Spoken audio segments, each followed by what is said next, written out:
We will call to order this Board of Selectmen meeting for the town of Woodbridge. This regular meeting on Wednesday, January 8th. I'll start off with just a few remarks. This is an interesting day for this. I recognize that there's deep community concern over recent changes in our zoning regulations, and I know residents attended the TPZ meeting to express those concerns in our BOS, and I expect them to be attending our BOS, our Board of Selectmen meeting here to also express those concerns. And that's one of the reasons we have a public comment, and I'm encouraged and certainly feel very good about that. I also recognize that there's deep concern related to notification, to public hearing related to those zoning changes that were made. And I did want to say, as required, there were two notices that were sent out on November 22nd and a second notice on November 28th. With regard to that, I mentioned this because in this particular instance, the TPZ followed the process that they've always followed. They did what they always did.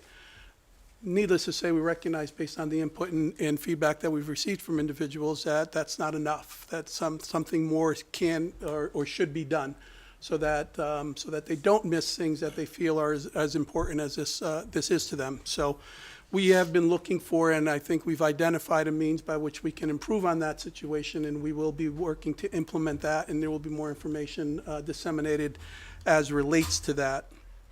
And we did need to verify that the changes we'd like to make, or that any change we look to make, is acceptable from a legal standpoint as well as from a process standpoint. And I think we've identified how we can do that, and we will try to implement that as quickly as possible.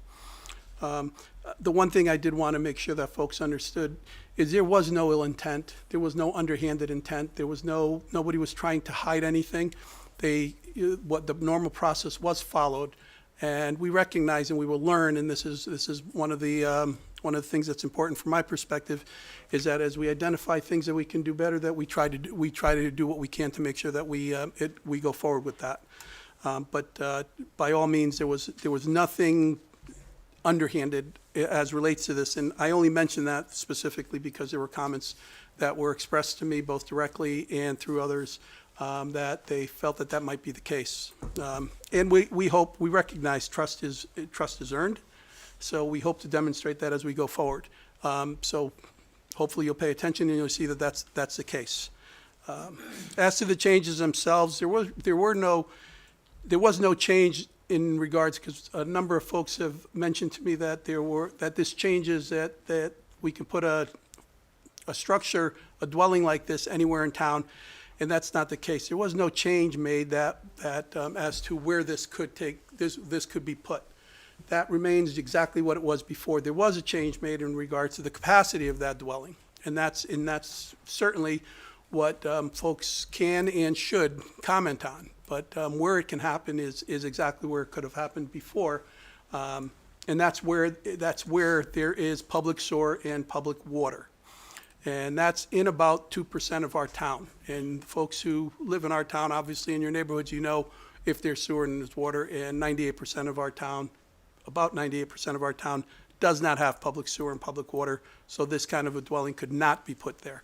And I did want to allay some fears as far as that was concerned. So also there was some folks have noticed that we put a parking area in the corner of around the corner of Johnson and Ansonia Roads. And I just wanted to comment on that because there was some concern that this was the first step in something larger. And I smile at that because the reality is it's a very simple type of a situation where there are residents who express the fact that they use that property and they use that entrance to the property for winter activities. And they actually also indicated to me that that because we haven't mowed as much as because we haven't mowed like they did when this was a country club, it's sometimes difficult to engage in those winter activities, specifically because there's high growth there. And they were wondering if there's something the town could do along those lines to improve on that. And I did go to Public Works. I asked them if they could, and we were able to. Because some of the slopes are such that they are, It was a challenge for us to do it with some of the equipment we had, but we were able to secure the equipment we needed. Long story short, we actually made those, we did do that work.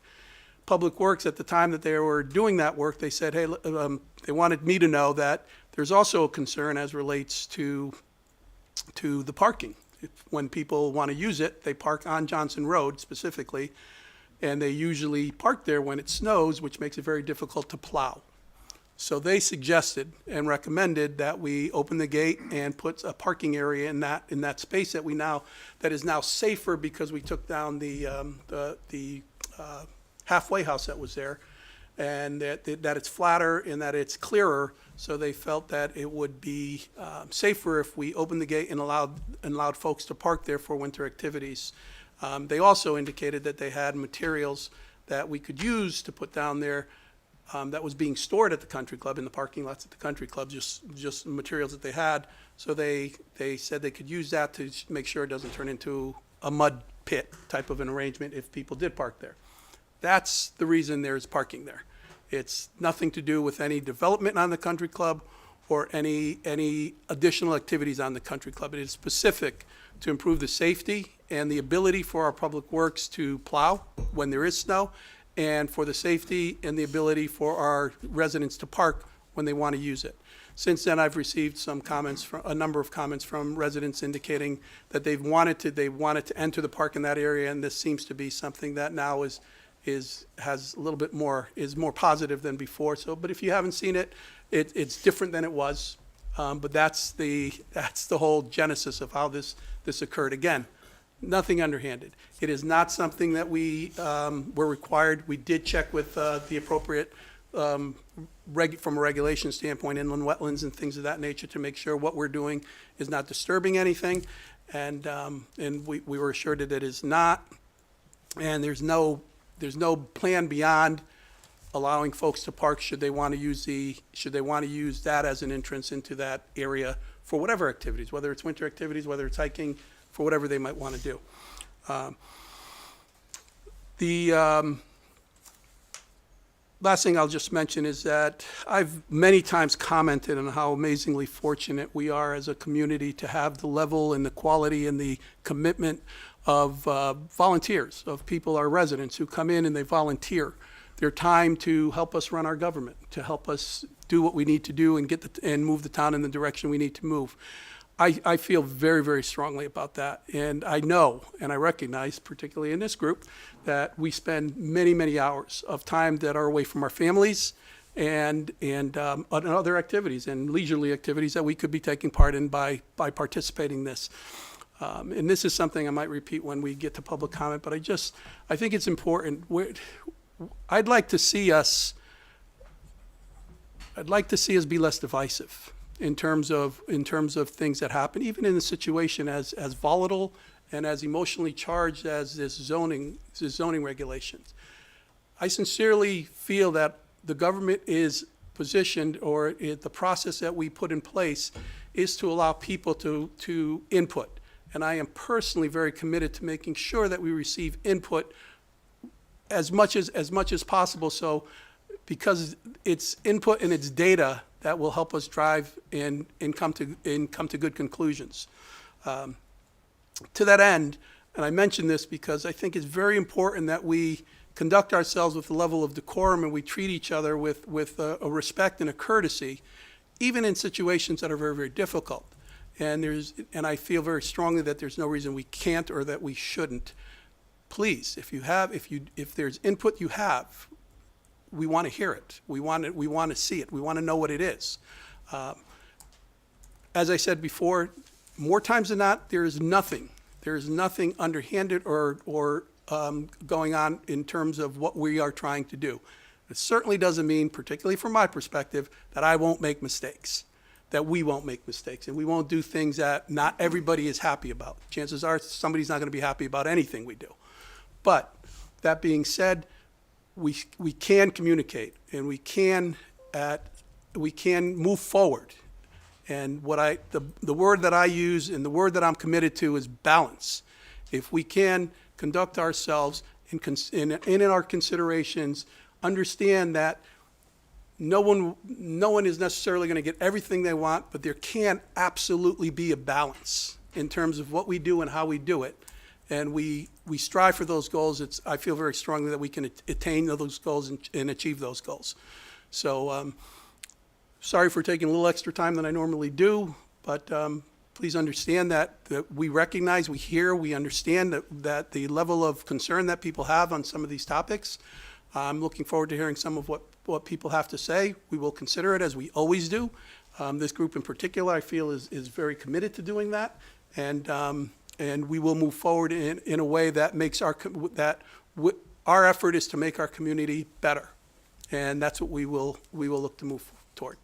So thank you for indulging me, and we will move on to the next topic in our agenda, which is Donna Coogan to give us an update on Beecher Road School in place of our superintendent. Thank you, Donna. Oh, sure. Good evening, everyone. For those of you who don't know me, I'm Donna Coonan, and I'm the Director of Business Services and Operations for the Woodbridge School District. And Superintendent Tenza was detained, and so I'm pinch hitting for her. So our enrollment is currently 871, so we remain full and happy. The roof and grounds projects, the roof project is completed now. The last step was to add the railings and safety ADA devices on the roof for the different levels, and they're on there now. The Guerrera construction has closed for the season. They didn't quite get done everything they wanted. That last week before the plant closed was just so wet. So there's just a little bit more paving to do in the spring, as well as the planting and fun things like that. We have a safety reminder. The public and pets are not permitted to be on campus between 7:30 a.m. and 6 p.m. It seems like a lovely place to walk your pet or bring your pet to run, but we have, safety issues with extended care and people there after hours and recreation. So Donna, not to interrupt, I know that that's something we're going to put out also in terms of our notices. Allison, next time we put our notices out is in regards to that. Yeah, we continue to ask the public's cooperation with that. We have some changes in our calendar for the 25-26 calendar next school year. At the December 16th Board of Ed meeting, the board voted to add the three holidays, Diwali, Lunar New Year, and Eid al-Fitr. The board conversation was robust, honest, respectful. The calendar will be posted on our website. And actions like this continue to demonstrate that Woodbridge is a really committed to dignity and diversity of all of our residents. The space study, the Beecher Road School Infrastructure Upgrade Building Committee recently received a completed space matrix and education specifications to review. Antonazi and Associates identified a couple dates for community workshops, and they are January 15th and February 3rd, Monday, February 3rd, and Wednesday, January 15th. There'll be tours at the school beginning at 5:30, and we really hope we can get your input and the input of members of our public on these proposed ideas. And we will continue to keep you apprised of dates and times of the tri-board meeting when those become established. Also, at this past Monday, the Board of Education approved the proposed 25-26 operating budget for the Beecher Road School. The budget came in at a 6.1% increase. The budget is posted on our website for the public to review. Had it not been that we were required to add 4 additional paraeducators and increase 1 teacher during the school year, after that were not budgeted, the increase really would have only been like 4.5%. Another, what you might call an add to this budget, is 3/4 of a social worker, which was being paid for with one of the COVID grants, is now part of it is still in another grant, but some of it had to come into the general fund. So that's one of the only additions. Other than these points, contractual obligations, rate increases with our current contracts are the remainder of the increase. So we look forward to presenting the budget to you guys on January 21st, and just appreciate all the support we have from the town that helps all of our learners. And that's our report. Thank you. You're welcome. Can I just ask a question? Or two, maybe. What time are the open houses on the 15th and 3rd? 5:30 they begin. PM? Okay, thank you. Yes. And then, by adding those 3 holidays, will that affect the recently extended February break? Yes, So will it go back down? it will. Okay. Thank you. So it won't change the end of the year necessarily? That's right. Okay. Yeah. Okay. So this is our 1 year for a week-long February Right? break. Live it up. Okay.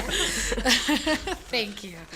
Can I ask another question as well? With regard to the community forum, so it's open to the public, and I imagine we can also attend. Yeah. Can you share material with us in advance of that? I know you mentioned a tri-board meeting, which I think is, We have one Our confirmed for February? the 12th. We also have a building committee meeting tomorrow as well. We don't have any documents right now. Hopefully that's something we can get from our consultants tomorrow. Yeah. Yeah. And when they're published, we'll put them on the website.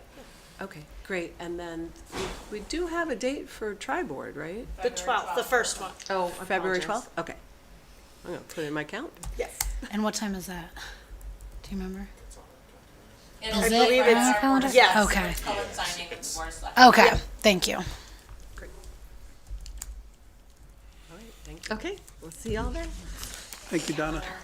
There was an update, is it, or I was just gonna reiterate the community forums, the 2 dates, the 15th and the 3rd, and social media communication and blasts, et cetera, will start tomorrow for that, so.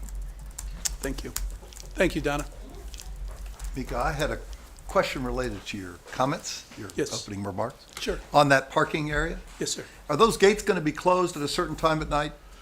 We can arrange for that to occur, sure. I think maybe we ought to have some signage or some, I've heard from some of the local residents that there are people gathering there, like Okay. New Year's Eve and stuff, and it's noisy, and I don't know what, doesn't sound like a good idea. I'll take it up with Warren, and generally speaking, when the parks, we usually go from dawn to dusk type of thing, and I'm sure we can work something out. And we also had some signs at one point, I think they were probably taken or knocked down, about They were motorized. taken. They were taken. They were Motorized. stolen, poles and all.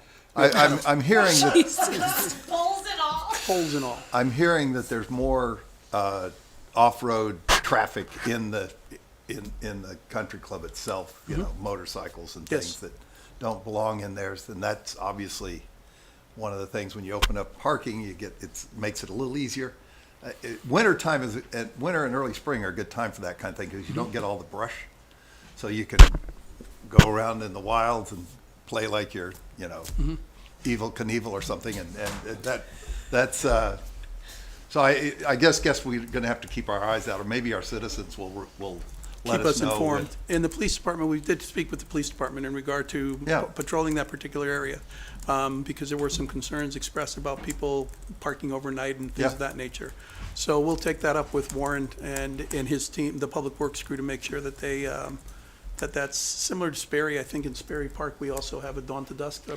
The Sperry Park Committee posted Dusk to dawn. dusk to Dusk to dawn. dawn, dawn to Not Yeah, the other way yeah. around, yeah. Dawn to dusk, yeah. I'm saying that's when it's open, dawn to dusk. Yeah, sorry. That's Yeah. when it's open, it's dawn Makes to sense, dusk. makes sense. So, Yes, and those have been very helpful, I think. so in the Yeah. signage in regards to hours and things of that nature is Though good. one thing. I would add Spanish might be helpful as well. I don't know. Yeah, and the other thing I would just mention about signs, I've had a couple people approach me about these paper laminate signs that are all over the place, at like Fitzgerald and stuff, blowing in the wind. If we could have real signs, I know it's a risk that someone might take them pole and all, but the paper sign, the laminate signs are not, they don't look nice, and we don't we know want who's sign to- pollution. Has anybody indicated who's putting them up, or is there any I indication? think it's haven't been there. recreation. Recreation? Yeah. They got a hold of a laminating machine and they're using it.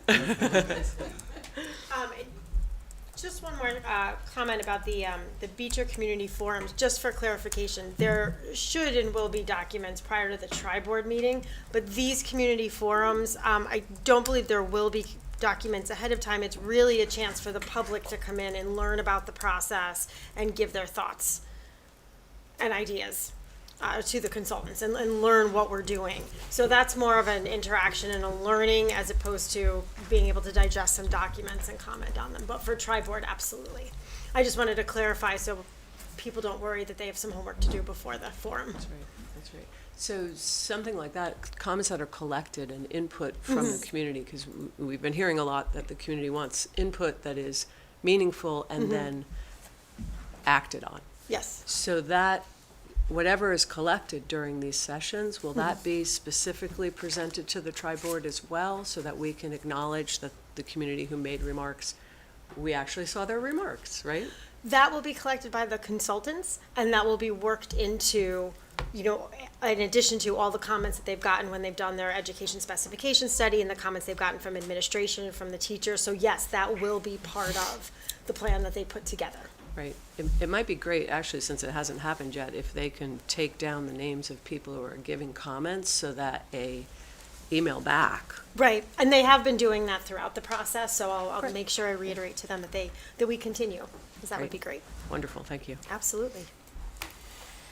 Any additional questions?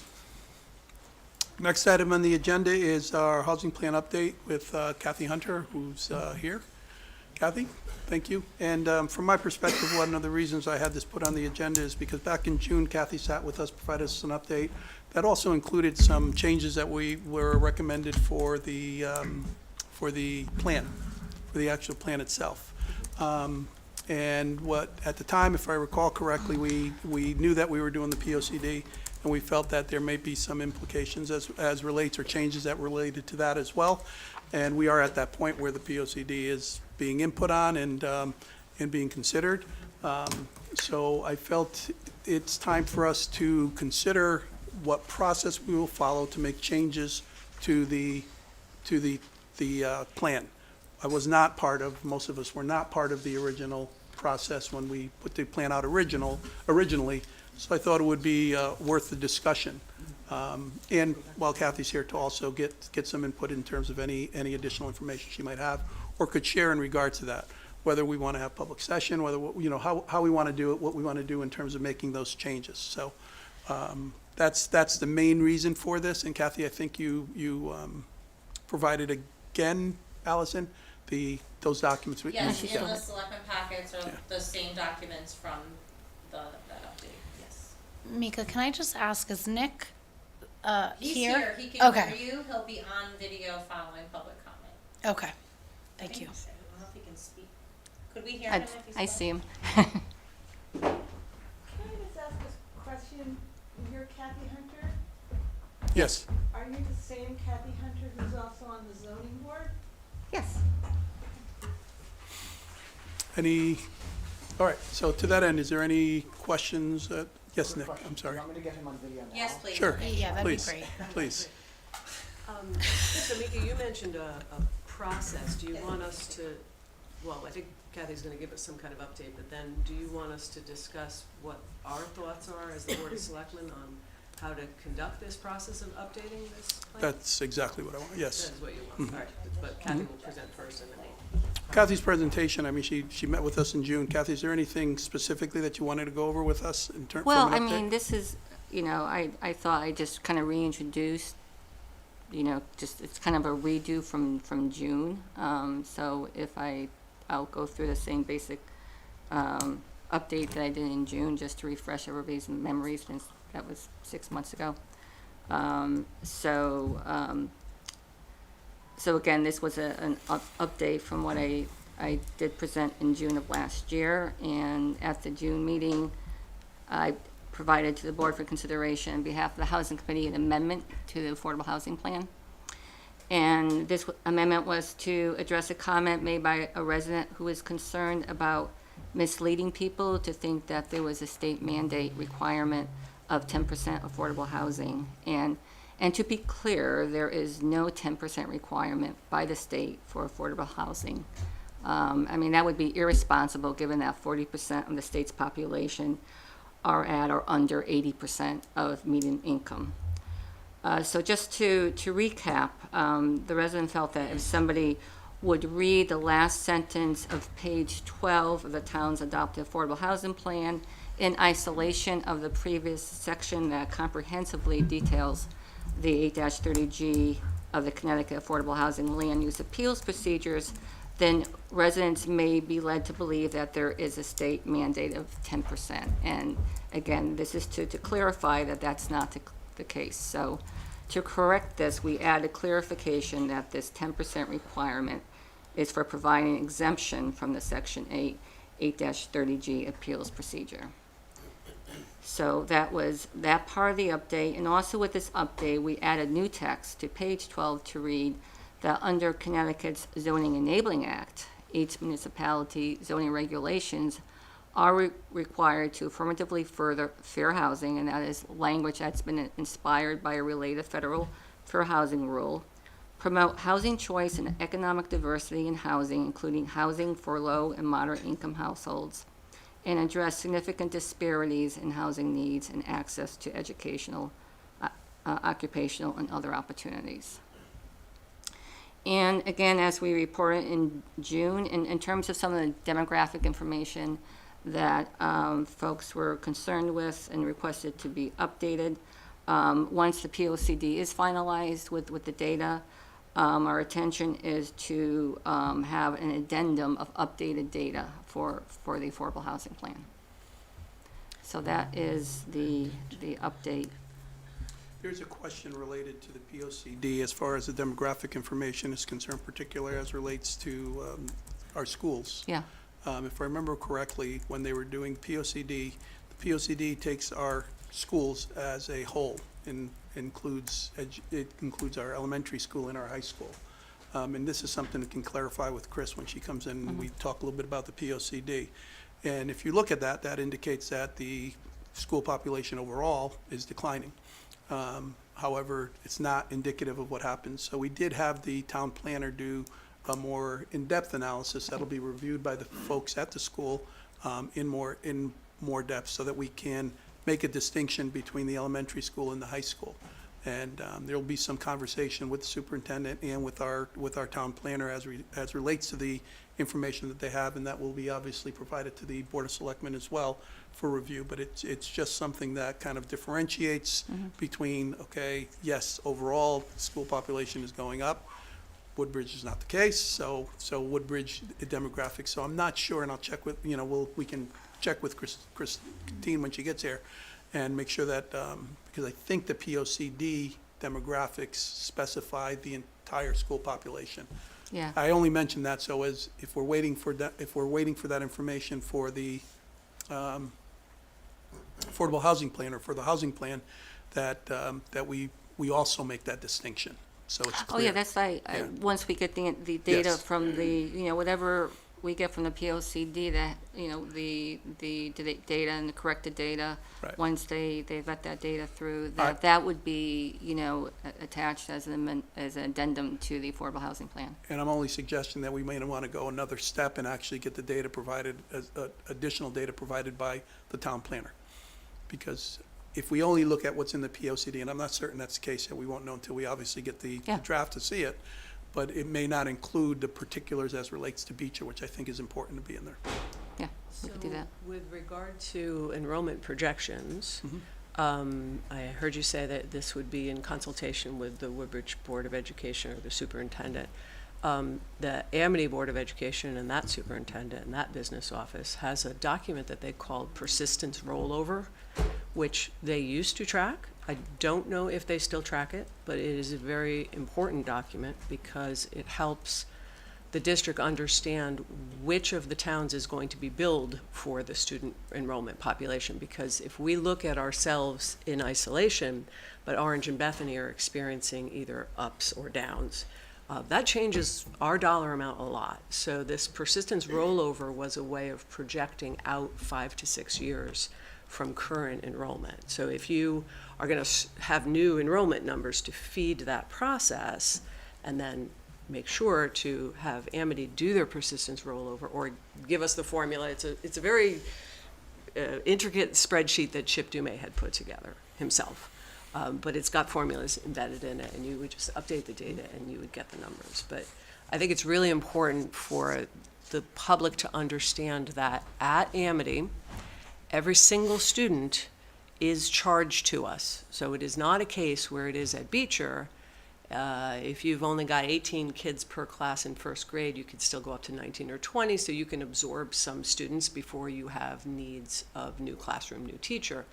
Not the case at Amity. We are charged per student, regardless of the capacity in the building. What we pay in the budget is determined by our enrollment as well as the budget increases each year. Understood. So, Mika, in terms of timing of this enrollment data, it sounds really important both to this housing update, to the POCD, but also to our budget process, which is like starting in 2 minutes, it feels like. Do we know when we'll get these enrollment numbers? From, the enrollment numbers are different from what I'm speaking of in terms of town planning. Town planning is, yes, in answer to your question, yes, it will be part of the budget process. That will be information that's provided. But it is something that will be reviewed for purposes of making sure that the school board and administration feel that that the way that they were established, and I'm sorry I keep pointing at you in regards to Marie, I know that you've been doing a heck of a lot of work there, that they can establish and confirm that they're appropriate. But yes, of course, that'll happen. We just, our situation here in Woodbridge is an anomaly, not just in the state, but in the country almost, where the elementary age children, the population is declining. And we are unique in that, our population of elementary age students in this town is primarily dependent upon, if you look at different factors, people migrating into our town, as opposed to our birth rate, for example, which is usually what determines, the number of children in town. And so because migration into the town is the primary reason why our numbers keep going up, our population is increasing, while the state and really nationally, the numbers are decreasing. So we just want to make sure when we're planning for capacity in town, projects in town, et cetera, that we make sure that we have those correct numbers. Yeah, But and over time, how they've changed, because that's always been the case, that in-migration number. So to look backwards and see, Right. has that accelerated or has it not accelerated? And So- as it relates to the regional schools, not only does our increasing population cause us to Sure. pay more, but if Bethany and Orange decrease, we also pay more because the share per student Right. becomes more. So there are two factors that we don't control, but they are both likely to be going against us in the budget world because, Yeah. Bethany and Orange have been declining in their. Tony, I take it that that's something that we've looked at on an ongoing basis in the past years. That's definitely worth. Yeah, both boards are going to Consideration. talk about it when they come to us, especially Amity, they talk about it. Right. So, Can I just backtrack a sec for the initial edit that you would offer, amendment, addition? I noticed that that's probably worth doing in another location in the document. On page 45, we have the same sentence that if someone read not the rest of the document, they might be misled to believe that there's a 10% requirement. So I would just offer when we do this that we add that sentence because it cuts off on page 45 to say that there's a 10% requirement.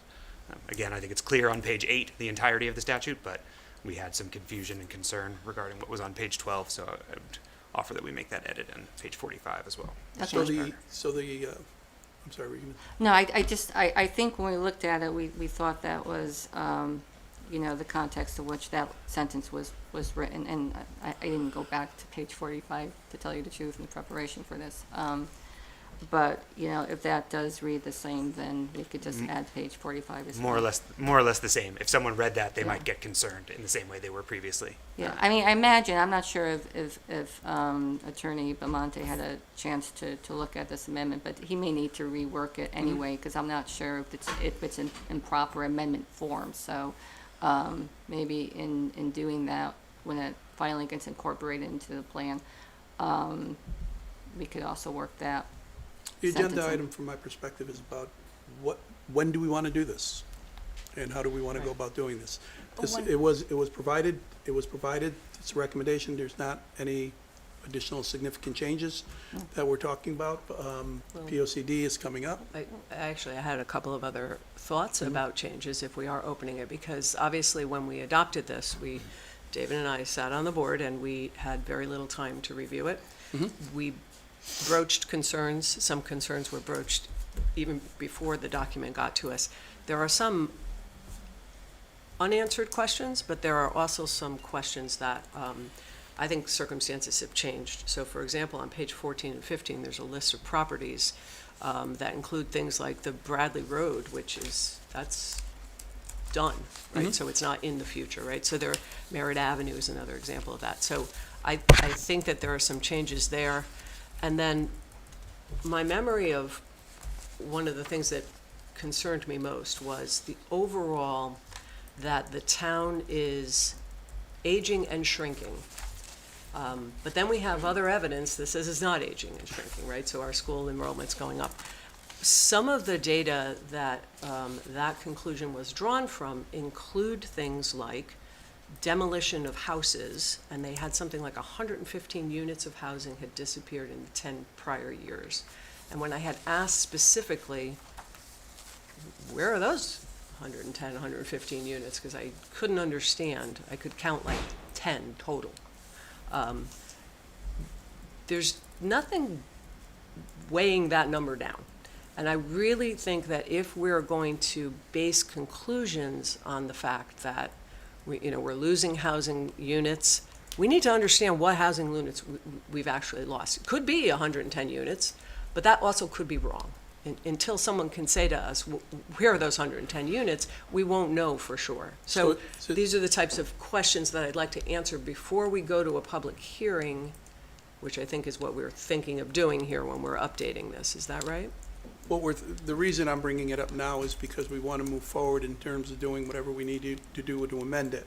And rather than trying to do it now, let's bring it up, understand, so that you can take a look at it closely, understand what's in there, identify any changes that you might feel would be necessary, and then we can give those to we don't need necessarily for you to be here, we can give those to for the Housing Committee, and ask you to take a look at them and go from there, and we can have the collaboration and the back and forth that's required to put together the document that everyone feels good and comfortable with, including any community input that might be necessary as well.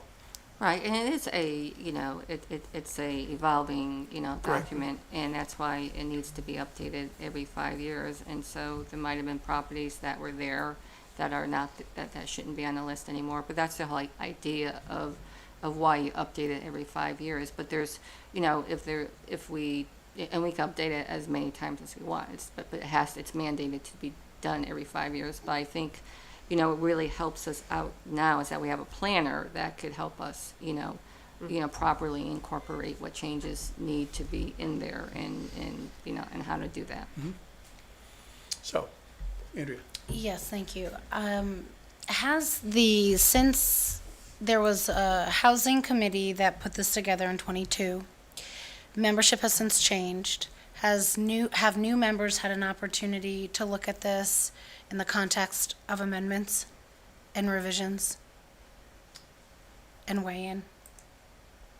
Then, the only new member would be, we have one new member, and I don't know if he has looked at this amendment. Okay, thank you. I did have the question if Nick has had a chance to look at these as well. I'm guessing you have not yet, Nick, is that correct? Can you guys hear me? Yes. Number one? Yes. Hello? Yes. Yes. Can you hear us? Oh, good. Okay. I did look at the proposed amendment. I'm okay with this specific change. I think it does accurately reflect what the law says. But in terms of reviewing like the entirety of the plan and thinking about potential amendments at this point, I haven't gone to that level of detail. Okay. But this proposal in front of everyone, I think, is is a good clarification.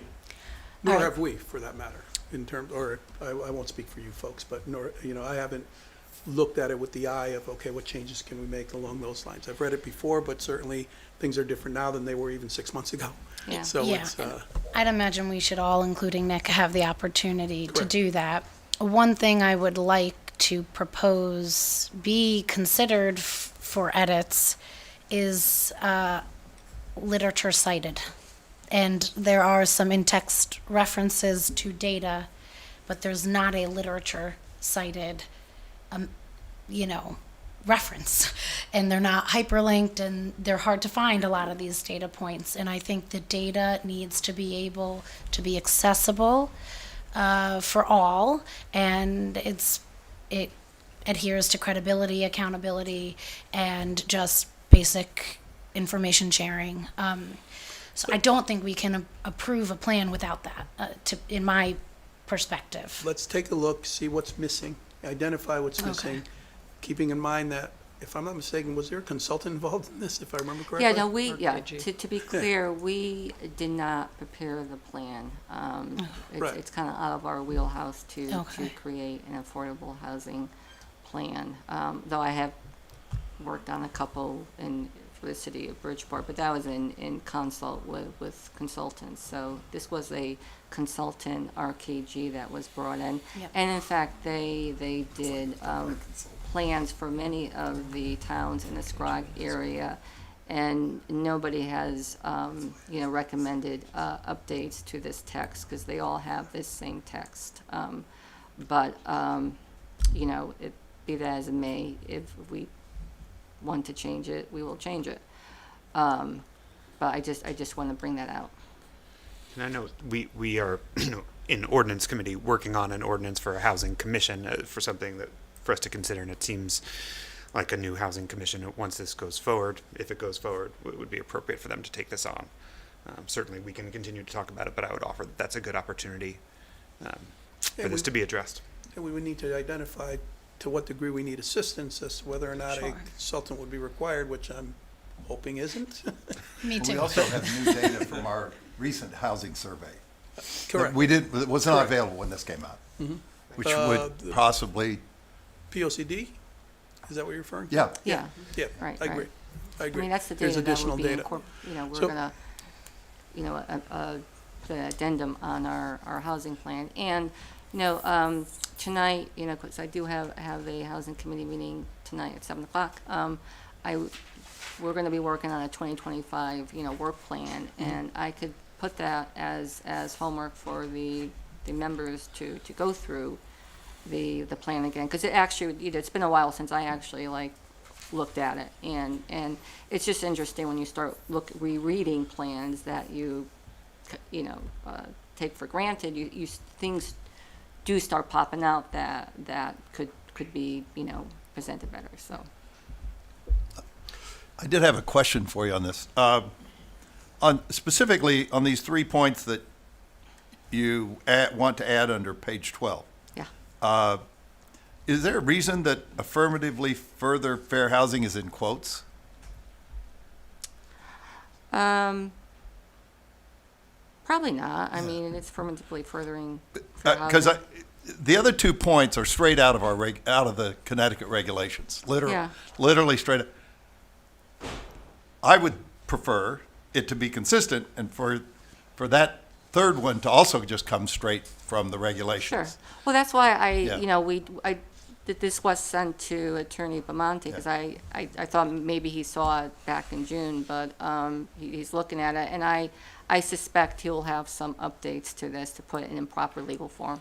I just think that when it comes to complying with state regulations, we ought to just simply say Sure. what they are rather than editorializing on them or Agreed. saying something different.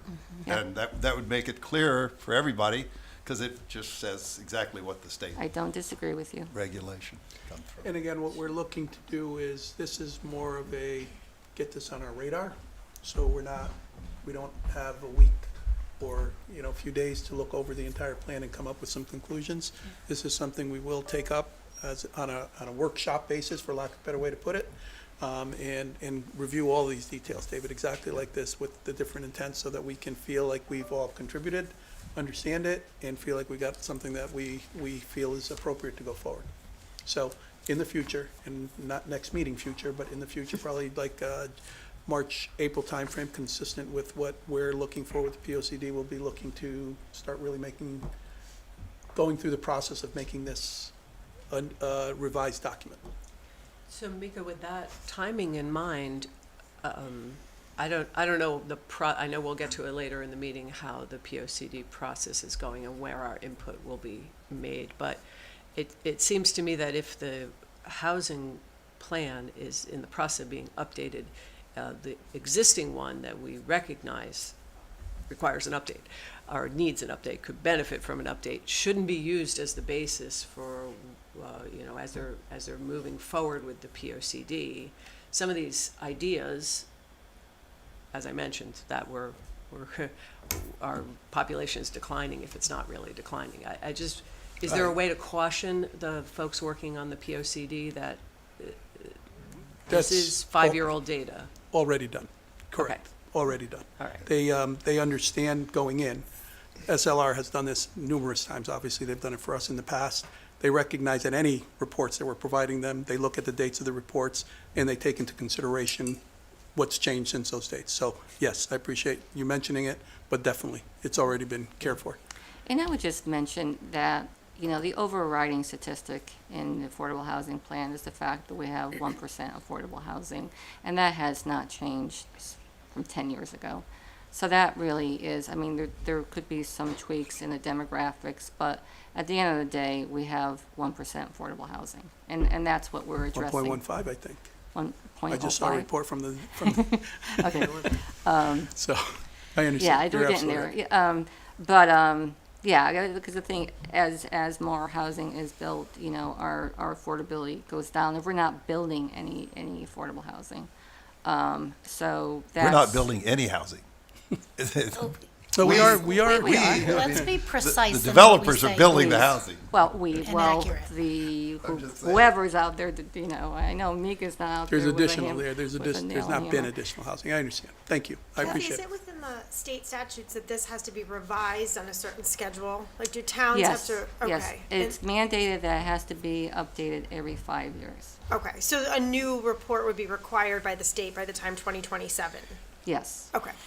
However, it's every 5 years from when we update it, so if we update it now, it's 5 years from when we update it, not necessarily Okay. 5 years from when we put out the first one. Yeah, I'm not sure if that's the same thing. That's, I know But that's it for the POCD. Correct. That's Correct. how it goes. I don't know if that follows suit the same way. I'm not really sure. If you don't mind taking that as an action item, Yeah, Kathy, I'll I'd look appreciate that it, up. so we Yeah. can be sure of it. When we passed this, Sheila and I were on that board, there was a parent deadline that was like, here's the report, it's 96 pages, tomorrow it's going to Hartford. And was with the understanding and assurance that it's a living document. You can come in and amend it. We haven't looked at it since then. And some residents have pointed out to us, we've received memos that say that there are many flaws and things that are misstated in it. I hope your committee does have a Well, chance to look at I- those. And I haven't seen anything, so if you have memos or if residents are telling you. the only that one I'm this- really referring to was the memo to Woodbridge Housing Committee Yes, so of that's. September 5th, 2023 from Kathy Wickenham. Right. Now, Was that those- looked at and taken care of? Yes, it Yeah. has been. So That's- you covered that's all the because of- points that were in there, or at least, was there an answer given back that said, okay, we looked at what the citizens think, or was it just, Yes. that's I never what- heard an answer. Neither did I, so can you please clarify? No, we did come back, and that was the purpose of this amendment and that's the resident I'm referring to. To my understanding, that included much more than what's reflected here. Right. So we're help me to talk- understand. We're talking about the demographics and the school enrollment population and the fact that we misquoted a average salary of a community health worker, and there was I don't have the exact complaint, but the information would be addressed in the updated POCD information. Well, it was a 6-page report. Yes. I had it because it came to the board and I read it. Yeah. It seemed to me that it required an answer, and I hope that they get that eventually. Well, I Well, did, it's not necessarily only up to the Housing Committee to give that answer. This is the reason we're reviewing this and with that document in mind, the reason we're reviewing it is to provide the input that's required so that we feel that the document addresses what we feel it needs to address. That's on us as well. So it's. Well, from it's my totally on perspective, us because it's our plan. We're the ones who got it. We You're adopted absolutely it. right. That's And absolutely in- right. So. And in some of our estimations, when we adopted it, it was a rush to judgment. We were one of a fewer than 50% of the towns in Connecticut who made that particular deadline, which was kind of arbitrary and nobody got in trouble for not making it. And we had significant citizen comment on that issue during COVID. It was the only time that I remember in 2 years of being on the board that we had more than one comment in public comment ever. We had 21 people that called in that day to ask us to not rush to judge on it and that we ought to open it up more to the public. Well- So I felt like we really probably should have been looking at it more frequently, but that was the old board.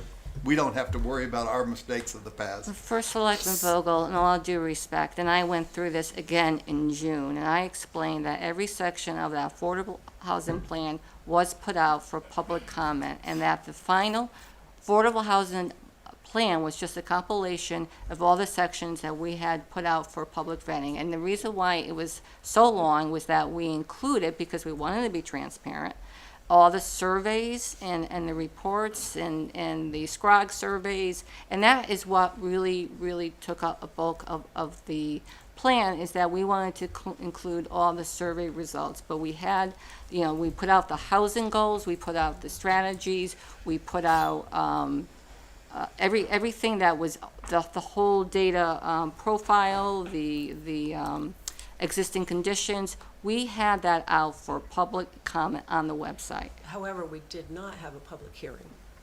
So a public hearing is a different type of venue, and I think I'm hearing Mika say we are going to do that route this time. That was We're going then. to have a public This hearing. is now.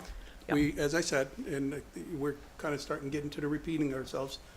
We're going to have a workshop where we can all input on this and we can do it in a way that's consistent with the way this board has identified we want to do things.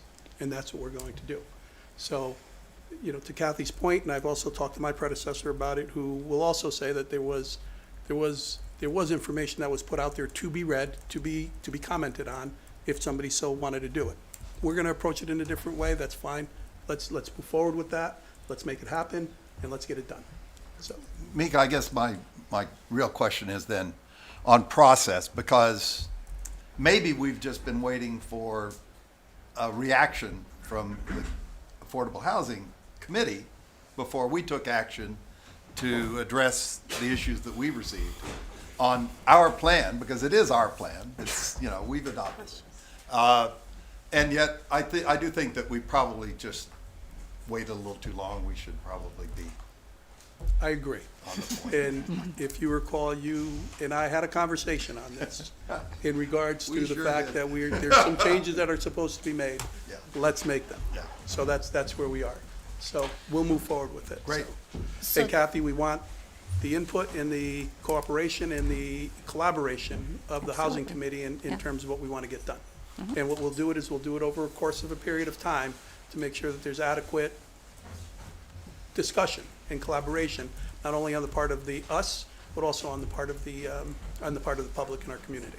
Yeah, So- and, again, we, during our meetings, we have public comment. We put that on our every meeting agenda, so if people want to come in to talk about what they'd like to see, we encourage that, and we've had, people, that's where you've got that first public comment, but, we are here to listen. Thank you, Kathy. Thank you for coming today. I appreciate it. Yeah. All set? Good. So we're not accepting these amendments as of yet. We, We are working on them. these are the amendments a that working document. we will be considering these amendments, correct? Correct. We're not moving on anything Okay. today. This is so that everyone understands over the course of the next few months. We will be, so it's a good time to start preparing for that. Thank you. Our next item on the agenda, and it turns out that the timing is pretty good, is a public hearing in regards to Westward sorry, Public comment. public, No public public hearing. hearing. hearing? It's a public hearing. It is a public Sorry. hearing. Is our next item. This is in regards to the Westward Road designation as a scenic road, and I'll take a motion to open up the public hearing. So moved. Second. Second. Is there any discussion? All in favor? All right. We are now open for public, for this public hearing. It is set for us to hear on any comments that anyone might have as relates to designating a portion of Westward Road from North Racebrook to, thank you very much. I didn't memorize it as well as I thought I did. That's why it's written down. We'll call this public hearing to order to receive on the following application for scenic road designation, Westward Road from North Racebrook Road to Ribbon Road, a 0.3 mile long and approximately 20-foot wide stretch. The legal notice appeared in the New Haven Register on Friday, December 27th, 2024, and Friday, January 3rd, 2025. Is there a motion to waive the reading of the legal notice? So moved. Second. All in favor? Maria seconded, yes. Thank you. And are there any comments from the public present? This is for Westford Road's public hearing. Sure, I'll make a comment for you. I'm Brian Pines, 50 Hickory Road. It's around the corner from me. And my comment is, I mean, it's a beautiful, beautiful street. You know, as a kid, we used to play ball on the field there. And my comment is that maybe instead of posting it in the New Haven Register, Sir, this 'Cause- is for the public hearing for the Westward Road Yes. being a scenic road. and so I'm making the Okay. comment. No, he's good. Okay, You're good. my comment is regarding the fact that it was posted in the New Haven Register. And nobody reads the New Haven Register. I don't even know how many people in town subscribe to it. So to have a legal document posted in the New Haven Register may not be the best way to get this out to the public.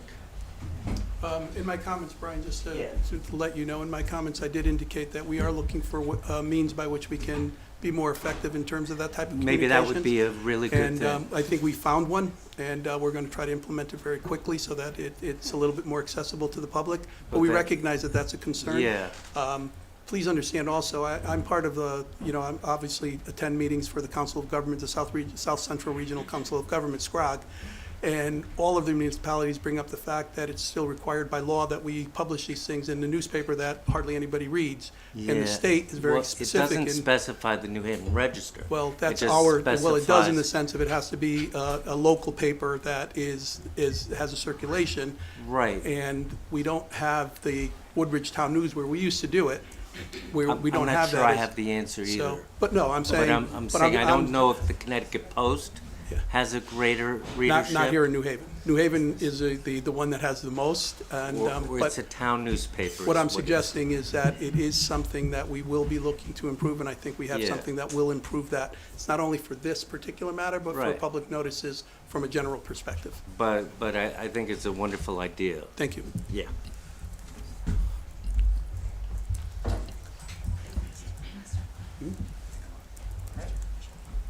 Yeah. Good evening. Robert Zasco, 6 Westward Road. Thank you for having me tonight, and I'm happy to make some public comment with respect to the scenic road designation for Westward Road. I am pleased that this is happening. I view it as an honor, so thank you very much to everybody who's been involved, including our tree warden and obviously the Conservation Commission. I've spoken to many of my neighbors who are also fond of the idea, so thank you very much. We look forward to hearing the final decision.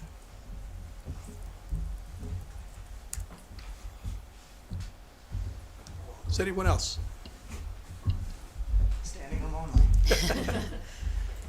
Suppose we should be putting our names down here too. Jason Morrill, 1182 Racebrook Road. I'm here to talk about 3 things.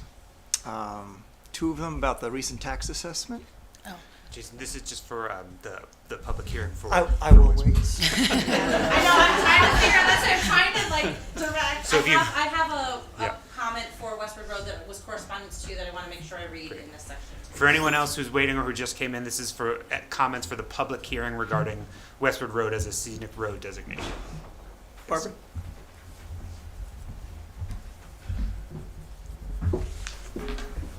Good evening. My name is Barbara Hagan Smith. I live on 116 Northrop Road, Woodridge. I just wanted to add a little bit to this situation that we have received from the company Davy Landscaping. And they have said that as part of their civic commitment, they have offered to donate their time to the town and the Garden Club and the Historical Society, all of which are highly interested in this situation. The use of one of their certified arborists to advise and help UI whenever they have decided that they need to do any pruning or cutting or otherwise. So this will help to keep our scenic treasure as whole as possible. Thank you. Thank you. That's wonderful. That is wonderful. Allison, please make a note to make sure we let, and Barbara, if it's okay with you, I'll make sure that Warren, our tree warden, Warren, gets in touch with you and them so that we can make sure there's some direct communication place there. Absolutely. And I'll also just take a moment to say that this all started by with Barbara Hagan-Smith specifically indicating that she thought it was an appropriate thing to do, and I thank you for that.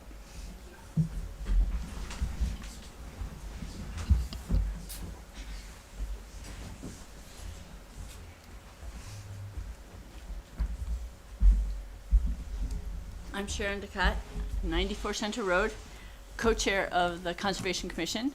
And I just want to give credit where credit was due. It was Barbara Hagan's idea to do this, and I just am very appreciative. And I think our commission came together really well, and the people on Westward Road were 99% enthusiastic. And it was just, to me, a nice way that the town worked together to create something that seems like it is a benefit to everyone. So I want to thank everyone for your enthusiasm and your willingness to bring this forward. It was just a nice example of how a town can work together. So thank you. And thank you for your efforts and those on the part of the commission. Sure, I'll sign my name.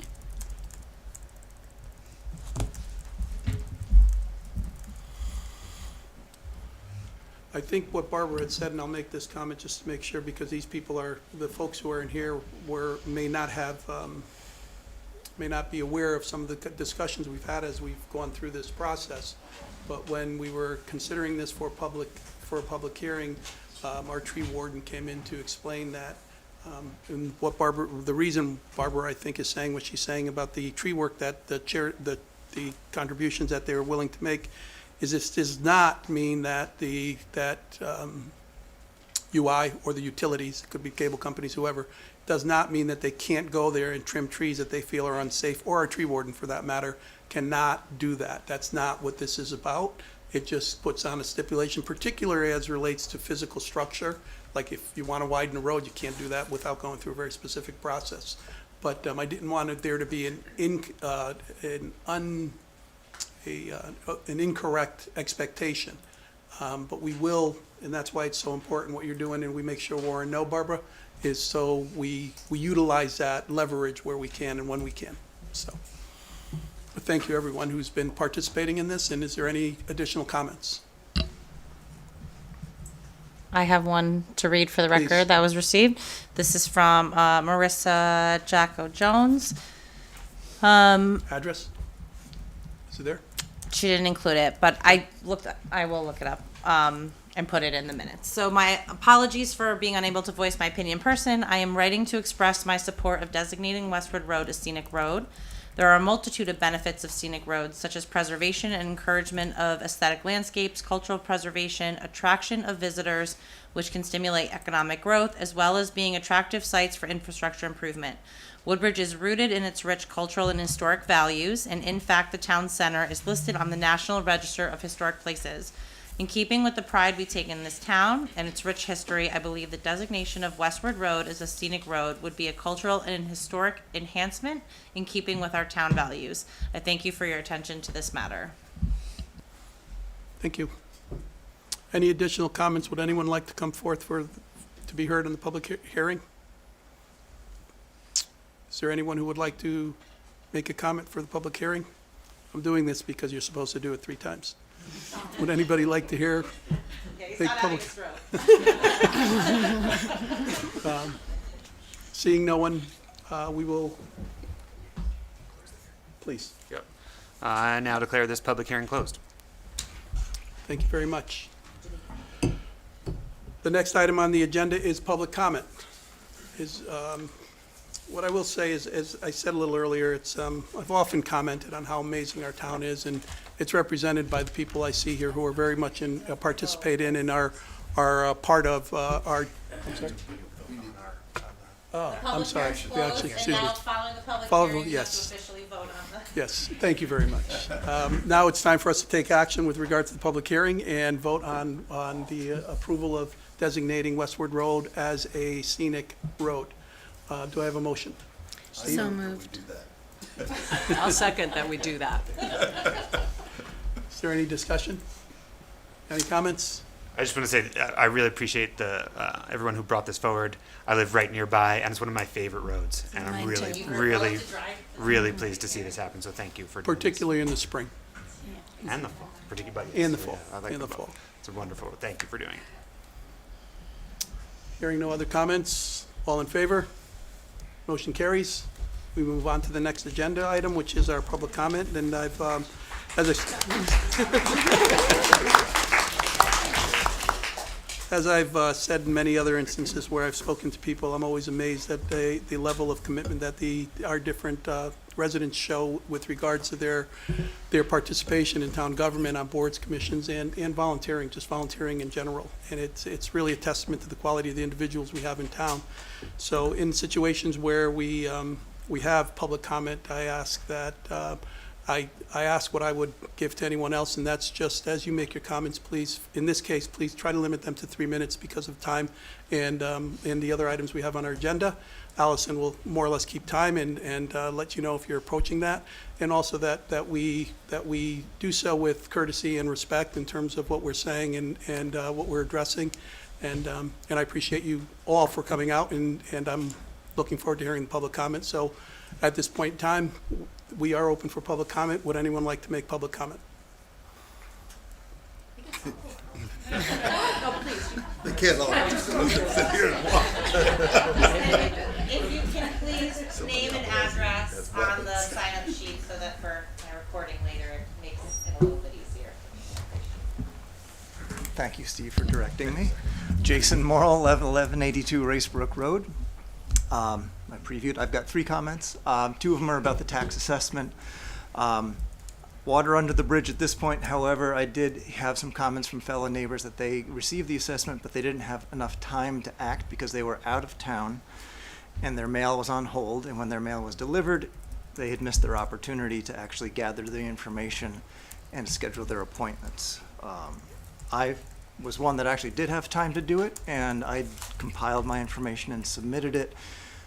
But something that I had also noted in the assessments is that looking at comparable properties around me, it seemed as though houses that had sold recently in Woodbridge, as recently as August, the fair market value of those houses is probably reflected in what they sold at. But consistently, the assessment that was given on the properties was anywhere from 10 to 20% lower than the actual sale price of the house. So I thought that was just strange in terms of whatever process the evaluators were using. It looked as though they were not using the actual market, but they were using the actual market minus an average of 13%. So again, water under the bridge at this point, it just seemed a little odd to me. And my other comment relates back to something I heard earlier about the requirement of 10% when it comes to affordable housing.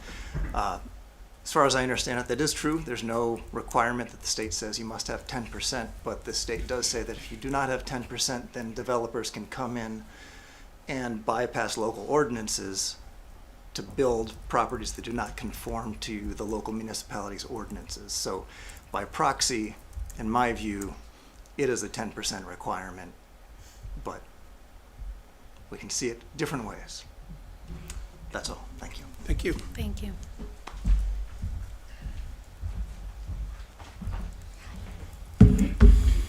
Good evening, everyone. Thanks Good for the evening. chance to speak tonight. Rachel Guerra, Woodbridge resident. I know some of you know me, some of you don't, so nice to meet you all. Rachel, just your address? is Yeah, part- sure, Johnson Road in Thank you. Woodbridge. Yep. So Mika, I appreciate your comments at the beginning of this meeting. Really helped set the tone nicely. I also serve on the town's Conservation Commission. I'm new to the political scene here. And when I raised my hand, I'll stick to my notes to stay on track with time. I raised my hand to help because I feel this town is beautiful, and I want to protect its natural resources in any way that I can, and keep our community safe, which I know we all want, right? And make it better. And in my short time on this commission, I really felt energized and optimistic about our future as a community, and seeing the proactive steps that many of you have taken to solicit feedback with the help of committees and consultants like SLR to help us drive towards that shared vision. And that was really meaningful. So I came to an open house recently in this very room. There were boards everywhere, there were people, and I witnessed firsthand the voices of our residents. And I saw a lot of dots on these boards. And through those dots on the board, it's saying loud and clear what the people in this town want, okay? And bottom line, they want to conserve it. They want to keep open space. They want to preserve the history and the integrity of this town. They don't want it overdeveloped. They don't want massive duplexes and 4-story apartment buildings. They don't want it. And that collaboration was really refreshing that day until I saw the TPZ meeting online, the December 2nd meeting, where the commission voted to approve a major amendment and changes to the zoning regulations. And it was on the Monday after Thanksgiving. The notification was published in a newspaper that I haven't picked up. Forgive me to the editors watching, if they're watching, on Thanksgiving morning, when families, working families, are heads down, the thick of the holidays. Oh no, okay. So, not given the time to respond and provide feedback in a meaningful way, right?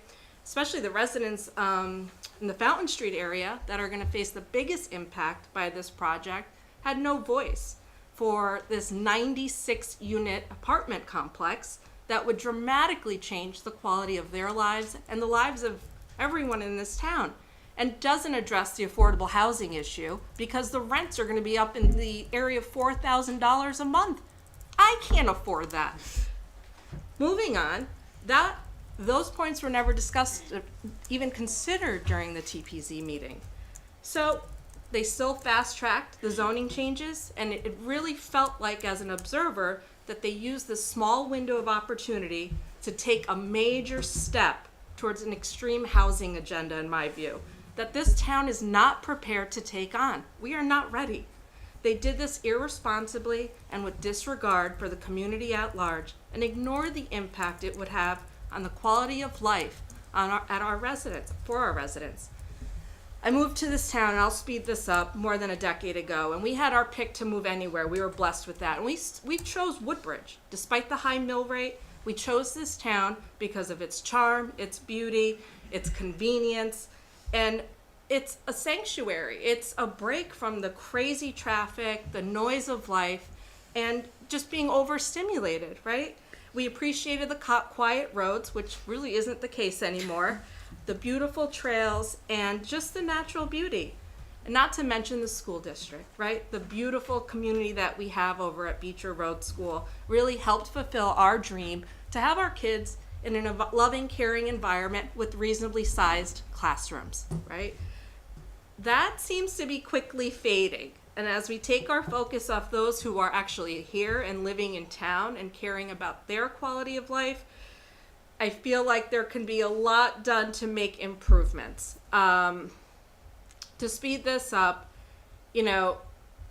let's make this town affordable for those who are already invested in here, rather than driving an agenda that feels like it's only lining the pockets of developers who don't even live here, and just satisfies an unrealistic housing movement that we're kind of forced to look at and respond to.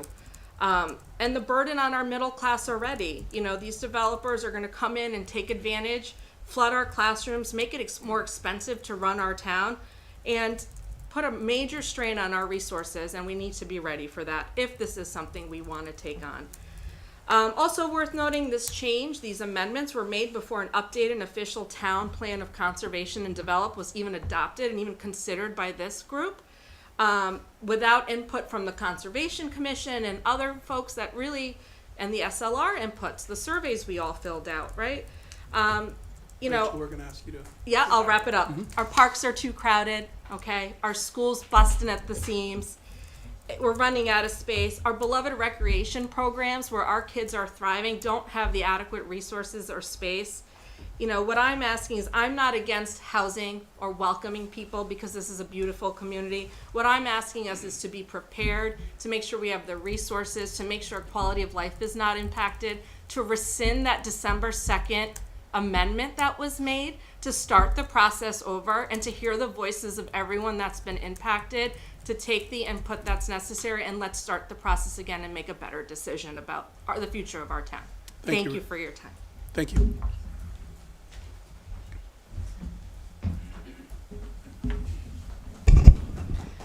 Hi, my name is Kristen Turcos.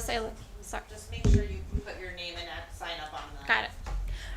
Allison, is there a means by which you can make a little sound or something? Yeah, Okay. I've fixed that now, so that it'll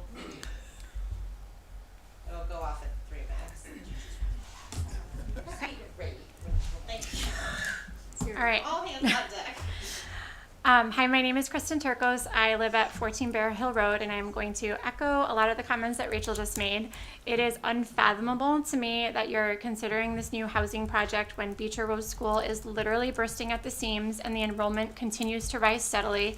Specialists are teaching in classrooms on carts, and class sizes are creeping beyond the limits recommended by the Board of Education. And as I am sure you are aware, the elementary school in town is one of our biggest assets, so the reason that most families move to Woodbridge.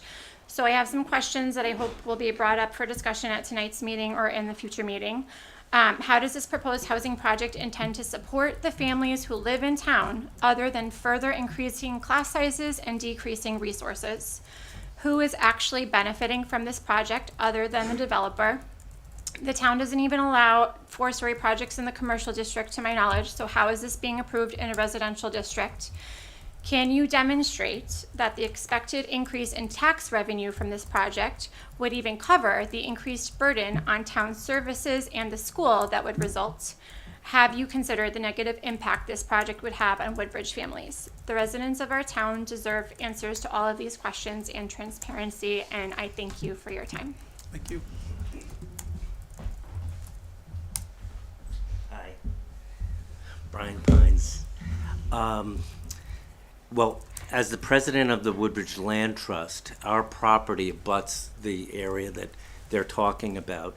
And it kind of goes against our idea of preserving and conserving the open space in Woodbridge. I look forward to working with the committees, the commissions, the private environmental groups, that we could all work together so that we could look towards the best benefit for the town. I also want to let you know that hopefully soon, maybe at the next meeting, we'll be able to put together a presentation for you regarding the work that we would like to do on the country club property, mitigating and removing some of the invasive plants and planting native plants. And this is something that I've approached the Conservation Commission, the Inland Wetlands Agency, and a lot of the organizations within the town so that we could all work together towards beautifying that property. Thanks. Thank you. Would anyone like to step up and make public comment? Oh, you can go, so. You have to go in order? All right, do you want it in Honestly, it's okay if it's not in order. Because I'm writing you down in order, but having documents of the address and stuff will be helpful. And folks, I appreciate you indicating, the folks who have spoken, indicating that a lot of what you were going to say, what somebody else did say, but you feel very strongly about that, rather than going on and saying the same things over and over. That's very helpful as well. Thank you. Amy Morello, 184 Ribbon Road. I'm proposing we take a step back and look at the fact that we have two important planning efforts going on right now. We've got both the Plan of Conservation and Development Update and the CCW Master Plan. And in both of those instances, the object is to prepare a roadmap for future action based on facts, input from residents, and thoughtful consideration by the primary authors of each document. As you heard a bit earlier, we know what happens when planning is done poorly. Exhibit A is our 2022 housing plan, and whatever reality that was expressed by Kathy Hunter is not what I experienced. Lacking substantive input from residents, that plan was replete with misstatements of facts and law and critiqued in detail by me and others in previous appearances before the Board of Selectmen and the Housing Committee, and to date I have received no response from them. Stuck so far with a flawed housing plan, which the minimal edits she did propose would not correct, many of us had hoped that our town would do a better job crafting the new POCD and the CCW master plan. This past summer, as part of the POCD process, the town invested in a robust town-wide survey, revealing, in general terms, residents' priorities for our town future. As summarized by the POCD consultant SLR, the summer 2024 survey showed, and I'll quote, respondents generally feel that there is an appropriate mix of housing types in the community, but would like to see more small single-family homes, condominiums, and mixed-use options. Participants also note a need for more affordable housing. Nearly 60% stated that Woodbridge's housing stock is not accessible and affordable to people of different ages and lifestyles, and would like to see more affordable single-family structure options in the community. Another portion of the survey report makes clear that our schools and economic development are the residents' top priorities for the next 10 years. In contrast, out of 11 possibilities, affordable housing ranked 8th and housing stock ranked 10th. Only historical preservation, sorry folks in the back, ranked lower. Notably, SLR has stated that its community survey results for the POCD update are both robust and reliable. So what does this survey tell us? It tells us that residents support more affordable housing and have specific ideas about what type of housing they favor, notably not large apartment buildings.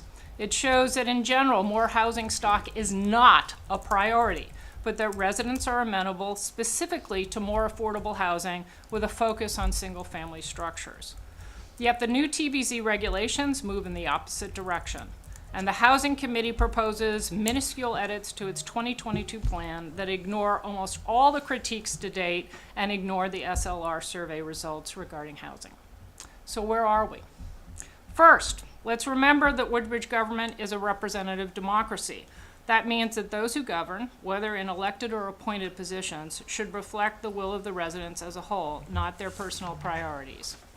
Second, it means that TPC made significant changes to our zoning regulations in the midst of what is supposed to be a robust and well-considered planning process, and in contravention of their own survey's results. Why? Third, we see that the Housing Committee's advocacy is completely out of touch with what residents want and has failed to make any effort to achieve the type of affordable housing that residents do want. Instead, they continue to rely on an outdated, deeply flawed plan and their own personal preferences. And I appreciate very much the Board of Selectmen's critiques and plans to do differently. Specific suggestions follow.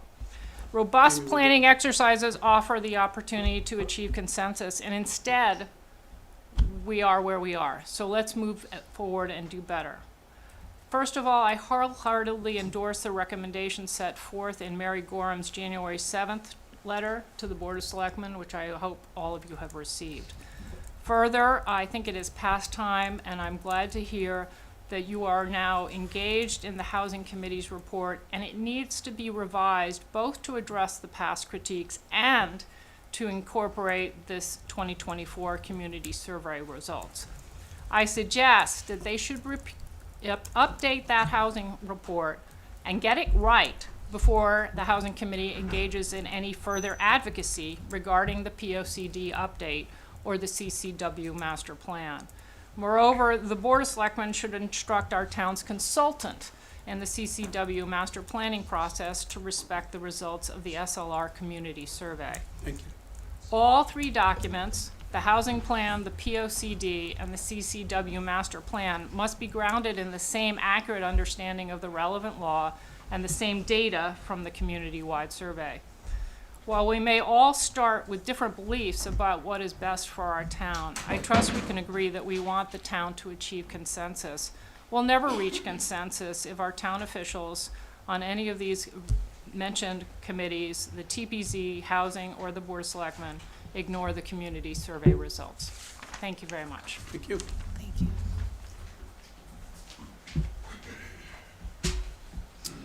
Anyone next?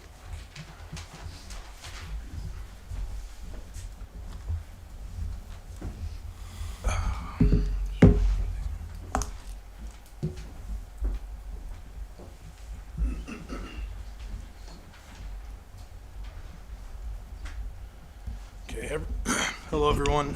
Sal Capola. I live on 6 Orchard Road. I was part of the neighborhood group and led the group that dealt with the original issue when Open Communities Alliance came to town. My wife and I wondered for a couple of years why 2 Orchard Road was sitting vacant for all those years. We found out quickly during COVID what that was all about. Hundreds of my fellow neighbors, thank you for those people here that donated to that effort, for hiring Attorney Herbst to put what I think was a pretty good defense on record, considering the plan that was put forward. I think the Planning and Zoning Commission at the time kind of met them halfway and did a pretty decent job of opening up certain parts of town to certain types of housing. I've been out of the loop on this issue for the last couple of years, so I don't know exactly what the new proposal looks like. It sounds a little much, but I think the point that our group and Attorney Herbst were trying to get through during that issue, I guess it was 2020, was that, like it or not, we live in a state where there's top-down control, there's invasion of sovereignty of towns, and I think this issue is one of them. We could vote with our feet and we can leave, or you can stay and try to make the best of it. So I think that's the first issue, but it is what it is. We live in the state of Connecticut. The mandate's the mandate. I think we're all in agreement that we got to do our best to hit this number, but it's got to be done sensibly. And I think that's kind of the only point that I would like to make is that, in my opinion, if we start popping up these buildings all over town, it'll destroy the town. People will leave, tax base will go down, real estate properties will go down. I took really big offense to how they came into our town and used terrible words that didn't belong in that offensive, in my opinion. I think the reason why Woodbridge has always had a difficult time is because of the infrastructure. Let's be honest. We don't have sewer and city everywhere, right? It's East Haven, New Haven, Hamden, North Haven, West Haven. They have no problem hitting these numbers because they have the infrastructure, right? It's not that a bunch of segregationists live in the town of Woodbridge, right? So I just took a lot of offense to that, and I get it. They were trying to, hot button topic at the time. So I guess I would just stress, please be sensible about what's happening. We know that there's an issue that we need to hit, and we need to do the best we can. But let's not destroy the town in the meantime. So that's my comment. Thank you very much. Appreciate it. Next person for public comment?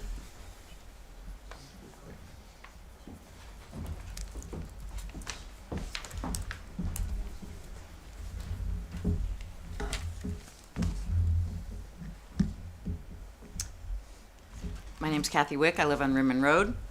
Like others in the room tonight, I'm alarmed by the zoning changes that were adopted recently by the Town Plan and Zoning Commission.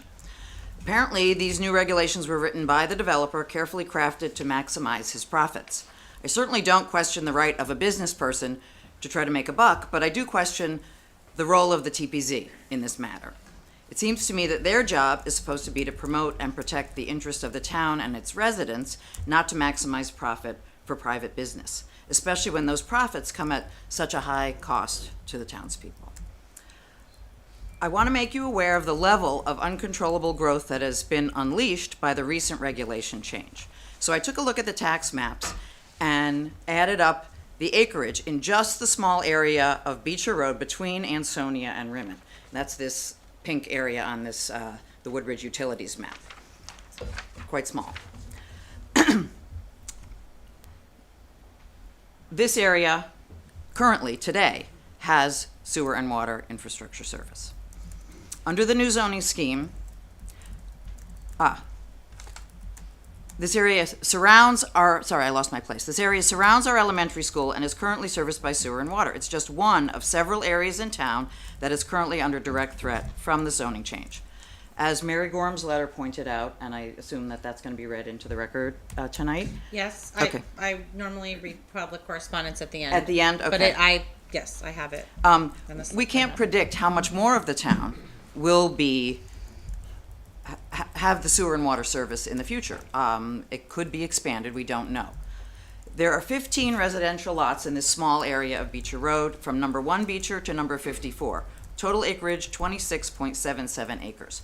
Under the new zoning scheme, a grand total of 482 apartments could be built. This is just a fraction of the acreage in town that is under threat, but this fraction alone could double the enrollment at our already overcrowded elementary school. In what alternative universe could this Kathy, be I'm sorry, I have deemed? to stop you there. How does, I'm sorry, just help me understand. what you're saying. 482 housing units could have 2 children in each one. That would be Well, over depend- 800 children, which is the current enrollment at Beecher. That's, okay, I just want to make sure what you're basing your information on. Thank you. Yes. So in what alternative universe could this be deemed thoughtful, sensible planning? And I'll just agree with what Amy was saying about the SLR survey. It seems to me that this type of radical change should not even be considered while we're nearing the end of creating a 10-year plan. We should pause, I think, and look and wait and relook at this decision in light of the survey by the SLR consultants, which I thought was a very well-designed survey, and it had apparently an extremely high rate of participation, much higher than they get in most communities. Further, given that there's a clear conflict of interest involving one of the voting members of the zoning board, I suggest that the zoning change be deemed invalid, that the individual with conflict of interest be removed, and that changes to zoning regulations be paused until our macro level planning has been completed. Thank you.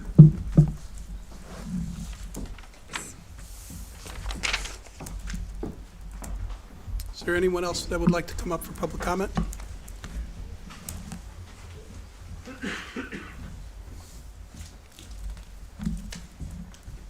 Sharon DeCott, 94 Center Road.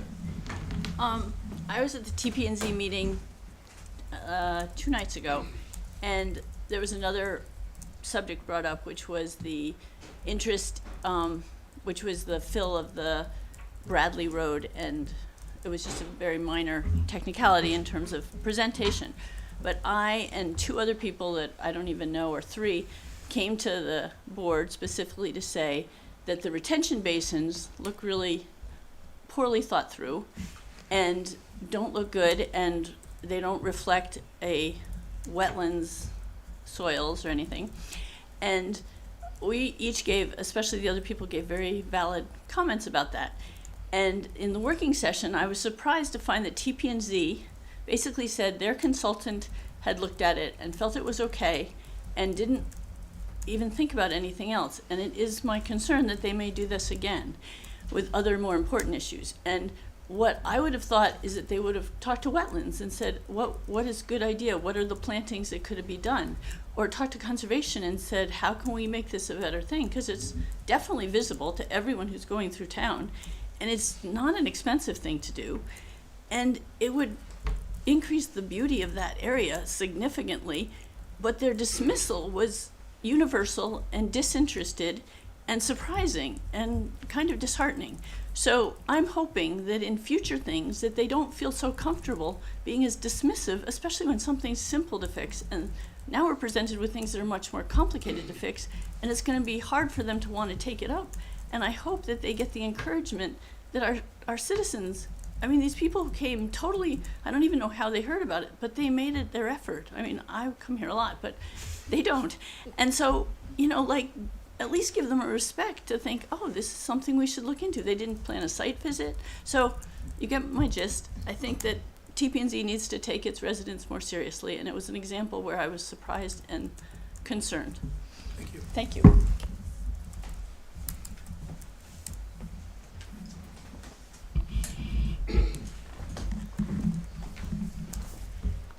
Martha German, 1170 Johnson Road.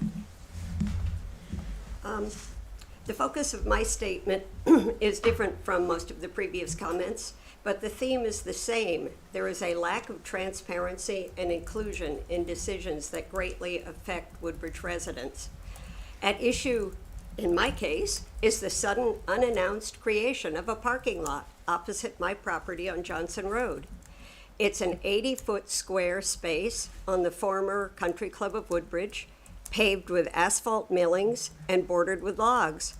While I was outside cleaning up car parts from successive accidents on my front wall, I saw town trucks dumping loads of what appeared to be dirt inside the gate across the street where walkers enter the country club. It would not have occurred to me in a million years that they were following instructions to literally pave paradise and put up a parking lot. Thank you, Joni Mitchell. Perhaps most of you were too young to understand that. How could this be? My neighbor, 2 doors down, was legally required to notify me of his request for a variance to enlarge his garage. When the firemen were expanding their building, excuse me, they notified neighbors on the far side of the Fitzgerald tract on Oak Hill Lane. In this case, neither my neighbor Katie Irwin nor I was given any notice of this project. Not even the Board of Selectmen knew. You may say it is not illegal, but it is secretive and unfriendly and a clear indication of the disregard you have for the neighbors of the country club. The parking lot size, the driveway exit, and the lack of supervision all pose liabilities to the town. Borrowing a line from Field of Dreams, Katie Irwin said, "If you build it, they will come." And come they have. Not baseball players, but dirt bikers roaring and jumping and tearing up new paths. Drones, loiterers, and kids hollering and speeding around the parking lot after midnight and stealing the signs put up by Public Works. Ironically, it is often a seemingly tiny error that proves to be the irretrievable mistake. Or to return to the baseball analogy, I'm afraid that you are approaching strike 3. Thank you. Thank you. Is there anyone else that would like to make public comment?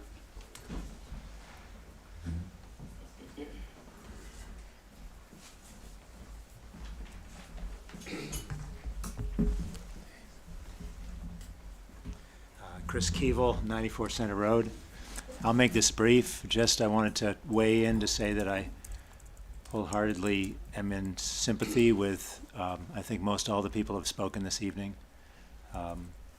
I very much appreciate this process and you as Board of Selectmen who listen carefully to townspeople and think about the range of things we're trying to address.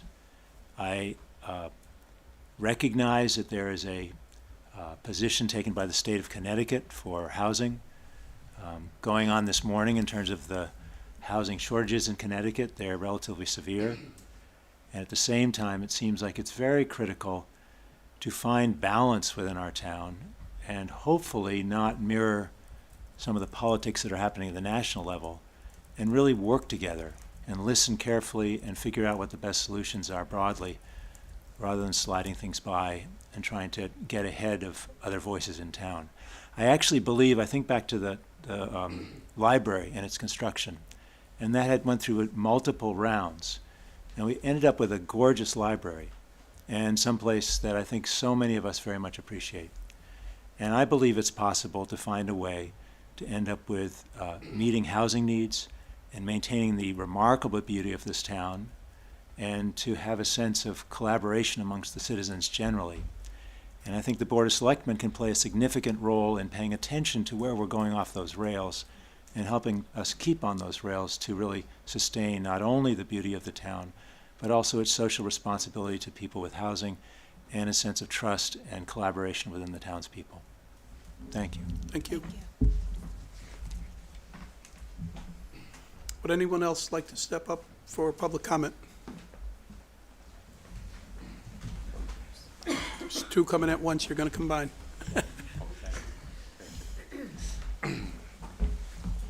Good evening. My name is Beck Swanson. I live at 6 Clark Road.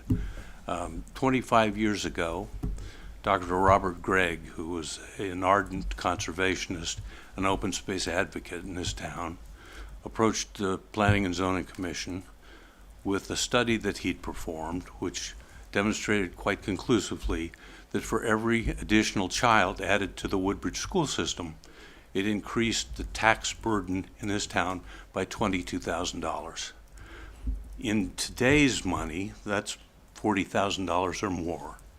So if you take a project which has the potential to add 100 new children, that's $4 million.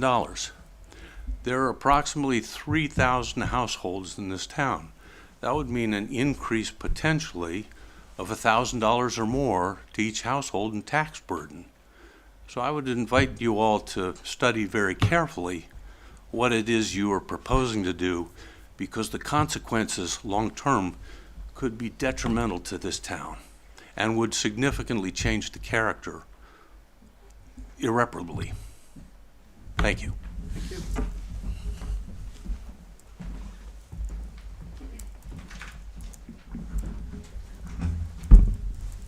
Good evening, Robert Zasco, 6 Westward. So thanks again for having me tonight. And I did submit comments by writing, and as I understand it, it takes about 9 minutes to read through those. So I'll try to shorten that for everybody, and you can read it if you'd like to. But in any event, I'd just like to reiterate, I think we've heard many comments at this meeting and the prior meeting in December, and a plurality of other town meetings that have happened in between. I don't know that I can say it better. I would just like to echo the fact that I think you have a community of people, as you referenced earlier, Mr. First Selectman, that care and they want to work together. And so I just ask you to come up with some tools to make it easy for us to figure out how we can share our ideas so that we can work together to get it done. Thank you very much. Thank you. Who else for public comment?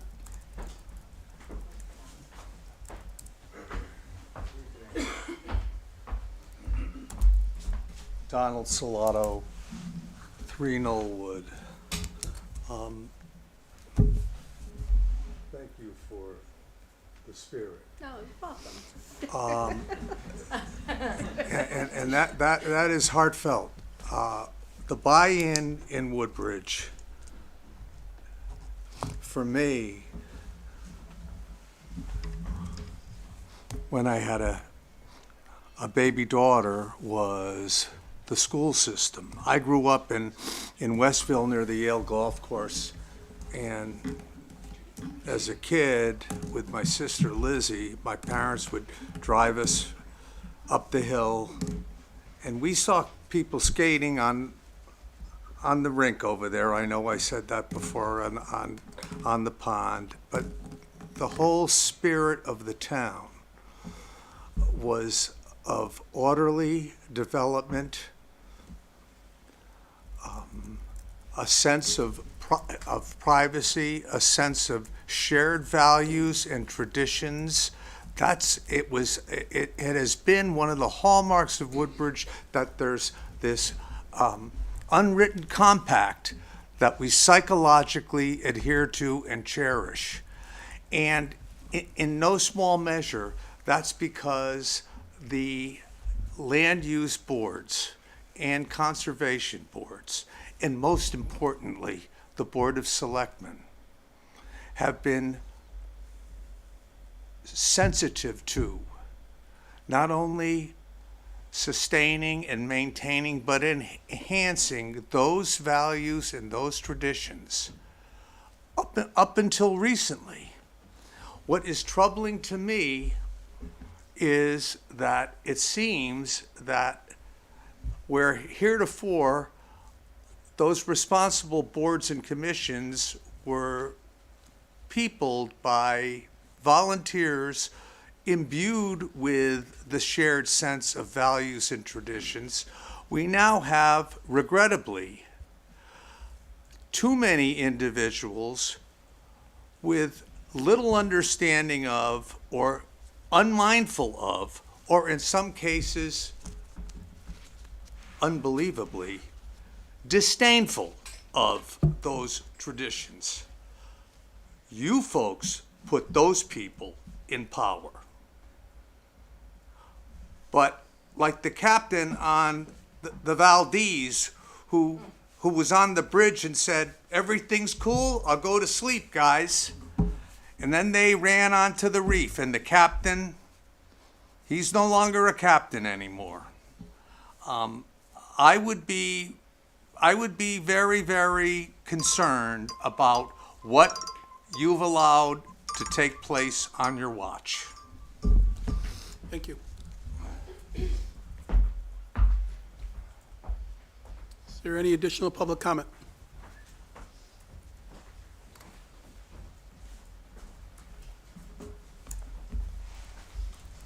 Hello, my name is Ben Carlson, and I live at 89 Center Road.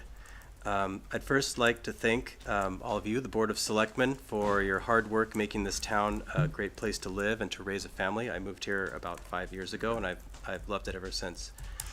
I'm here today because I have concerns about the process leading to the recently amended zoning regulations. Specifically, the environmental impact of the amendments was not fully considered, and the town residents did not have a meaningful discussion about their implications. Woodbridge is a wild urban interface home to many thriving plant and animal populations, wildlife corridors that enhance climate resilience, and water cleaning and carbon sequestration services for surrounding townships. The town should do its part to help address the housing crisis and diversify its housing stock, but it should also carefully preserve its natural capital. We can do both. The TPZ is populated by smart, well-intentioned people who honestly try to do what is best for the town. Unfortunately, the processes by which TPZ receives its information are either broken or non-existent, so it cannot make decisions using the best available data. For example, fellow commissions can't provide input, residents can't make public comments outside of public hearings, and there is no paper in town to provide notice of these hearings. The breakdown of these processes has led to many residents feeling blindsided by recent changes. However, there is nothing wrong with a do-over. Given the potentially seismic impacts of the amendments on the environment, let's walk them back and then fix our processes. Then we can robustly discuss how to best serve the town's people and the larger region. We should strive to make Woodbridge a community that is welcoming to people from all walks of life, while at the same time adopting a nature-positive framework that can address climate injustice and the mass extinction event unfolding before us. We must do this for the people of this town and of Connecticut, the global community, and the millions of species with whom we share this planet. Thank you. Thank you.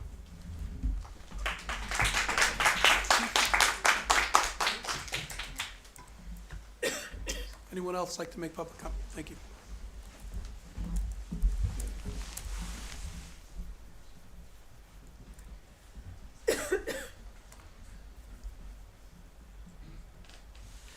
Good evening, everyone. I echo a lot was said here, so I'll get to the point. One thing that wasn't mentioned is that exact spot in Woodbridge. That's our gateway for those of us who work in New Haven and travel that way. That exact spot underneath the Merritt Parkway, you feels like you're home. You know you're home as soon as you hit that spot. You got past the 27 untimed lights in New Haven, took you 45 minutes, and all the stress goes away right there at that Mirror Parkway. I can't even begin to imagine driving into a 4-story stick building with a traffic light right there again. That's not why a lot of us moved to Woodbridge. That's not what we stand for. I just want to acknowledge that specific spot is very important to a lot of us for that very reason. Thank you. Thank you. Would anyone else like to make public comment?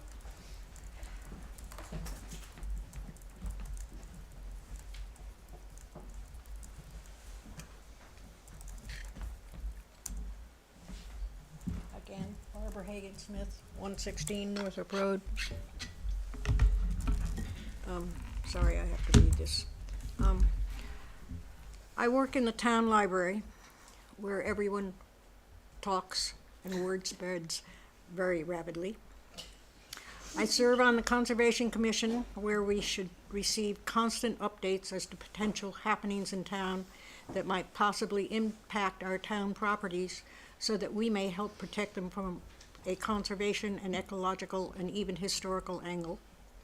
I serve on the board of the Amity and Woodbridge Historical Society, whose purpose has been for 85 years the protection of one way or the other of historical aspects of the town. Yet neither I nor anyone else I have met in town heard in due time about the several changes that people have been discussing today. All of these changes are questionable, but especially egregious to me is the parking lot that was installed right over the top of Roger Sherman's farmhouse. For gosh sakes. Everyone knows that the former country club of Woodbridge is a especially touchy subject for this town, but there are hundreds who deeply believe that this land should be protected at all costs. To this question, a consultant has been hired. But in the meantime, concrete buildings are being raised, parking lots installed, etc., with no notification, not even to the neighbors. Where is the inclusion? Where is the open discussion with interested parties? It certainly feels, to me, like there is a secret agenda that is slowly being implemented all around town. And when it is done, oh well, what is gone cannot be recovered. Now we can build housing, which brings taxes. Unfortunately, housing developments are not going to solve our problems. They will increase our problems and turn our once beautiful historic town into a cookie-cutter version of all other towns. Thank you. Thank you.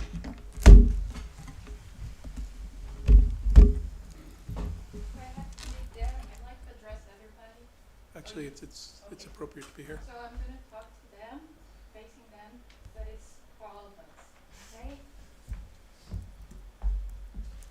I'm Paula Swanson. I live on 6 Clark Road.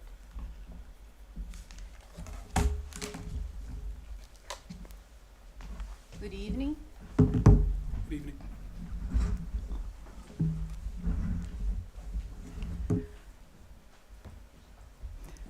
First, I'm going to read something because I think we need to be reminded of this. Just for giving context, I read this last year when the RFP for the country club came in.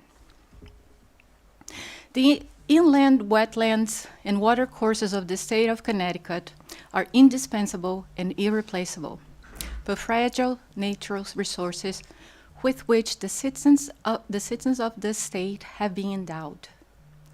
The wetlands and watercourses are an interrelated web of nature essential to an adequate supply of surface and underground water, to hydrological stability and control of flooding and erosion, to the recharging of purification in groundwater, and to the existence of many forms of animal, aquatic, and plant life.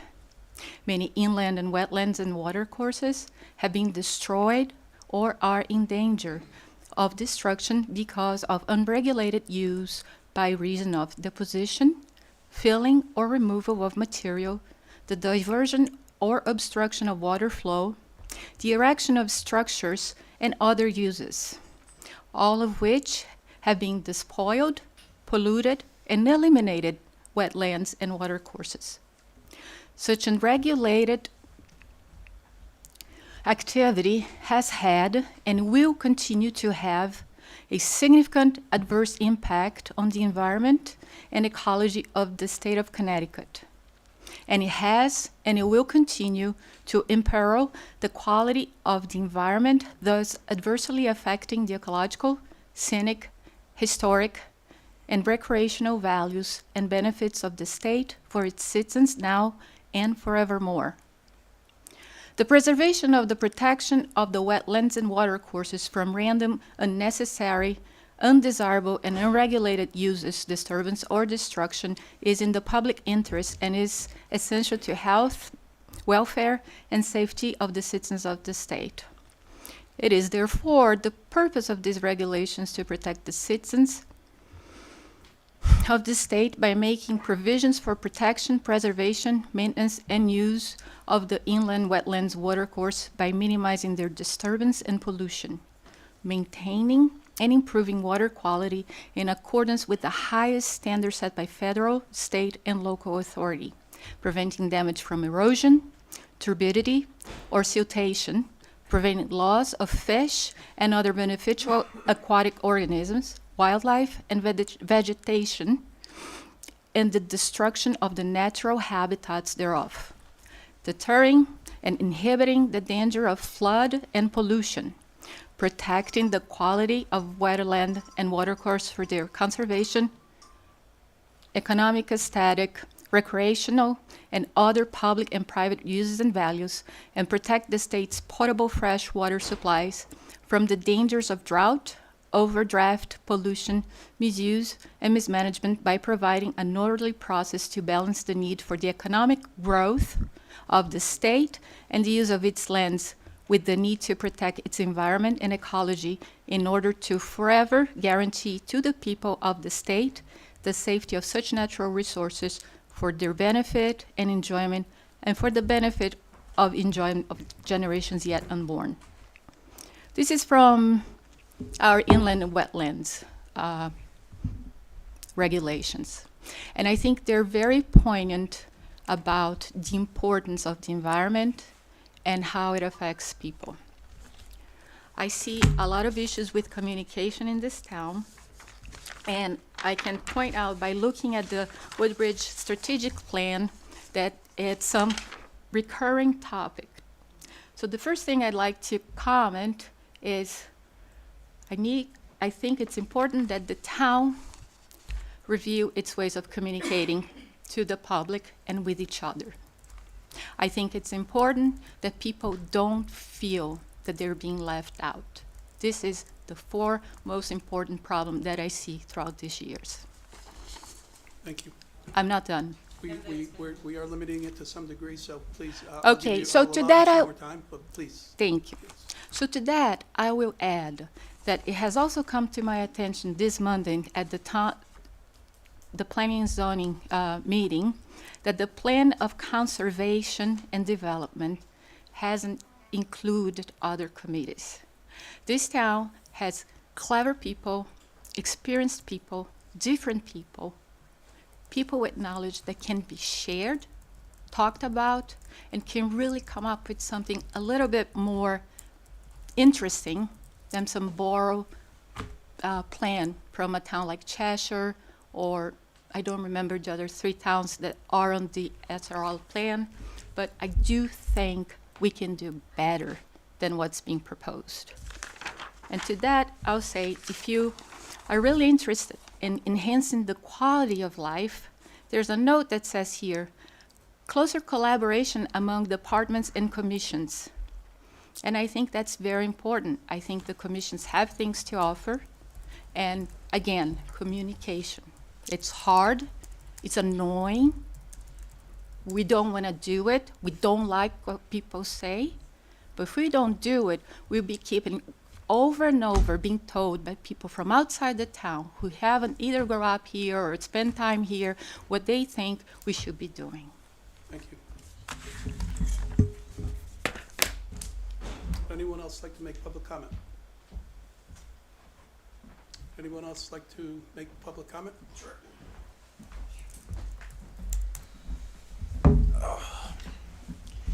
My name is Scott Hunter. I live at 52 Indian Trail. I did not prepare any remarks for tonight, but I felt compelled to come up here and say something. And I'm not going to be an old timer that talks about, you know, my day and that kind of stuff. But I'm not an out-of-towner. I went to the schools when there was 1,100 kids in 19. Just the microphone only. I went to the schools in 1968 when there were 1,100 children. This group, and I want to say to the selectmen, this group here is a very organized group. And there is a segment of the world and the population that doesn't necessarily organize itself to come out and speak. I am the only voice that would be different than the voices you're hearing today, because that's not as well organized as this group. This group is contributing members of a political action committee that's a referendum PAC, who uses marketing techniques through Conserve Woodbridge to come here and make these things. What's important is the law, and that you don't capitulate and you don't honestly address the people that aren't in this room. And so, to be quite frank with you, I feel sorry for the mother that has 3 children and is underhoused. And I feel that we have obligations for that. And whether that's woke, as a resident of this town since 1968, maybe that's woke. But when I saw the PAC coming in to speak in my church, and then followed that PAC and watched that mobilization of Board of Selectmen speaking at that PAC to organize this and saying you all need to come out and speak, those kinds of things are very dangerous. And where it's dangerous for a Board of Selectmen is to capitulate to that. Because if you capitulate that and you start appointing people and changing these things, then you're going to reap the bad thing about that. As I said, these aren't prepared remarks, but I do want to represent the people that are not in this room, that don't well organize. And if you go down this path, you're going to reap those penalties, essentially. And it's not a threat. It's just they're not represented. And so please do that. Thank you. Yeah. Would anyone else like to make public comment? I'm insulted by that comment. I've been in this town longer, before 1968, my whole life. And I don't belong to any PAC, any political group. I'm independent, and I'm here just to protect this town because I love it, okay? And I'll do anything to improve this town for generations to come. And I want you to remember that that's what we want to do. We want to build a legacy so that this town is beautiful in 100, 200 years from now. Thank you.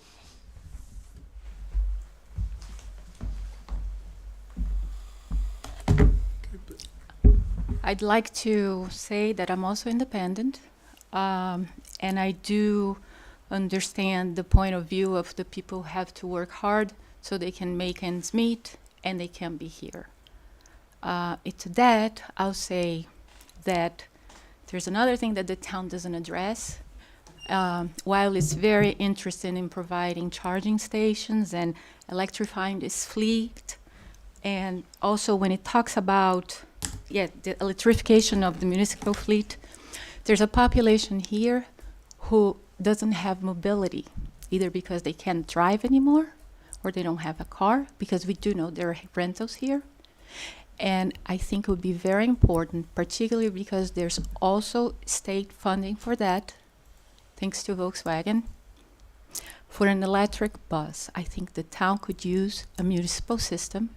It doesn't need to be a lot, but it will connect places. We don't need bus stops. The houses are far enough, and technology nowadays can allow for an app to call for that. You can go from the town hall to the business center.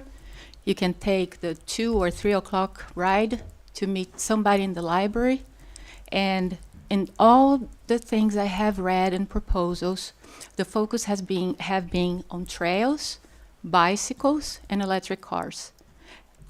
And I think it's important to address this aspect. Economic development comes in very many different ways.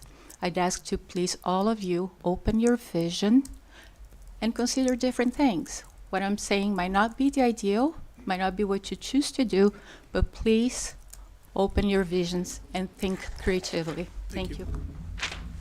Would anybody else like to make public comment?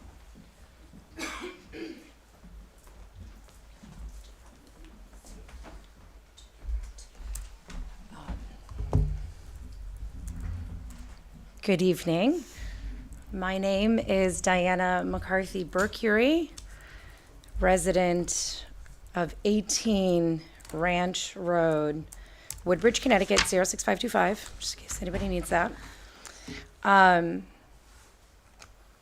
First, I want to give a big shout out to Barbara and Ben and Sharon for the Scenic Road designation that they worked incredibly hard on, and it is a privilege to serve with everybody on the Conservation Commission. And I just want to send our love and our healing prayers to Val, who we hope is doing well in the hospital. So I'm not going to use any trendy terms that I don't know what they mean and look super inappropriate using. But what I will say is I came here to another meeting and I brought up some concerns that I have. This is my town. This is my hometown. I was on the wrestling team, believe it or not, running on those trails behind the church where I am on town council. I'm a liberal. I bleed blue. I'm a Democrat. I am on the DTC. I am not a part of a pact. I'm not even sure how to spell that word correctly. But I care deeply about this town. And when I came here before, I said, these are my concerns. And the response I got back is, we will do better. I will do better. And I hold you to those words. I have asked several times in my position in the Conservation Commission to have a seat at the table. I have asked TP&Z, let us weigh in, let us provide insight. This is our expertise, this is our background. I have been ignored and I have been told no. The first time I heard about an appeal process was at the last TP&Z meeting by Chris Sullivan, our public servant. And when I asked, how do I do that process? No, is what I got. When I asked, please provide our commission with information on the Fountain Street property, she told our liaison, no, they can read the agenda like everyone else when it gets posted. Well, it must be nice to be queen. Maya Angelou said, do the best you can until you know better. And then when you know better, do better. We knew better the last time I spoke before at this commission, at this board meeting. I specifically voiced concerns. We posted something, a public notice on Thanksgiving, a federal holiday, and then the meeting happened the Monday we all returned, and some of us maybe did not return on that day. And big changes happened, not incremental. Let's not misrepresent this for what it really is. Big changes happened. And then another public notice goes out on Christmas and the first night of Hanukkah? I mean, teapot. Come on. We can do better. Mika, at the TAC meeting, you told us we must notify the residents before we do anything at that country club. the building was removed and you said the residents were in an uproar. We must do everything to notify the neighbors at the country club. The racebook track, we're talking about a parking lot. You must notify the neighbors at the country club. And yet, TP&Z does not. A parking lot goes in, they are not notified. Where is the communication? FOI states that they are governed public notice days that they must be posted may not include federal holidays. They may not include weekend days in the count. We have brought this to your attention. We are here. We are volunteers. I volunteer at the church. I volunteer on the commission. I volunteer on sustainability at Earth Day. I volunteer wherever I possibly can. I am highly involved. What more do I need to do to have a seat at the table? To not be told no, to not be told somebody else is going to take care of this. We don't care to hear from you. We said, please put us on your agenda. Let us give you an update. No, but housing could. Housing has a direct line in there, and they are not a subcommittee of TP&Z. They are their own committee. Otherwise, all the members of TP&Z would make up the members of the Housing Committee to be that subcommittee. That is inaccurate. This is very frustrating for all of us. No appeal process, no information on the appeal process, by the way, anywhere on the website. No guidance. You call people, you get no response. You submit. I was forced to send an email to everybody and anybody whose email I could find anywhere, not on the website, saying, I'd like to appeal. What can we do? I'm speaking on behalf of my neighbors, who I notified, hence why Ranch Road is showing up to almost every meeting I know of. But we can do better. We have to do better. I am invested in the conservation and the preservation of the natural resources that we have in our community. The best time to plant a tree was 20 years ago. The second best time is today, is now. We have to protect it. I am not against housing. In fact, the messages I'm getting are from my educators in Liberia that we are training to educate the public because we are going to build a school there for children who cannot go to school. That is, you want to talk about working with the poorest of the poor. And we can do it in a way that it has no impact on the environment, that it is a carbon positive building. I mean, talk about virgin lands that have never been destroyed. And people want to. We are here. I have to do the same work that I'm doing there, here in Woodbridge, Connecticut, where we know better. And we can do better, and we must do better. I disagree with what has been happening. I'm vocal about that. I am here at the table to say, let's continue, let's stop the nonsense. Stop cutting us out of the room. Start really putting your money where your mouth is. Let's see some action. Words mean nothing at this point. Forget 2 strikes. We're at like 7 strikes. Action speaks louder. Thank you. Have a nice evening. Thank you all for your time.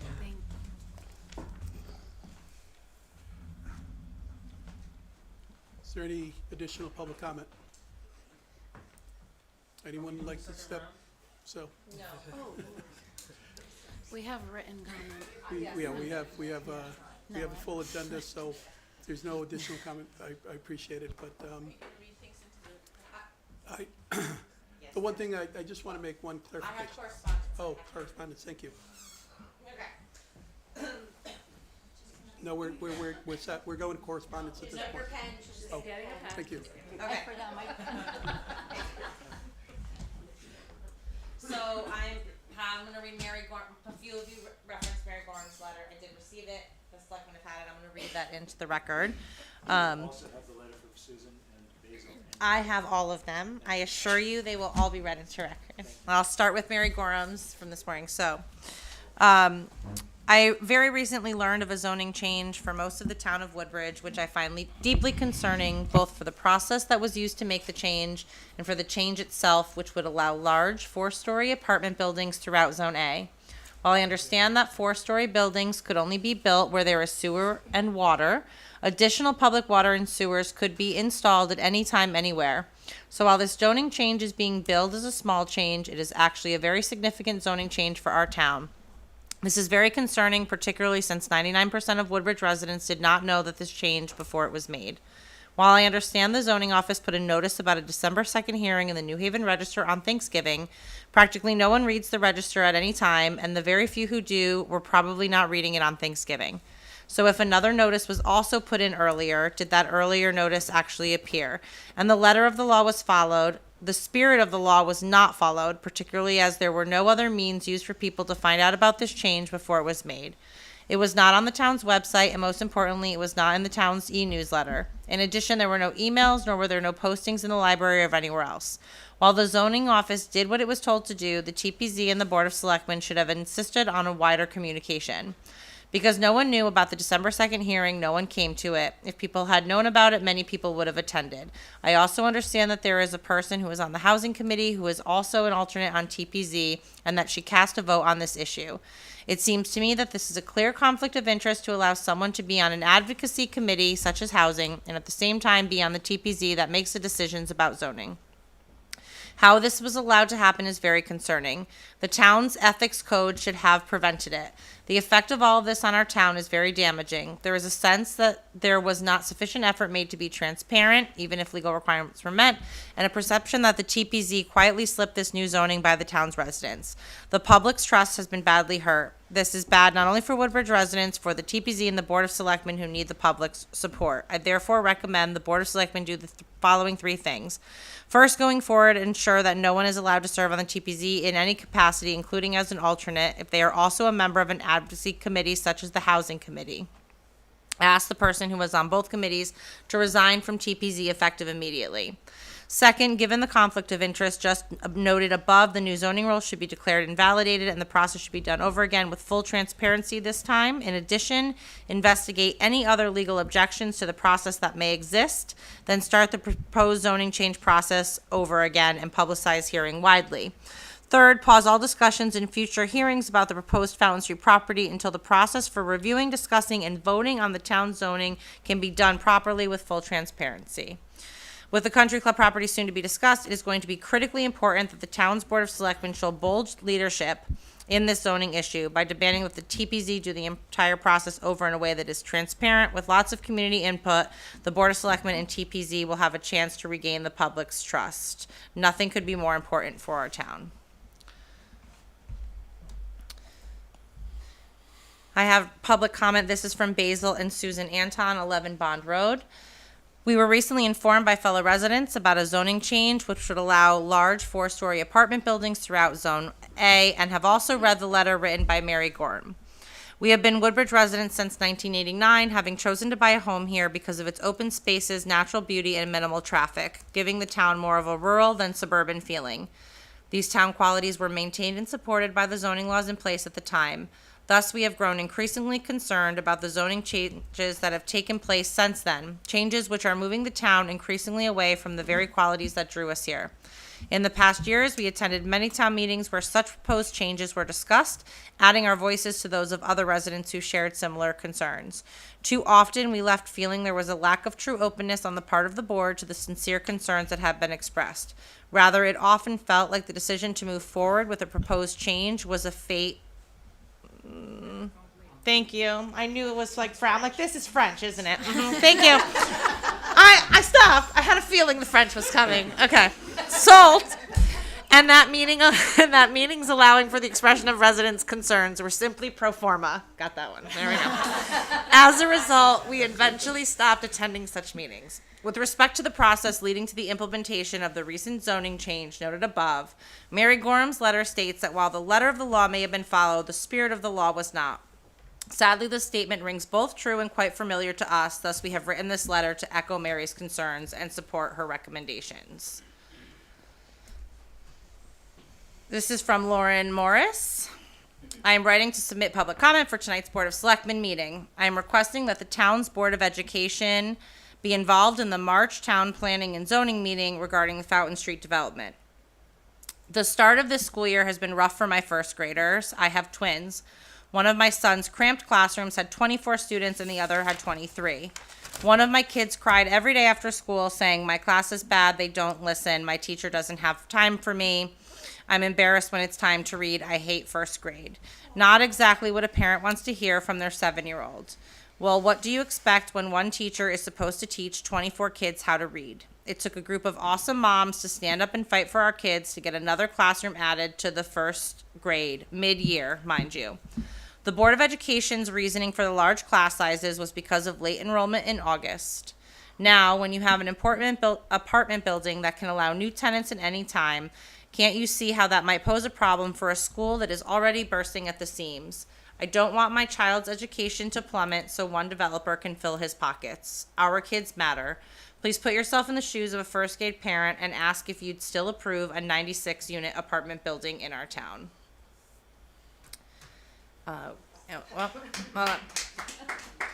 Okay. Hillary Drum, 11 Mulberry Road.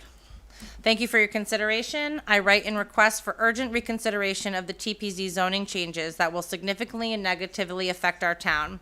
The decision to increase the zoning height to 4 stories from 2.5 and also decrease the amount of affordable housing in this from 20% to 12% to comply with a contractor's request was made without public input or approval. These changes will significantly change Woodbridge. We need to consider how these changes will affect our town in all zones and what it brings for the future in all ways. There are very significant zoning changes and should be made with public input and approval. It appears these changes were approved by the TPZ Commission and were made behind closed doors in a way to avoid public input with unclear motives. This may not be the case, but it is how it appears. Allowing drastic changes like this will hugely affect the character of Woodbridge and is a horrible way to lose trust and confidence within our community. Please, please, please remedy this, regain trust, undo the changes, and start afresh, allowing for clear explanation of suggested changes, public input, voting, and a clear and transparent path forward. And then I have one more. Rob, you can bypass it. Because it is like 9 minutes long. Okay. Okay. Thank you. I have one more then. But we'll post it in the minutes, right? It will be in the minutes. Okay. Yes, all of these and the ones that were handed to me will be copied along with the minutes. Yes. And we do have all of these. And have been given them and have read them. They've been getting them all day, I Yes. promise. But if you'd like to email me versions of yours to be included in the minutes, please also feel free to do so. It'll be posted for the record. I'm sorry? It'll be posted for the record. Yes, in the minutes. That's dear. This is from Jeff Gee, Johnson Road. Dear town representatives, nice try to sneak this abomination past the townsfolk. Have any of I have to start over. Rachel. I'll sit in the back next time. I didn't start that one. Okay, have any of you ever bothered to try and drive into New Haven in the morning down Fountain Street? The traffic routinely backs up a quarter mile from Forest Road, and it takes an extra 10 minutes to get through the light there. With 100 or more units probably planned at this site, the traffic will only get geometrically worse. A real bonus for Woodbridge residents who need to get to work downtown. Will any of the new residents have children in our schools? A further bonus for the overcrowding at Beecher. This is actually the thin end of the wedge with the aim to put hundreds of housing units on the golf course. Just what Woodbridge needs, to dump hundreds of thousands of tons of concrete and asphalt on the most beautiful and historic land in the town. In fact, our first selectman has already started this process by dumping tons of toxic and carcinogenic millings to create a parking area for supposed sledders when the snow is sufficient. 2 things to consider regarding this latest dump on the residents. There was a perfectly usable gravel lot extant on the same footprint where the new lot was created, and how did the sledders survive parking on side streets for 70 plus years? Instead of creating more traffic pollution and toxic waste in our beautiful town, why not retain the acreage at the Woodbridge Country Club to fight the climate crisis and provide greater, healthier opportunities for our town? And that concludes public comment. Thank you. The one thing I will say, just from a corrective standpoint, and it's truly only to corrective, because I understand the point that everyone's making in regard to the notifications, and I recognize that, and we will do something to improve on that. but any notice that's sent out from the town board, there's usually two. For example, in the case of the public session, there was one on the 22nd of November and the 28th. And please, folks, I recognize your point, and your point's well taken, but I do want to make sure, just from an understanding standpoint, that all notices are done twice. There was one done on November 22nd and one done on November 28th, and the same holds true for the notice for the December notice. That is something we checked on and something that I've been asked to make sure that people understand, that there is not only one notice sent out that was sent out on a holiday. So with that, our next item on the agenda is the CCW Master Plan update. Oh, I'm sorry. Thank you. I'm sorry. And we'll ask that Brad Barnett and Mike Assis. And we'll ask that Brad Barnett and Mike Assis. Justin just pops up, that's right. Brad and Mike, I just want to ask, I know that we've here on the board discussed that we may want to take a break at some point between this. Do we consider this, or do we want to go one more time? We want to go one more item. Are you guys hearing me? I'm happy to go a little longer. Okay. Are you okay with that? Or I'm happy anytime, I don't care. I'm okay, I'd rather go a little bit more myself. The noise of this projector behind me is not very good for my old ears. I don't know if we can move it. I don't know if we can move it farther away, but I've been sort of trying to crawl under the table.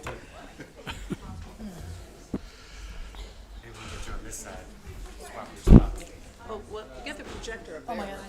I think we're going to put it there, actually. Or there, yeah, that would work too. I can see our attorney looming over my shoulder in the reflection, so his head was really big. So Brad, Mike, let us know when you're ready. Okay. I can see him in the reflection.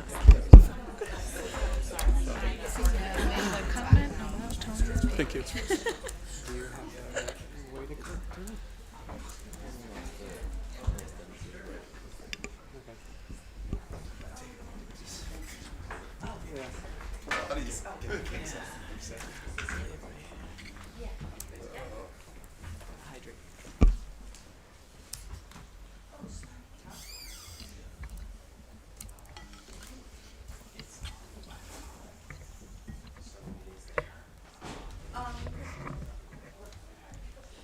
Did you just tell her?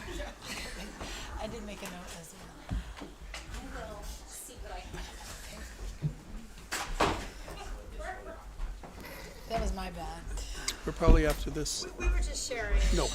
Oversharing. Camaraderie. Okay. I can even be on the mic for... Okay.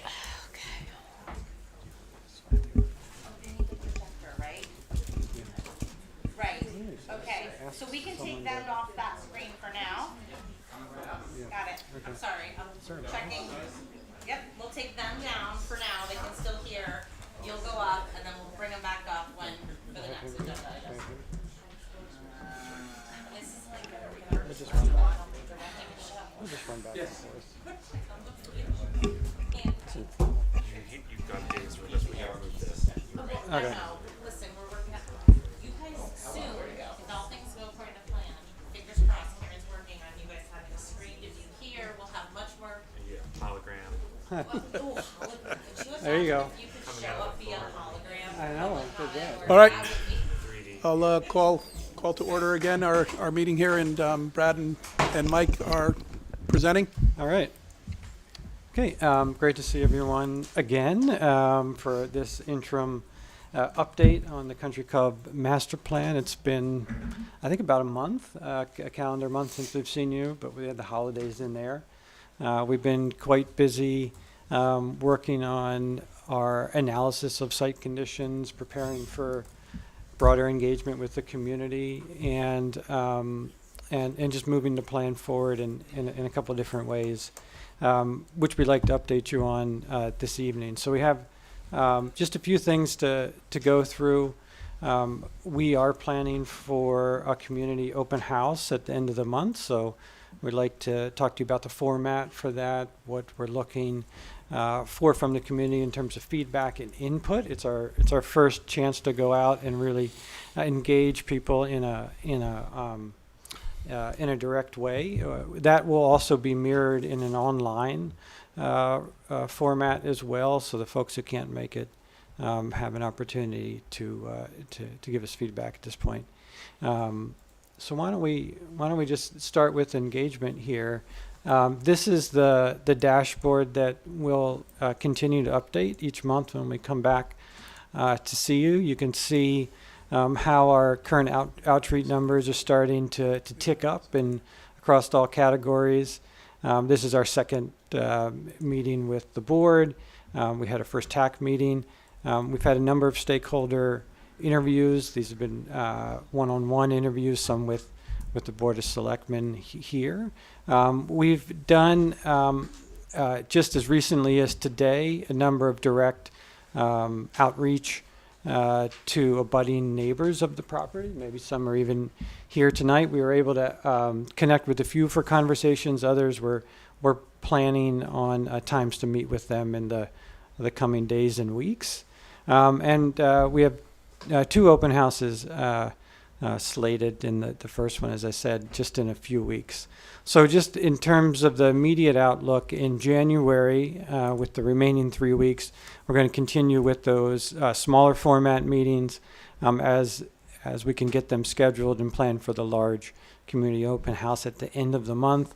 It looks like the site walk, which we needed to reschedule for the TAC, is probably going to slip into February. We're hoping to do it on the same day as the community open house, but it looks like there's a conflict with a POCD meeting earlier in that day that we didn't want to overlap with. We also will be scheduling focus group meetings. Those will be virtual, and those will collect all the various committees and commissions that aren't represented on the TAC, so that we make sure that we have input from everyone that we can receive it from, both the volunteers and staff level. And then in February, we'll be back again for an update.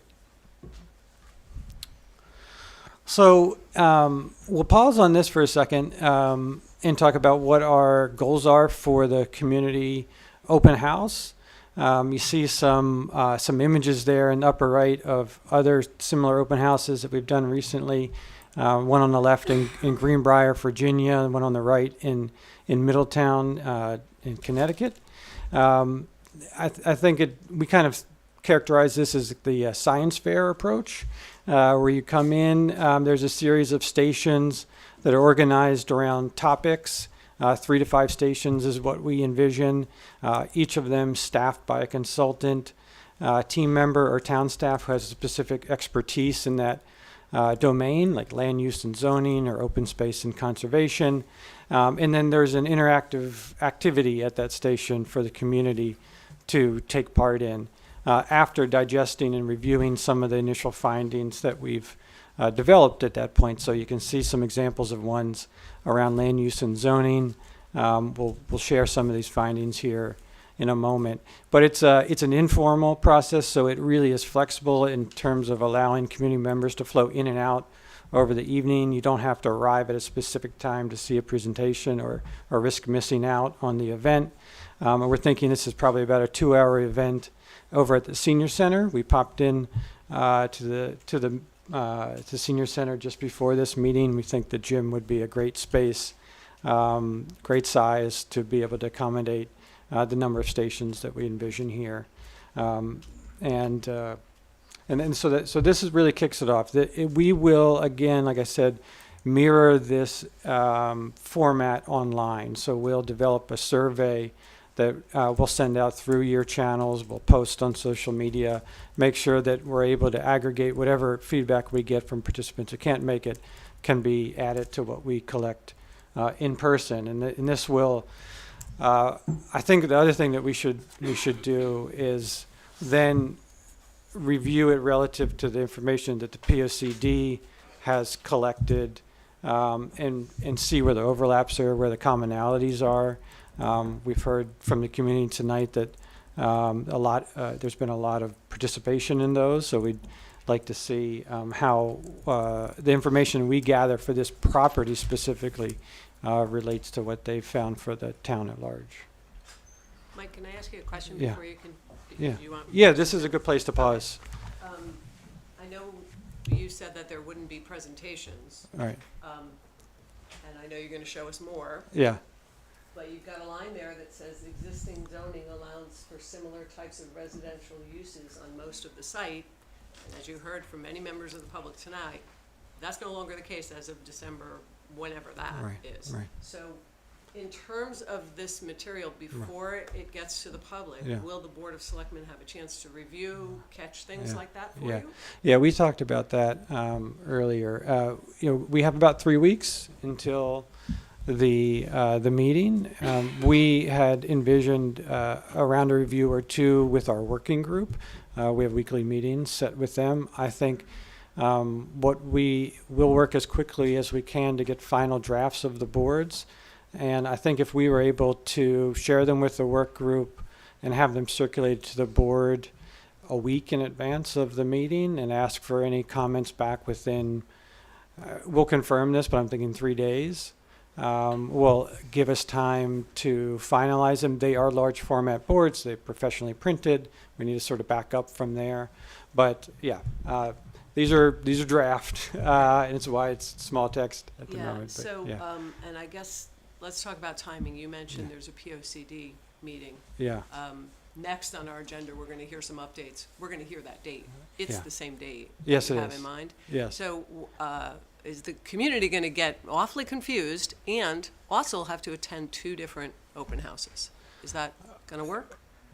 Well, hopefully there's No, no confusion. if I might, Mike. Yeah. The 29th date for the POCD is specifically for a roundtable associated with the staff and a roundtable associated with the commissioners, the commissions. Right. Yeah, so So- I see a lot of them here, and they're Correct. probably gonna be in both places at once, and they won't be able to do that. Well, the times won't overlap. No, right. So this is 6 to 8, Mhm. and the roundtables are gonna The be ro- 1? The roundtables are 1 to 3 and 3 to, and Chris, 1 to 3, 4 to 6. So that if people need to come earlier because they have another commitment, So it is all the same day? Yeah. All right, so it'll be a communications challenge for folks to understand. Hmm.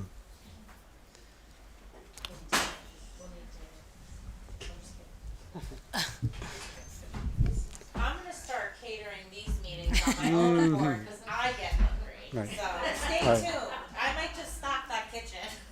Someone on TPC thinks we do have dinner You know, in our experience, participants spend 20 to 30 minutes in an open house like this. So for those folks who are taking part in the POCD, they show up at 6:15, 6:37.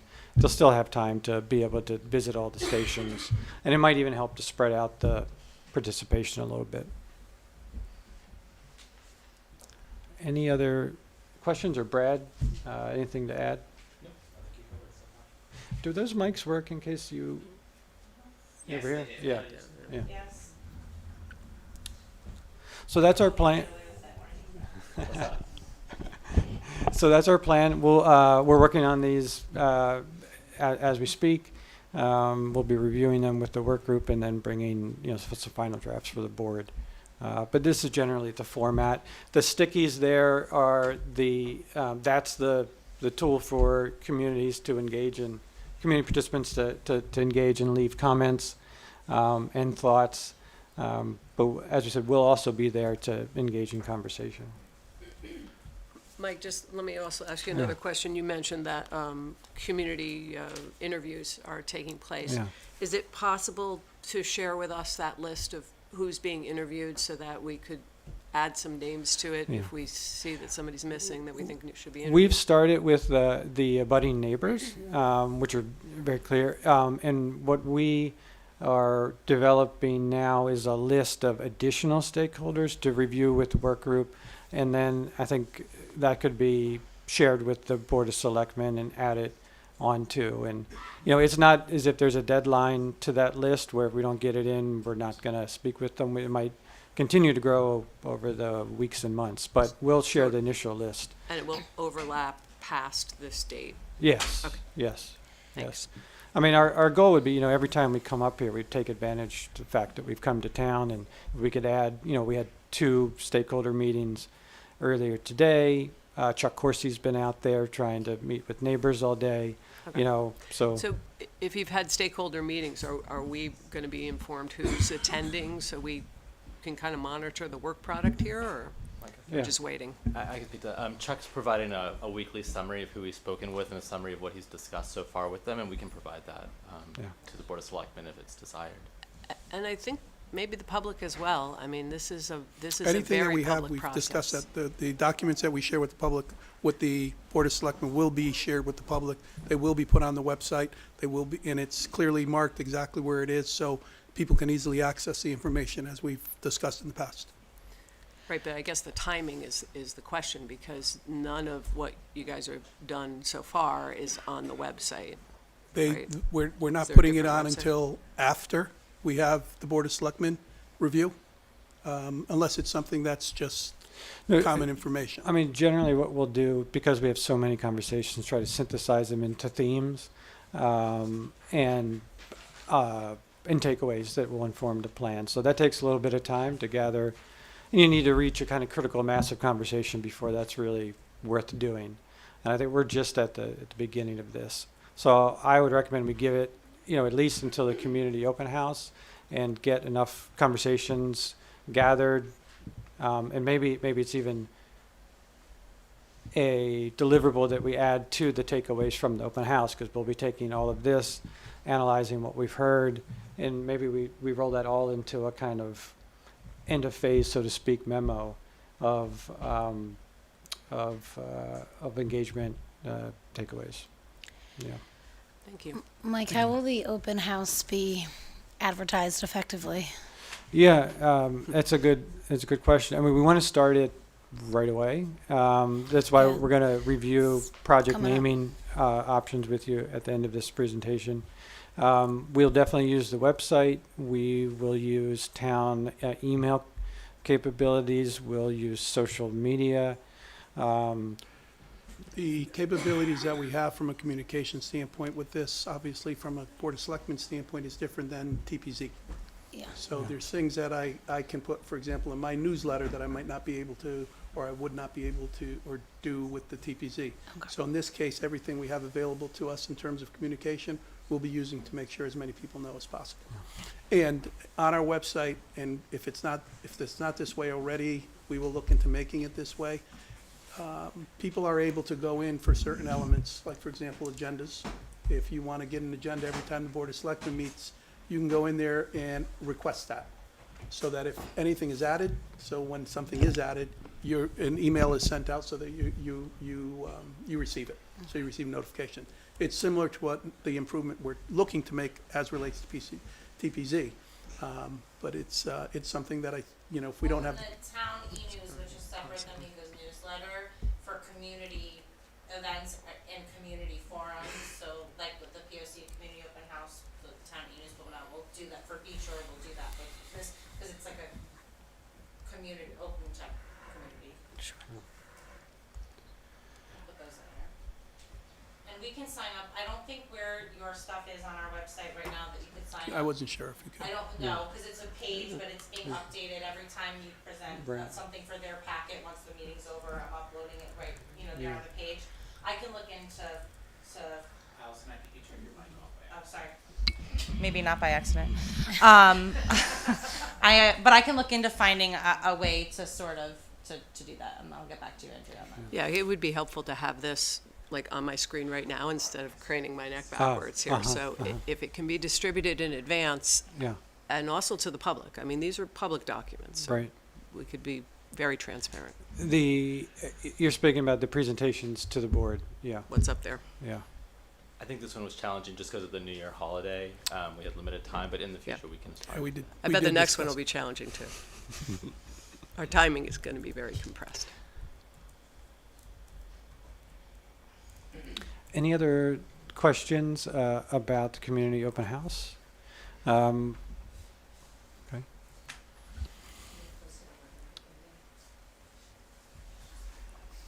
So the next thing we like to go through are kind of in progress conditions analysis, some initial findings. These are at the moment really focused on sort of the physical characteristics of the site, based on the information we were able to receive from the town, some of the past reports that we reviewed. We've done a little bit of the regulatory analysis. This is just the beginning, because we're here meeting with you at your regularly scheduled meeting. So this will continue, and you'll see a more complete version at the open house. But a snapshot of where we are now. Brad, do you want to take us through? Sure. And I apologize, I'm doing double duty, so I'll be bouncing to the computer. So as Mike said, this is just a preliminary sort of snapshot in time of where we are with the analysis. It doesn't represent a complete analysis by any means. We've begun with some of the history and cultural context, which many people have spoken about, beginning with the Sherman and Clover Hill Farm heritage for the site, some aerials that come after that era but show some of the characteristics, including some of the stream channels, some of the uses around the property prior to development, areas that were wooded then that remain such on the eastern side of the property, and some of the historic eras of development that you can see in some of the images. And again, this is just a snapshot. We can go into more detail as folks have thoughts or questions. The next era that we've been gathering resources on is the country club heyday itself, beginning in the 30s and 40s, expansion with other uses around the clubhouse in the 70s and through the 80s, and into the early 2000s. And then the third era that we're looking at, which is how it's being used today since the town acquisition. Some of those uses informal uses like sledding, which predate town acquisition, the evolution of the wildlife habitat on the property, some snapshots of people using the pathways, which are still there, the paved areas, and then of course the context around it, which has filled in with single-family homes and other uses over time. We've also begun looking at some of the relevant plans, which can help inform our understanding of the study area today. These are just a few of the ones that we've reviewed, but the 2015 POCD and what's been done so far for the update of the POCD, the affordable housing plan from 2022, the connectivity study for the business district. At the state level, we've reviewed the green plan, the state's POCD, and the study that was done by DEEP for the property, and then the Audubon assessment, which had a lot of great resources and assessment of some of the natural conditions on the site. So just in case, I don't want to repeat, and I've repeated it already, but the housing plan that you have there, if you were not here for that portion of the meeting, we discussed that that's in the process of being updated, and we wanted to caution all the consultants. That did predate. Stay tuned, okay? Thank Then you. it's not too redundant. Thank you. No, that's helpful. So these are just a couple quick, just to give you a flavor of some of the things that have been coming out of that review of previous documents, some of the recommendations and findings. The affordable housing plan, which thank you for that mention of the adjustments to it, but its recommendation around smaller dwelling units to accommodate older residents looking to downsize and younger professionals. For rental housing survey that indicated that the particular need for age-targeted, affordable, and two-bedroom units. The connectivity study for the business district, which is about a mile away from our study area, but has some potential overlaps in terms of connections. It noted the lack of connections for pedestrians to adjacent zones for that area. And it also noted the desire for a park once model and a village center style, which may have some relevance for our work as we move forward. And then some of the state and other studies had really rich resources around the natural conditions, some great site visits and observations that have been done. Per the green plan, the eastern portion of the site, which is confusingly part of the West River Watershed Greenway, overlaps with the wooded area on our site, which has some larger regional implications for providing connectivity and conservation. The DEEP study had some good insights about the character and the current status of the natural conditions on the site. In particular, it highlighted that there is, as many have noted, substantial invasive species, and that in particular has compromised the understory and ground cover in some of the forested and wooded areas. So that would be a major opportunity for improving the ecological conditions of the site. And that study also recommended focusing on larger forested areas rather than some of the narrower hedgerows of trees that occur around and between some of the fairways, for prioritizing improvements for wildlife habitat. We can talk more about that in some of the maps that we've produced in some of the next slides. And I'll just add, there's some great oak regeneration taking place in that Yes. area, which was also notable in that study. Yes, and they also noted some the white oak in particular for habitat purposes being important. Yes. And then I mentioned the midstory and understory as a particular challenge in some of those wooded areas, and that the early successional habitat, which I'll talk a little bit more about what that means in a second, but that's particularly important in Connecticut because it's very rare. It's only about 3% of the land cover in Connecticut, and so this is an important, unique part of the ecology of the state, and that is particularly relevant for pollinators and some other wildlife habitat that we have been looking at for the area. So a lot more than this in our review, but just wanted to give you a sense of some of the things that we're learning through that process. I'll also add that our partners at Langen, who are the landscape architects, have been leading some of this work, and so we'll do our best to speak to it, but we may need to follow up with them if you have questions that exceed our knowledge.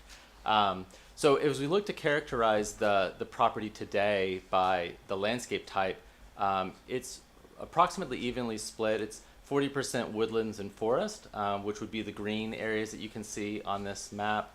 About 50% is meadows and grasslands, primarily the former fairways on the site.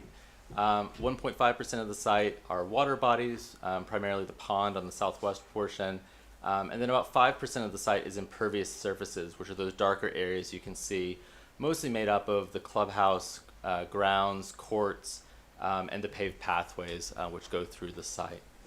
I have a question for you about water bodies. Yes. So we've got the pond very obviously there, but there's a river that feeds that. It's a Yes. stream. Yes. There's also, I was also maybe 2 weeks ago, up at the very high point, and there's water coming up through cracks in the pavement and streaming down. Oh, interesting. So there's water throughout. How do you map any of that? How do you take account for that? It will be on one of the next slides. All right. Let me Stay know tuned. if you have more questions on that one. All right, let's see. So I've mentioned a lot of this already about wildlife and plant habitat. So currently most of the site, almost all of the site, is early successional habitat. That means that the original natural conditions of it, be they forest or grasslands, have been disturbed over time through different uses, agricultural development. And so there's new growth beginning to come up in its place. And as I mentioned, this is very rare in Connecticut just because of the patterns of development in the state to have this much successional habitat. Part of that also it means that you get a lot of invasive plant species as some of that new growth has come in over time. The property ceased mowing about 8 years ago, with the exception of some of the path areas, which continue to be mowed so they can continue to be used recreationally. The freshwater pond and creek on site are important habitats for a variety of wildlife, as we found in some of the studies that have been done. And to one of the selectmen's comments about regenerating native trees, there are several of those, in particular oaks, on the site today. There are no state or federal listed species, that means endangered, threatened, or special concern species identified within the project site. And there's also no critical habitat within the project site. That doesn't mean there aren't important wildlife habitat features. It just means from a regulatory perspective, those aren't things that we have to worry about on the site. So then we get to wetland soils and water courses. And so as Selectman mentioned, there are water bodies beyond the pond itself that feed the pond. I showed that 1934 aerial where you could see some of those stream channels in the aerial. There are also some wetland soils, which you can see with a darker blue, that have been mapped as well. And in general, the site drains to the West River, Indian River, Whippawag River. Most of this site drains to the Whippawag River. So if there's a spring in the center, how do we know about that? That is one of those questions that I will follow up with our experts at Langen I'll about. send you photos. Yeah, please do. This data is GIS based, so this isn't based on observational data. So we can supplement it with observational data if we have that. From a transportation perspective, there are 3 vehicular access points on Woodfield Road. 2 of them there. The primary entrance at number 1 there at the club site. There are about 80 parking spaces currently at that primary entrance at the club. There's also, as was mentioned in some of the public comment tonight, formerly service access along Johnson Road, which now has limited parking to support winter activities as well. One of the things we've also started to look at is the accessibility of the paved pathway network. And when we talk about accessibility here, we're just talking about topography grades, ADA accessibility. Condition is another lens through which we want to look at accessibility of the trails themselves, so that will happen in time as we're on the site more. But one of the things you can see here, the green are accessible pathways, the orange are non-accessible pathways. There's a little under 3.5 miles of paved trails currently on the site, and 2.1 miles of those are accessible paths. One of the things that we've started to look at is the opportunity for a fully accessible network of paths that could use some of the fairways and other ways to create better access through the site. And so this is just an early analysis that'll be really helpful for us as we start to get into that in more detail. Another thing I'll mention on the trails is that the old Derby Trail is on the northeastern portion of the site at Ansonia Road, and so that's a potential opportunity to connect this site into a broader regional trail network. And So, sorry, you're mentioning the prior amenities. I think there's a currently functioning volleyball court there, sand volleyball. Oh, There is is, that? it's on one of the former tennis courts. Oh, okay. Thank you for that. We'll add that.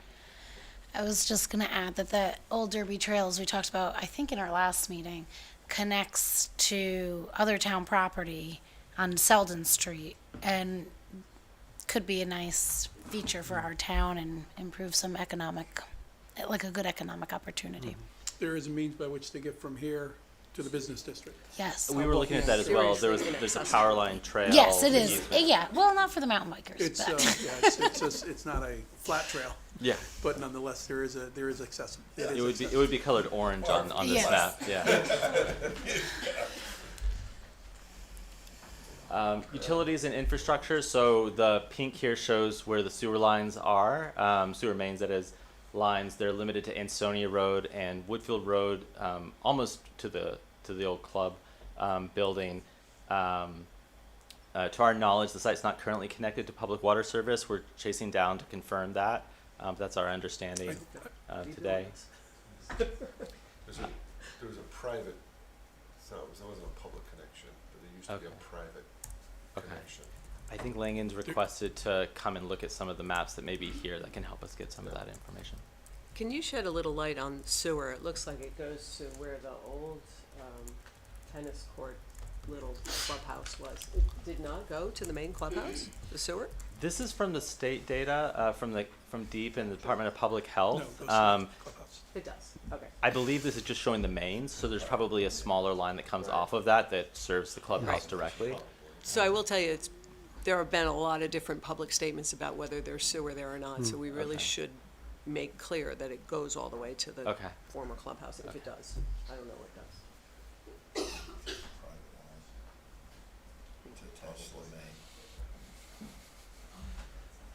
So current land use today, again, these are the broad land uses that we have.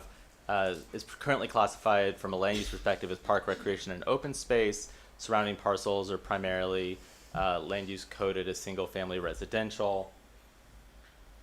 So that's no longer the case, or am I wrong about this? I don't know I don't think I understand what TPZ did just do, but single-family residential, if it's Zone A with sewer and water, no longer the case, right? This would be describing the current land use of what's on the ground today. It doesn't describe the zoning for what could be done in the future. So that might change the zoning description of it, but from a land use perspective, just describing what's there today, it would still be considered single-family residential And I'm until so- such time as a new development takes place. I just can't read the key. What is the darker green mixed into with some of that single family? It's categorized as municipal nonprofit. Okay. And this is coming from the COG data Yep. that we have, so it's a little bit broad, but that's what it is. Yeah, thank you. So, yeah, the darker green that you have between Woodfield and the highway is, yeah, but if it's, I mean, it was part of the country club, wouldn't it be the same Parks Rec open space, or? Not necessarily. This is based on the COGS data, so we can refine this to be more specific, but based on their data, they classified it as municipal nonprofit. Yeah, I mean, it's the parking for the park, so wouldn't that make it part of the park?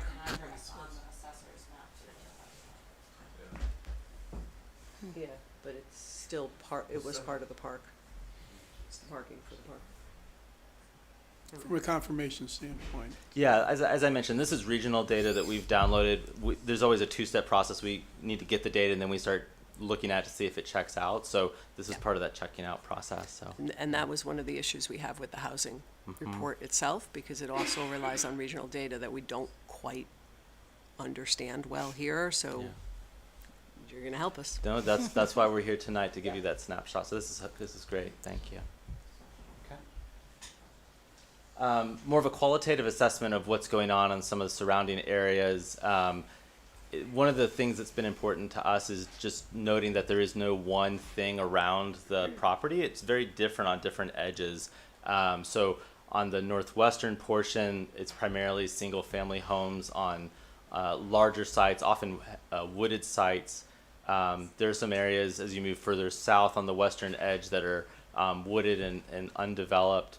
The southern edge is important because it notably has properties that directly abut the property itself without a road separating them, and so it has a different character along that edge with backyards that directly face it. And then, of course, the wooded area on the other side of Woodfield Road has its own character as well. And then finally, Ansonia Road is a fairly busy road, has one of the major intersections as well that gives access to the site. So this will become really important as we start looking at what to do on the property itself to understand how it relates to what's happening along each of these edges. It may be worth noting that from the Merritt, you can see the old clubhouse, especially this time of year, absent of foliage. Yeah. For whatever. No, that's important, and hear it as well. Yes. We were just talking earlier today about that you can hear the merit from several parts of it. So zoning, we haven't finished the zoning analysis yet, but we wanted to sort of just give a quick snapshot and mention two things. Residential A zoning allows for, we've already had the comment about it goes beyond what's currently on some of these sites adjacent to the property, but it certainly would allow more of what's on the property, on those sites today, if you wanted to do that. There is one important note also, which is that a portion of the site, you can see that shape for the public drinking water watershed, does cross over the property, and it also is, it overlaps where the club area is. And so that impacts per zoning what can be done there. So multifamily would only be possible with a special exception outside of that drinking water area, would not be allowed within it. And so that's something that will be important as we start thinking about the distribution of uses potentially in the future. Is that true for commercial development as well? My understanding is that commercial would not be allowed in the A. Without a zoning change. Without a zoning change. Well, we're making those apparently, so. So you're mentioning the public drinking water watershed, is that Lake Maltby? I believe it is. Right, so not the West River. Correct. So parts of this go to West River, parts of it go down to Lake Maltby. And I believe it's mostly topography driven, so that, Yeah. yeah. Cascades.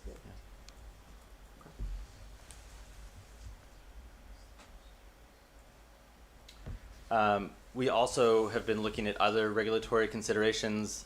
This kind of extends the zoning conversation a bit. So PA 2129, very important policy, which has a couple different components. I won't read all of this text on the left side, but these are excerpts from it that are relevant for our work. There are a couple ways that we see this potentially informing some of the concepts that we may study through this process. So a couple ways that it will potentially relate to this project. The first is that PA 2129 doesn't expressly require the site to be used for affordable housing. It does instruct us to study opportunities to promote housing choice and economic diversity in housing in accordance with the POCD and Affordable Housing Plan. It also encourages us to look at opportunities for a mix of housing on the site, including 2- and 3-family homes, townhouses, senior living, as well as multifamily. And then it also directs us to evaluate access to educational, occupational, and other opportunities as it relates to potential uses on the site. So it gives us good direction to pay attention to these issues as we look at the future of the site, but it doesn't expressly require us to use the site for affordable housing. Can I just ask, is that related to the bar grant? Like, No, this relates specifically, if I'm not mistaken, correct me, gentlemen, if I'm wrong, to the discussion that was brought up during the TAC meeting okay, in regards to this particular statute. okay. Yeah, it's not Or regulation. specific to the bar. Okay, That's thank you. correct.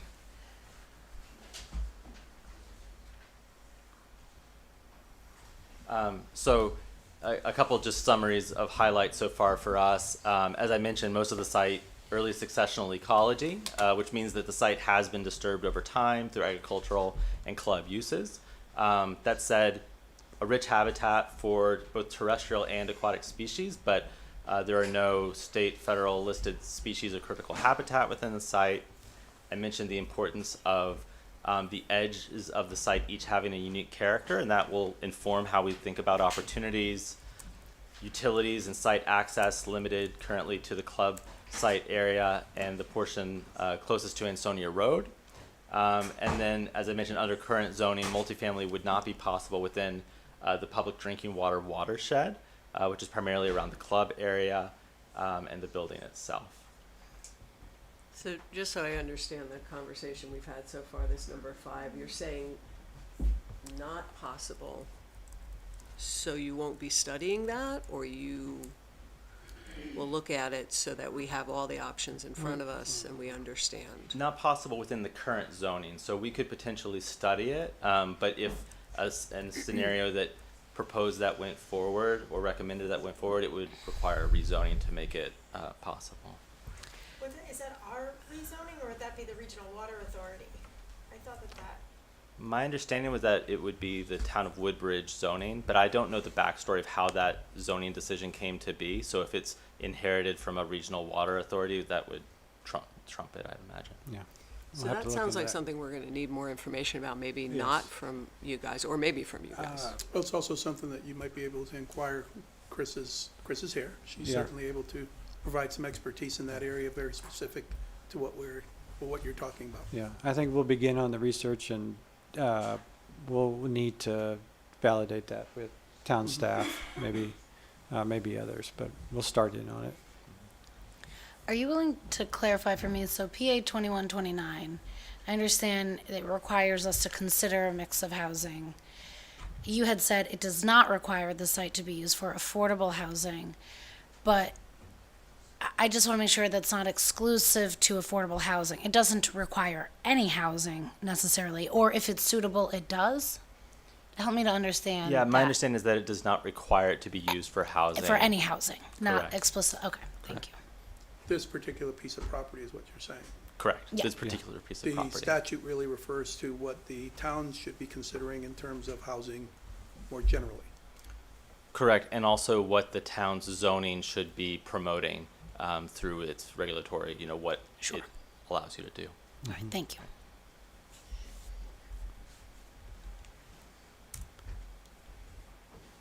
Mike, anything you want to add? No, I mean, that, this is a snapshot of where we are. We'll, as you can see, we still have some issues to chase down. We'll be looking with our partners Langen at some of the utility issues. Hopefully we'll get access to some maps here at Town Hall to be able to answer those questions. So there's more to come on this, and more that will be included in what will be shared with the community. So I think all the more important that, if you're interested, you have a chance to review that. So the last topic that we wanted to come back to tonight is the project name. I think we had begun this discussion in December, and we wanted to share with you a few options. Now we really would like to have something in place for the initial outreach to the community, to begin to brand this initiative, to have it stick in people's mind, and have something that endures after this project, so it's something you can call back to in positive ways.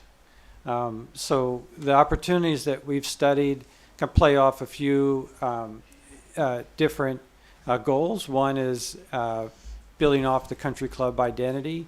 It's something that really locates it in the town's memory, as does its site history going back even further with agricultural uses. But we also wanted the name to really signal a new direction for the property, a kind of sense of momentum and moving forward, and forward with action. Something that says this is about really turning a corner on an issue as a community together. So we have kind of five different options that we've workshopped here listed. It's some level we can still mix and match some of the terminology, but just wanted to put these up for discussion and hear from the selectmen if any particularly resonate with you. We would then take the name and then build a kind of graphic identity, a project logo, a typeface to go along with it, that we would use for the community open house collateral that would go out, and for the boards that we'd be sharing with the public. And I just wanted to clarify that this is a name for the planning process, not for the site itself. So Yes. this is just to name this process that we're going through for the next 6 to 7 months. Yeah, very important. Any thoughts? Are we gonna talk about that? Is that- Please. That's it. Thoughts? That's the subject. I like the idea that it has Woodbridge plan, it has Woodbridge in the title, that's a good thing. It's interesting, because the heart of Woodbridge is one that kind of I think about, but it's like, You will would think people that's here? I'm sorry? You would Well, think- people would, that's exactly right. The heart of Woodbridge would maybe consider Yeah. the center here, Yeah. or the center business district. It's like, okay, so what are we considering the heart? It's confusing, but It could be Woodbridge is, confusing. Fairways Forward is clever. I like Fairways Forward in terms of the flow. The And the fact that it alliteration talks is to, nice. and it talks to moving Yes. forward with it. Yeah. And it does kind of hit a little bit on what it is, I think people can identify that it's related to the country club property, from Yeah. that perspective. Yeah. Might give people the impression we're bringing golf back. That was my concern. Yeah, that's what, right. Yeah, no, you're right. It Yeah, could, it could. I do remember you all mentioning, because we call it the country club, and it's not, that you were thinking we need to rebrand, and so Yeah. like maybe leaning on the country club aspect, or might not be, might not hit the mark or achieve the goal. I mean, that in the fairways, make it very clear what you're talking about. There's no, the heart of Woodbridge, I would consider maybe putting green in front of it. That would distinguish it from this as the kind of municipal cultural center, and the business district as a different center. I mean, this could be the green, although all of Woodbridge is really green. Well, and we do have the green. You have right the green. here. Yeah. wherever we are. Yeah. Yeah. So, right there. Yes. Yeah. If we put heart in the title, like Green Heart of Woodbridge, and then we do something that people think is damaging the heart, it's like we're literally stabbing people in the heart, and we probably don't want to do that. All right, Clover Hill sort of distances you from the golf uses, but we don't know how well-known that is. I wouldn't think very well at all. Yeah. Not well known. That's, in mentioning it, folks aren't as familiar with that as some of the other Yeah. terms might Yeah. be, so it doesn't, I don't think it resonates Yeah. and connects mean- necessarily, but it's, New Horizons is very aspirational. If it sounds like it is too far off in the distance, you could consider New Horizons Action Plan. That kind of says this is something that we're trying to really aspire to, but we're going to put it to work. It doesn't really resonate with me. Yeah, that could be about anything, anywhere. Yeah. And Social media for us to get some names from town and some buy-in. I do think, this town is so invested in this property and cares so much and has been paying for it for all these years, and there is something to engaging the people, but also if we can come up with a title that is rooted maybe in the people and the engagement, which could help us honor the need and the intention to be so people forward focused in this effort. Mike, Yeah. if I might ask, from a timing perspective, how important is it for us to develop or to identify the label or the project name? And the reason I ask is, could it be along the lines of what I heard from our gallery? Yes. Is it possible for us to incorporate that into our interaction with our At the end of public? the month. You know what I mean? In other Yeah. words, as Chuck's doing things, is it possible for this to be a way to kind of bring the community in in a quote unquote fun way, Yeah. if you will, to bring the community into participation? On the 29th.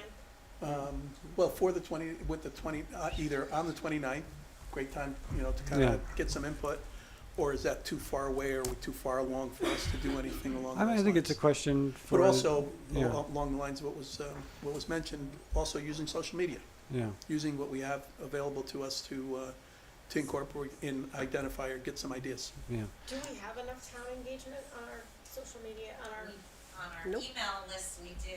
on the email We list? get a 6.5% click rate and a 72% open rate.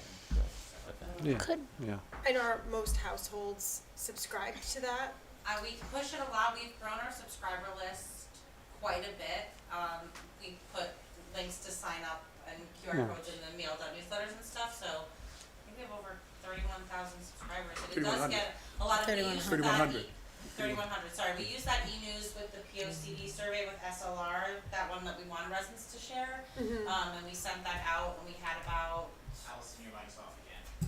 400, we had about 400 residents clicking that link in the newsletter as a reminder to fill out the survey, and with those clicks, about 390 of them filled out the survey. It was a really good, they are responsive with that. I don't know our social media statistics. I feel like Facebook's not Just if we're So going to engage. the best place for yeah. engagement. So in terms of the purpose you're describing here is to let people know what it is they're coming to. The open house is about the plan for the CCW. Yes. We've been calling it that for some time. Yes. It's not great, obviously. Yeah. However, we're really facing a challenge of needing to clearly communicate. And if we switch the name right now and people don't know what we're talking about, they're very liable to say, I don't understand what's going on. What happened to that CCW plan they were working on? So for now, at least at this open house, if you just go with former CCW plan, master plan, I think. Master plan is what we've been Yeah. referring to. Yeah. And if you And not get fancy. would like to, if you would like to have the public involved in naming the project, the master plan project, it's a good time to poll them. We could add that to the online survey and Yeah. provide this list, and see which one comes out on top. When a lot of times when you say if you would like, it resonates with me as if it's not what we would recommend, or it's Yeah. not necessarily what we've done in the Reading it past. here. But if you guys would like to do this, we could do that. So I'm wondering, Yeah. I'd like your input on this in Yeah. terms of, that's why I asked about the timing. Is it Yeah, more no, I don't appropriate think for us the to do time- something I don't else? think you're I don't think that putting out the initial call for engagement with the current name, and then switching it after, if you are asking the public to help craft that name, select that name. Well, the real Um, thing we're asking the public to do is to have the input on the plan. Yes. Once we have their input on the plan and we select the plan, Select then the, we'll have a better sense of what it should be called. select the plan. Yeah, so Select- you're gonna give us options, and at the end of our, you had that Gantt chart for us saying where we were gonna get, Yeah, the selectmen are gonna get presented something Yes. in the spring, yes, which is soon. yes. And what we're presented might have different names than what we're imagining we might be Yes. presented here. But this is So- a name for the process. Project. not- This is a name for the But project. I if we think- just stay with Country Club Master Plan process, I'd- all the way I- to the end. Well, I want to agree with Sheila on this because people are invested. People are already invested in this process. I don't think we need a name to get more people invested in the process. A nice People- logo would people be wanna fine, though. engaged. And I agree that, once we get to a phase where we're maybe choosing a path forward, that will need something, a name to get behind. But I don't think the planning process needs a name to get behind other than, people already know. People Right. are here commenting, watching. Yeah.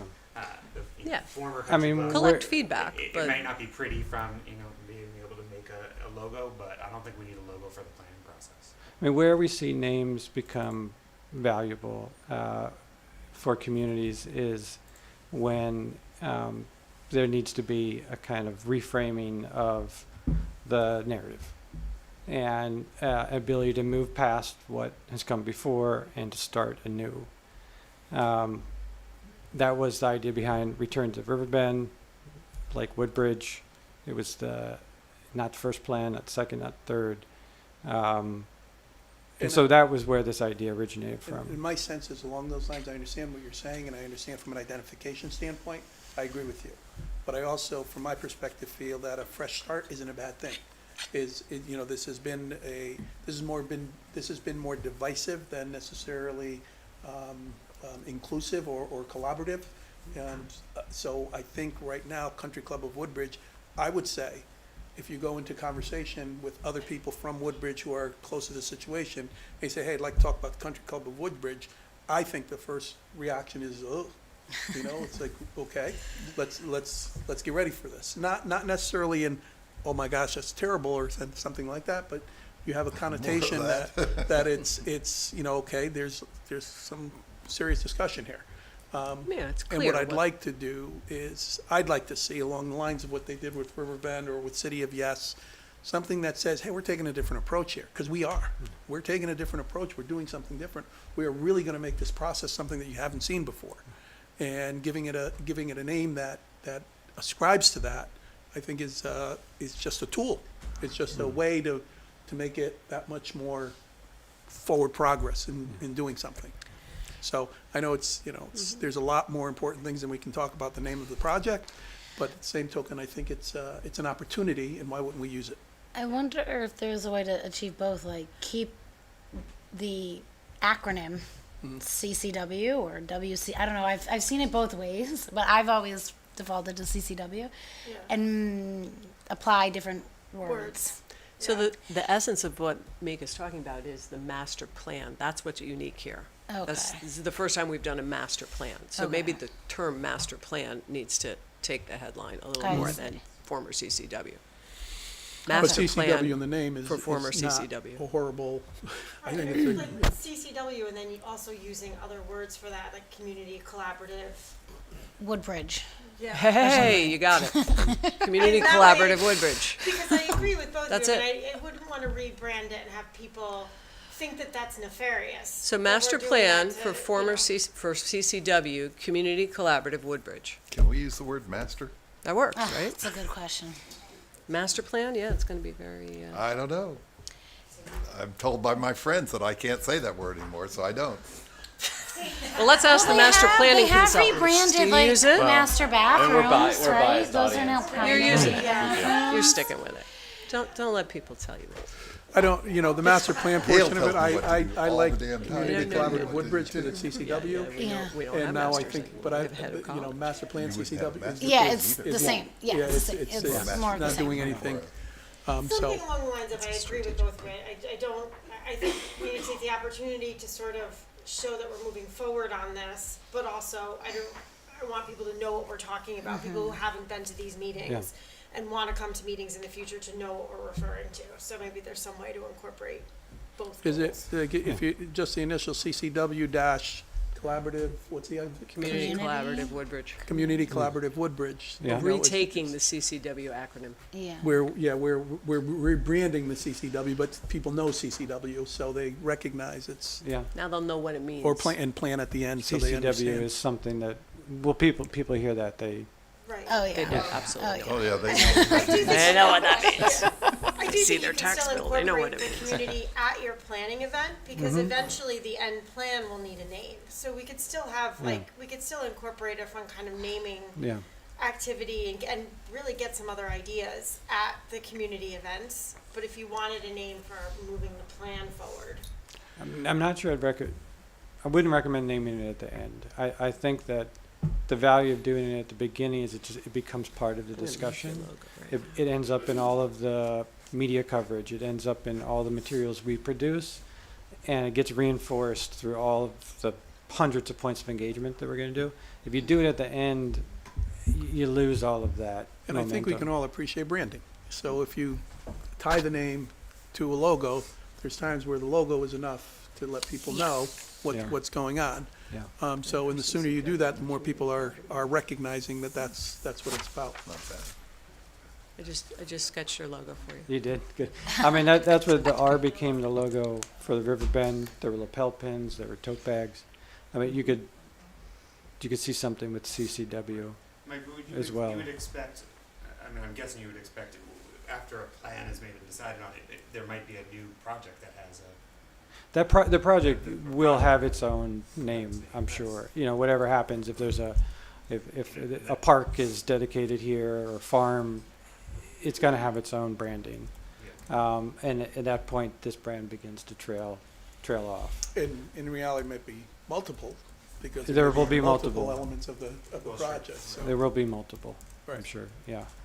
So there's a lifespan to this, and I think it's more reason to have it put in place early, and have it go through, the initial stages of implementation, so people still realize that it is, the individual actions are supportive of the larger vision.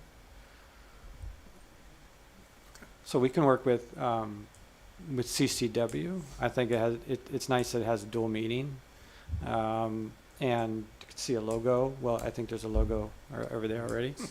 Any minute, I'll get it to you. We don't mind you doing some thinking on that. We don't either.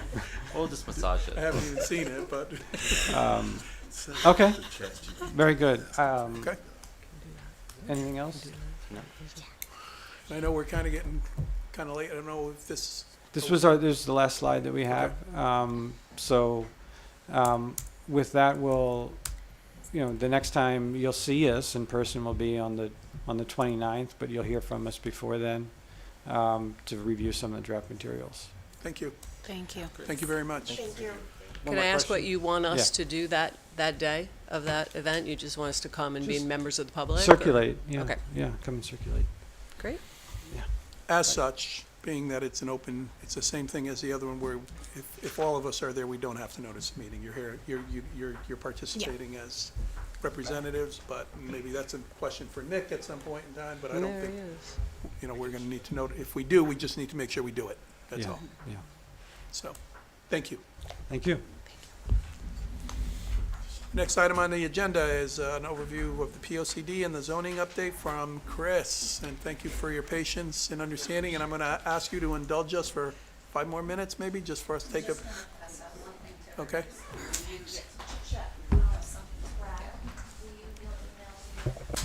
Yes, it's on the computer. Yeah, please. Oh, thank you. That's very helpful. It would have been Exhibit great A. if we had it earlier. Thank you. I'll take the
Okay, we will resume with our item number 7 on our agenda, item number 7 and 14 on our agenda. And Chris Sullivan is here to provide us an update with regard, we'll start off with the POCD. With the POCD, okay. And Chris, one of the things that we could is, in terms of, in way of an update, the timeline that you're working with. As and that much type as of I thing. can give you a timeline. Perfect. Yes, Okay. exactly, understood. So, with the POCD, obviously, it's been broken down into component parts. And what the Town Planning and Zoning Commission just finished reviewing with SLR was the final draft version of the vision statement that they have. And then that lets them identify, in this particular case, 3 theme areas for the POCD. And under those different theme areas, they've identified goals and focus areas. So at this point in time, with Mika's help, we've been able to forward to SLR 5 different sets of recommendations from either boards or commissions in town. Those are Human Services, Conservation Commission, Housing Committee, Sustainability, and CUPOP. So those have all been received and forwarded to SLR. EDC meeting is tomorrow, and I understand that they'll be putting one together, Yeah, but their and as soon meeting's as it tomorrow. comes in, I forward it to SLR. What Is that correct? SLR is then doing is looking at the existing plan from 2015, looking at what's coming in from the different boards of commission, and then looking within these theme areas where there are identified goals and focus areas where things will fit in. So they're actually going to change the format of the POCD a little bit from what it was in 2015, but it's still going to retain those division areas. So for instance, under the first theme area is pursuing responsible growth and housing diversity, and the goals and focus areas under that are currently identified as planning and zoning, regional coordination, housing diversity and housing affordability, economic development and tax base expansion, village business district, community transportation systems and infrastructure, and fiscal responsibility and CIP coordination. Second theme area identified is embracing sustainability and resiliency. And the goals and focus areas that they've identified in there are environmental stewardship and natural resource quality, environmental and climate resilience, water and energy conservation and clean energy, green energy and low-impact development, economic and social sustainability, and equity. And the third theme area is promoting a welcoming community. And the goals and focus areas there are community spirit and communications, historic and cultural resources, community facilities and amenities, open spaces, and natural resources. So they're going to take information that they've gathered in from boards and commissions. They're also taking in what they've gathered through the survey and putting it into now what will be action steps and flushing out what the goals and strategies will be. At the end of the month, the only definitive date that I have for you at this point is, as you know, the 29th. This is a roundtable discussion. It will be held by representatives from SLR. And so the intent is in the afternoon to have staff or people who would be normally in town, working for the town, to come and meet with SLR to go over those goals and strategies that would fall under their purview the way it's drafted. And then boards and commissions, where people are probably not here in town and working, would be coming later between like 4 and 6. I'm talking to Rob Collins from SLR on Friday, and I believe what we're going to do is, he's going to give me a list of who he wants, and then we'll add into that if we need to, and then I'll contact those boards and commissions or individuals and give them the time frame, and then just ask them, can you give me, because these are going to be like 15-minute slots in between. Everybody's not going to show up at 1 o'clock and sit in the hallway and get called in. So there'll be actual slots that they'll get, and so then that way they can give me a, this is the best one, second one, third one, so we can, just like you do with your budget hearings. So, so we'll do it that way for both sessions, so that hopefully we're being mindful of people's time.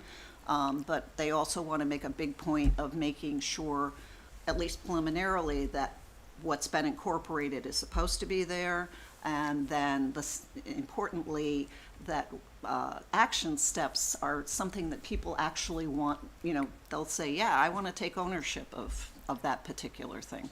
So Christine, when you're talking about boards and commissions, and you gave us a list of the These are the input ones that that's we've been received received, comment from. I don't think we have all of those. We do have a folder on our shared drive here with some of them, but not all of them. But then I wondered, P&Z hasn't seen any of them. right, but after hearing you describe the next step in this process, the Mhm. meetings on the 29th, does the Board of Selectmen have a role there? Are we going to be No. interviewed? Okay. No. So our Well, you may input- be interviewed. No, you may be interviewed. Okay. So that's what I gotta talk to Rob about, because he Yeah. knows better than I, I'm not in charge of this. I'm the Right, especially when it messenger in comes between. to, I mean, all the ideas for the action plan at the back of the POCD. I don't know if they're gonna do it again the same way, but last time there was an action plan. There will be an action plan. And we at the end. pointed out at the Strategic Planning Committee that it's great for TPZ to make an action plan that involves budget, coordination, really the role of the Board of Selectmen and Board of Finance a lot, And that's where, right? if you look at, So where do we okay, get that let me input? finish, Yeah. okay? So, on the 29th, that's what's gonna happen.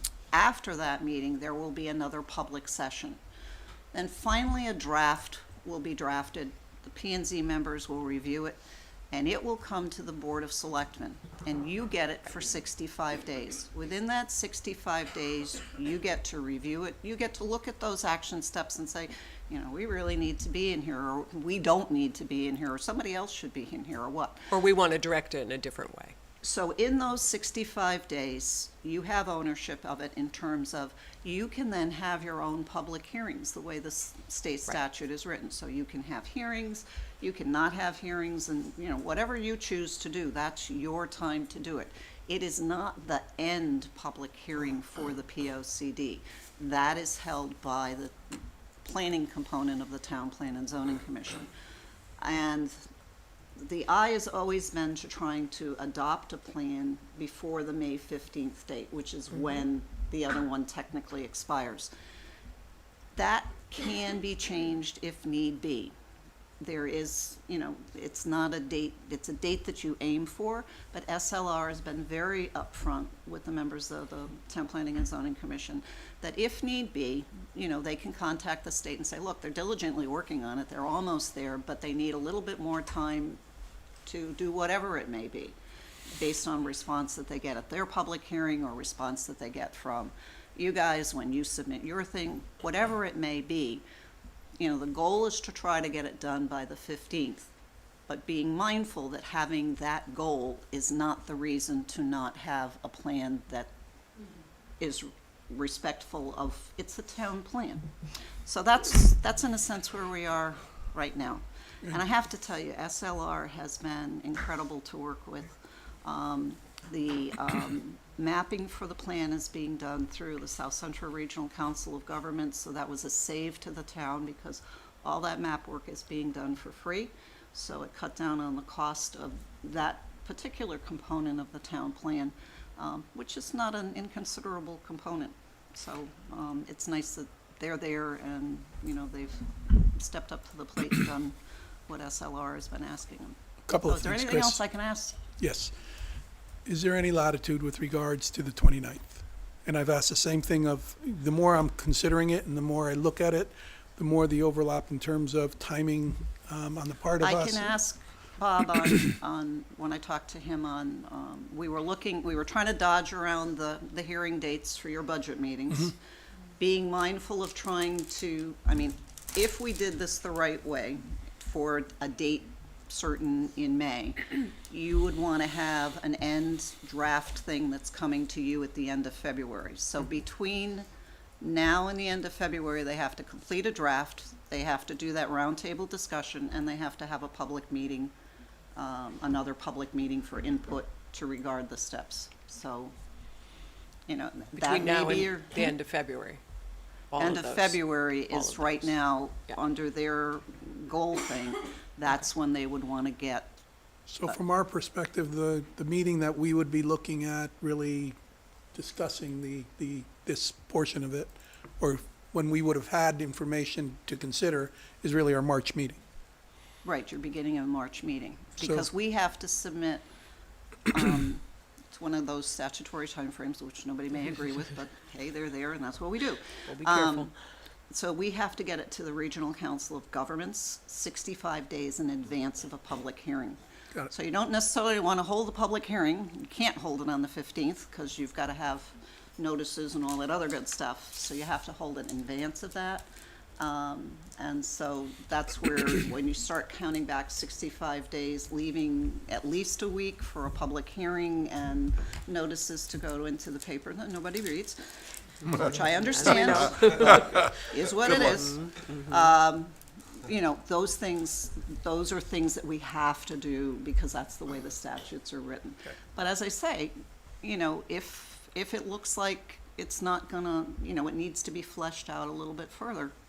So I can get a hold of Robin and tell him, look, we're running into an issue because you're doing something equally important with the country club property, and If you would ask, I'd appreciate it. I've made the same request of them before they left in terms of the possibility of I seeing mean, what I we can can call do them tomorrow about morning. modifying it. no problem at all. And one of the reasons it's the 29th, because I do know we have budget meetings on the You have, you're 28th. bracketing them. 28th and 30th. So it's 28th, 29th, and 30th. So to do all of that really kind of, well, anyway, it's, I mean, I don't know that all of you would be coming to the round table. I don't, you know, typically, from what I'm getting, it's a couple of people yeah, coming, not the entire board. I not the understand. entire board. I understand. Okay. So from our perspective, with that in mind, we have to keep in mind what kind of budget our time and energies in terms of what we're doing. We're looking at, and maybe housing we have some more time on, because if we're looking at doing the housing changes, et cetera, we need to consider how we want to manage this and, you know, what time we want to spend. Because again, I want to make sure we have those discussions here as opposed to just doing it on our own and going from there. Okay? And just as a point of reference for you, there are things that are included by reference into the POCD or actually included into it. Typically, those things include the open space plan, and in this particular case with a mandate with the housing plan, it would typically also include that mandatory housing plan that you have. But POCDs aren't something that you just do every 10 years. They can be, just as anything, modified in between. So if for some reason, you know, your housing plan changes and has to be updated, and that affects the POCD, you can go back into the POCD and, you know, at least incorporate an updated housing plan. I Right. don't know that it's gonna change direction or Dramatically, right. whatnot, but, you know. And we So just could- to let you know on that. We could do that autonomously, like without engaging a consultant. On the POCD? yeah. If it was something I mean, we did it once, most recent time I can remember updating a POCD in between was when we added the section about farming. And there was no consultant involved, it was verbiage that was given. We went to a public hearing, we did the normal 65 days to the Council of Governments, and they adopted the verbiage about farming and the importance of farming for the town. So that was done without a consultant. So, but this is a bigger project. Sure, oh yeah. Yeah. So no, something like that would be, I doubt you would need a consultant for.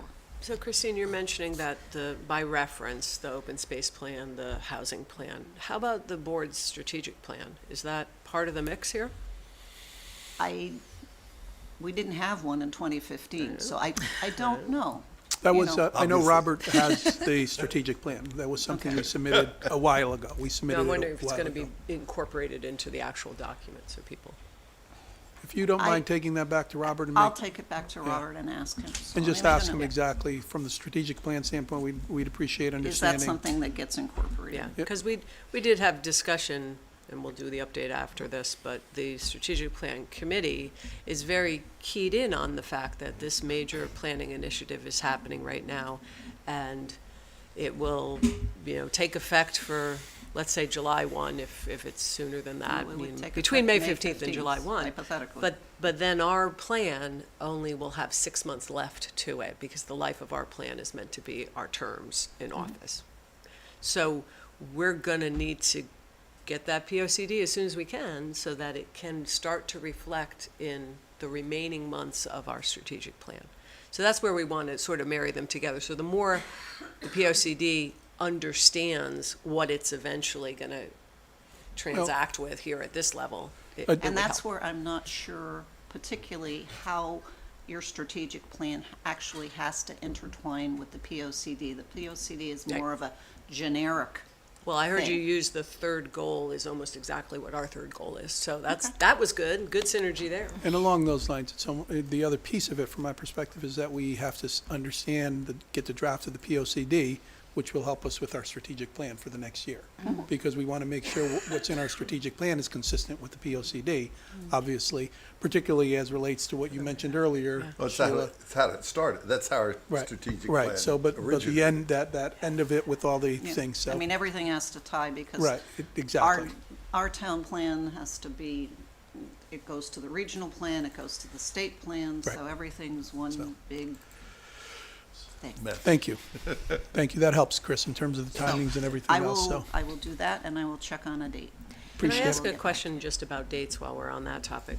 So, and we did talk at the strategic plan committee meeting level that a public hearing by the Board of Selectmen is being envisioned.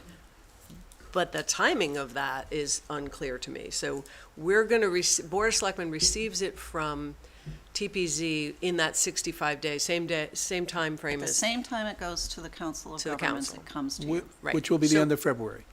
Yes, that's If 65 we're on days. track. If everything goes the way we're thinking. So let's say that is February, for the sake of argument, the last week of February. But if our process ends up requesting changes, and the changes are going to get incorporated, because there's no point in us doing a process and TPZ says, yeah, well, too late, because we're not going to incorporate any of your changes. So if our process turns up changes in the course of hearing from the public, in the course of this board considering what's drafted, and we want them incorporated, does that start the 65-day clock with the Regional Council of Government again? No. So they'll just have to incorporate the changes, even if the plan changes considerably? As far as I know, there's one 65-day thing. Unless for some reason they say, we've got to scrap this whole plan and start all over again, and then you're in deep trouble in the sense of you Timing. need a plan in place to be able to seek grants, because you have to find that the thing is there. The other thing that you have to be mindful of is that many people have ideas and thoughts that they think need to be in the plan. SLR has been engaged, and I'm just the messenger. I'm not the one writing this plan. They know also what has to be in the plan, and where different people have different concepts that the plan is more of a specific work. I mean, for instance, there will be nothing specific in the plan about the country club of Woodbridge saying you're going to do X, Y, or Z. It may say you need to do or recommend doing exactly what you're doing right now, pursuing having a plan or do it and whatnot.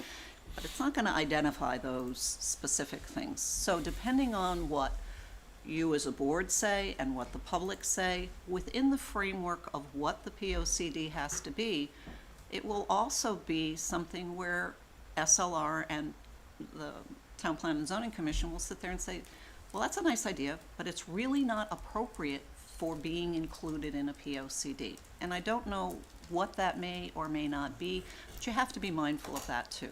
Right. So last question for you, the action agenda at the back of the current POCD. Is that action agenda appendix required? Could it be taken out of the document? No. It's something that's in there because it's identifying, it's consolidating from the text. No, I know. It's pulled out, but it it's- assigns, you've got a table where you're assigning who's doing what.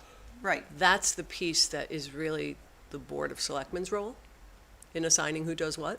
It's great to get suggestions. And that's where you can look at it, and That's those where are we can not input on it. significant things. I mean, if the goals that are being sought, or the steps that are being suggested to be taken are not substantively changing, but instead of having the Board of Finance do something, having you do it, or having somebody else do it, then that's The not point a of the review. substantive thing.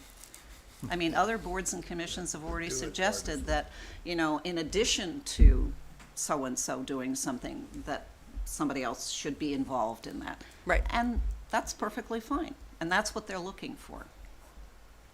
Right. So, Jump in with a few things? I don't know if anyone can hear me. Yes, Justin, I'm sorry.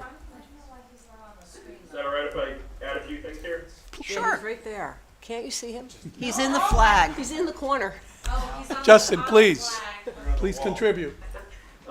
Nick, turn your camera on. Based on the current conversation. So the process is the 65 days, the Board of Selectmen gets sent essentially a referral.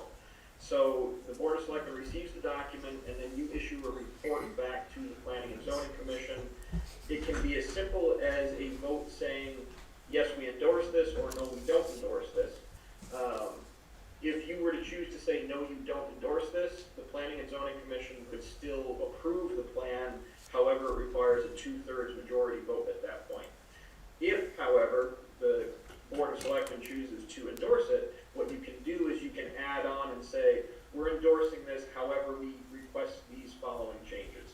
So it's still up to the Planning and Zoning Commission at the end of the day to approve it or not. But that's where the Board of Selectmen input comes in. In terms of the action plan, typically found at the back, sometimes it's, divided up by chapter.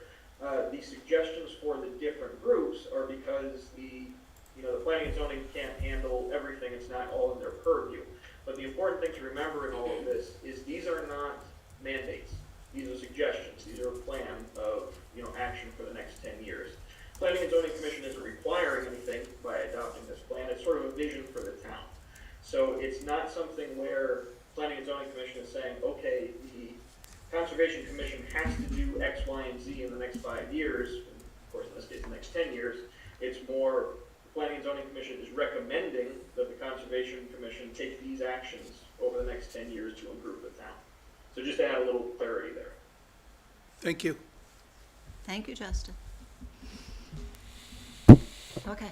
Can I ask a question unrelated to this process, but related to the POCD? We had that open house September? I really can't remember.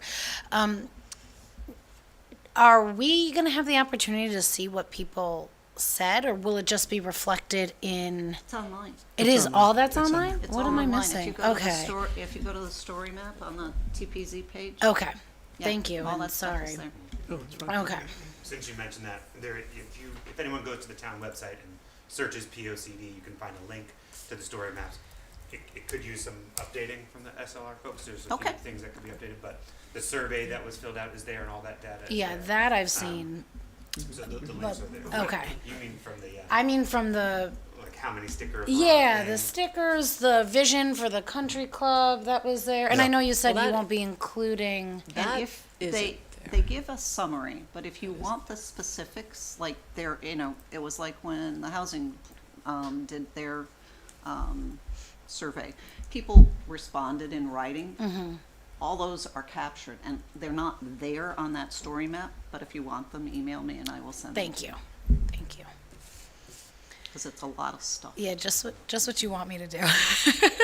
Thank you. There'd be so many attachments, but thank you. I Yeah, appreciate no, I the mean, effort. seriously, it's there, and, they just didn't put it on the story map because they thought for the average person looking at it, it would be very overwhelming. Mhm. But if you want it, it's available, and I can get it to you. Thank you, Chris. Thank you. Move on to the next item. Oh, the next The B item, the yes. zoning. Okay. So let me give you a quick little background history, because I'm not sure who knows why this section even exists. So back in 2020,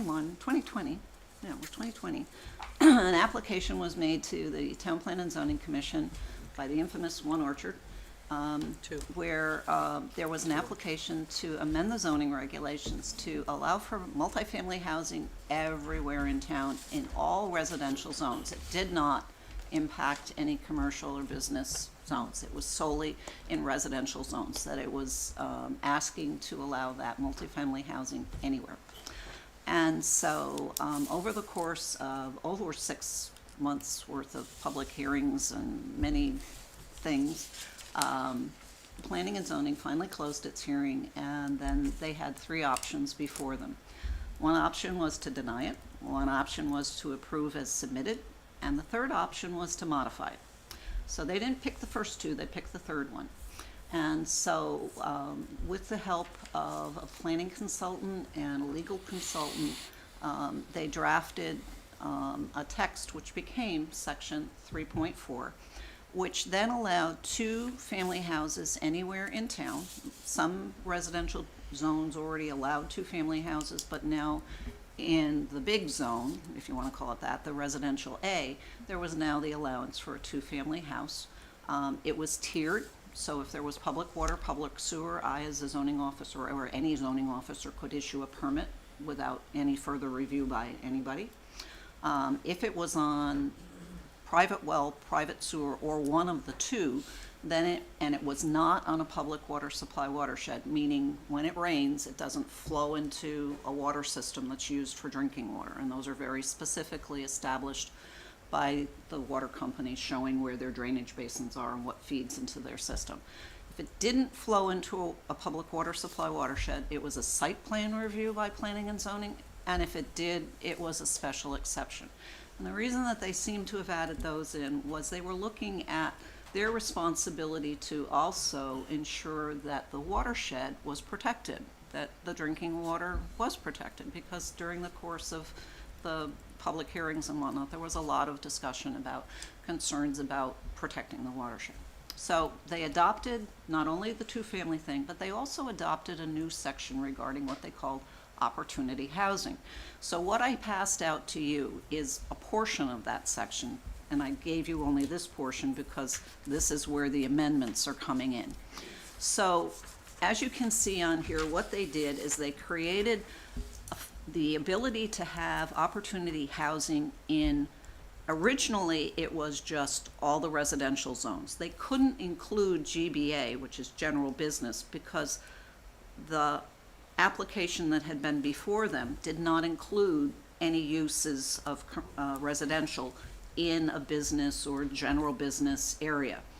So originally it was just the the residential zones that you see. So T3D is the 40 by 100 lots that you see down on Manila and Merritt on that eastern side of Litchfield Turnpike. T3C is Landon Street, the little residential section that you see sandwiched in between Amity Road and Litchfield Turnpike. Residential BB is a newer kind of subdivision. It was new to the town. And this is the area up on Raymond Street, Luciani Street, still in what technically is called the flats, because geographically it's flat, but it has access to public sewer and public water. Residential B is that it's a small area. It was called Bradley Highlands before zoning got enacted. This is up behind Brookside Market. There are somewhat smaller lots in there. And then, of course, you have your Zone A. And here they broke it apart. So here you see, when you had the discussion before with the people regarding the country club, and you talk about residential A, and then you have residential A, PWSW, which means public water supply watershed, not allowed. Okay? So that's telling you what that is. So the changes, okay, so that's what they did. And then they first made a change to incorporate the allowance for opportunity housing in the general business area. So that got added in as an amendment between the current amendment and when it originally was done. Since 2021, no one ever came in with an application for opportunity housing. Quite frankly, nobody's come in for a 2-family house in a residential A. We've had maybe 6 accessory dwelling units. We've had a lot more duplexes, as you've probably seen, occurring down in the flats, but that was always an allowed use down there. But we hadn't seen any applications in under the opportunity housing section. I had reported somewhere in the past couple of years that I knew that somebody had purchased 804 and that they were looking at doing opportunity housing. And then the project engineer got back to me after a while and he said, well, you know, we aren't given the constraints of how this is set up. We can't do opportunity housing under here. If they do anything, they would probably come in under the infamous 830G, which just throws all the zoning out of the house. And then in August, I got contacted by another person who was interested in the same parcel and apparently was interested in buying it, a developer from Shelton. And his attorney came into planning and zoning at both their September meeting and their October meeting and said, I'm representing this guy who happened to be at the meeting, and all these meetings are online, you can watch the things. And he said, you know, I've done developments like this in Shelton, I'd like to do a development on this property, but there are constraints that are here that I can't work with. And so for 2 months, he discussed with them the changes that you see here. So bottom line was, after those 2 months, an application came in November, they scheduled it for public hearing. It was duly noticed, there was a public hearing, they adopted it, it became effective January 1st. So, the changes are this. For residential A, the change is 15 units to 18 units per acre. Then the second change is that maximum lot coverage, but you have to note that it's not the maximum building coverage, it's the lot coverage. So lot coverage, total impervious, is upping how many driveway area or parking area you might have, but it's not increasing the building coverage. So those are the first two. The third one was changing the number of stories from 2.5 to 4. And then the fourth thing that they did was the requirement regarding affordable housing. The original affordable housing that was in this section said that there had to be 20% affordable housing provided, 20%, half at 60% of the median income, half at 80% of the median income. And they were told this is not a practical thing to do. And so what they proposed and what the commission adopted was two options for and it's only, well, no, it's residential A, that you could have 20%, but it would be all at 80% affordable, or 12% at the half and half, the 60% and then the 80%. So those are the changes that they made. They didn't expand it. I mean, you still see the non-public, or, you know, it's not changed into the public water supply watershed. All of the opportunity housing is limited to where there's public sewer, public water. So none of that changed.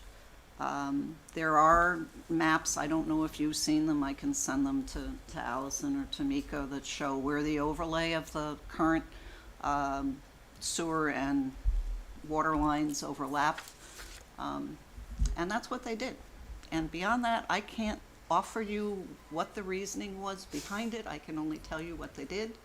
Obviously, you've heard a lot of concern about this. I have to say, I've seen some people come into my office, and I've thanked each one of them that have, where they've come in and they've said, I've heard, and then they spend some time with me so that I can go over this sheet with them and give them the background history. And I'm not saying it's good, bad, or indifferent, but they listen to what the story is from me, and I know, because I've been there. And I thank them for coming in and taking the time to be educated. And I would encourage anybody who's watching this or listening to this, call me, come into my office, and I will gladly do the same for you. There is now a public hearing on this application for 804. It will be on March 3rd. No, we're not changing that date. The reason it's March 3rd is a couple-fold. We have to do the notice to the Council of Governments, so we have to ship it off to the Council of Governments because it's right next to New Haven. Planning and Zoning is also referring it to several consultants. It's referring it to a traffic consultant because there is a traffic study. They're referring it to their engineering consultant because obviously there's engineering involved. They're going to refer it to Justin. Hi, Justin. And they're also going to refer it to Nick, Town Council. So, Chris, is public safety part of that? I have an extra plan. They can look at it. I mean, when the Toll Brothers project was done, because they were creating an infrastructure with roads, they did submit plans showing the radius turn things for fire trucks and whatnot, just to ensure that vehicles could get in and out and could properly turn within there. So there's no reason we couldn't Appreciate that. That would be ship it good. over to them, because That'd it's be been great. done in the past. Okay. I mean, you want input from people who need to input. Will there be a environmental impact consultant or I Like honestly light- have yeah. to look at the plans to see if it's within the wetland thing. Wetlands just so you know, the Inland Wetlands Commission in the town of Woodbridge regulates anything that's directly in a wetlands, and wetlands are defined as various different things. They also have what they call an upland review area. And so in the town of Woodbridge, the Inland Wetlands Agency adopted an upland review area of 100 feet. This is not an area that contains wetlands. It's an area within 100 feet of what's identified as a wetland. And so it becomes something that they can look at for a potential impact to the wetlands. So, I would hope they're looking into that then. so Yeah. we'll take a look-see and look, because I haven't looked at the map, honestly. It just came in and Sure. it's huge, and we'll go from there. So, Christine, this has been very helpful background information for us. I wish we had heard about it before the hearings. That's not on you Nope. at all. That's a TPZ thing. Mm-hmm.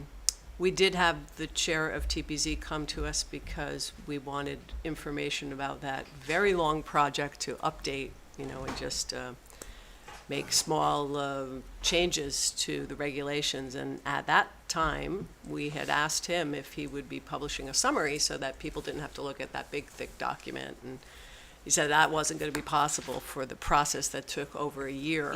there were many tweaks, and I still Right. have the book. However, what you just said in the 10 minutes you took to walk us through this, it was an excellent summary that could easily have been distributed to the community, in my opinion.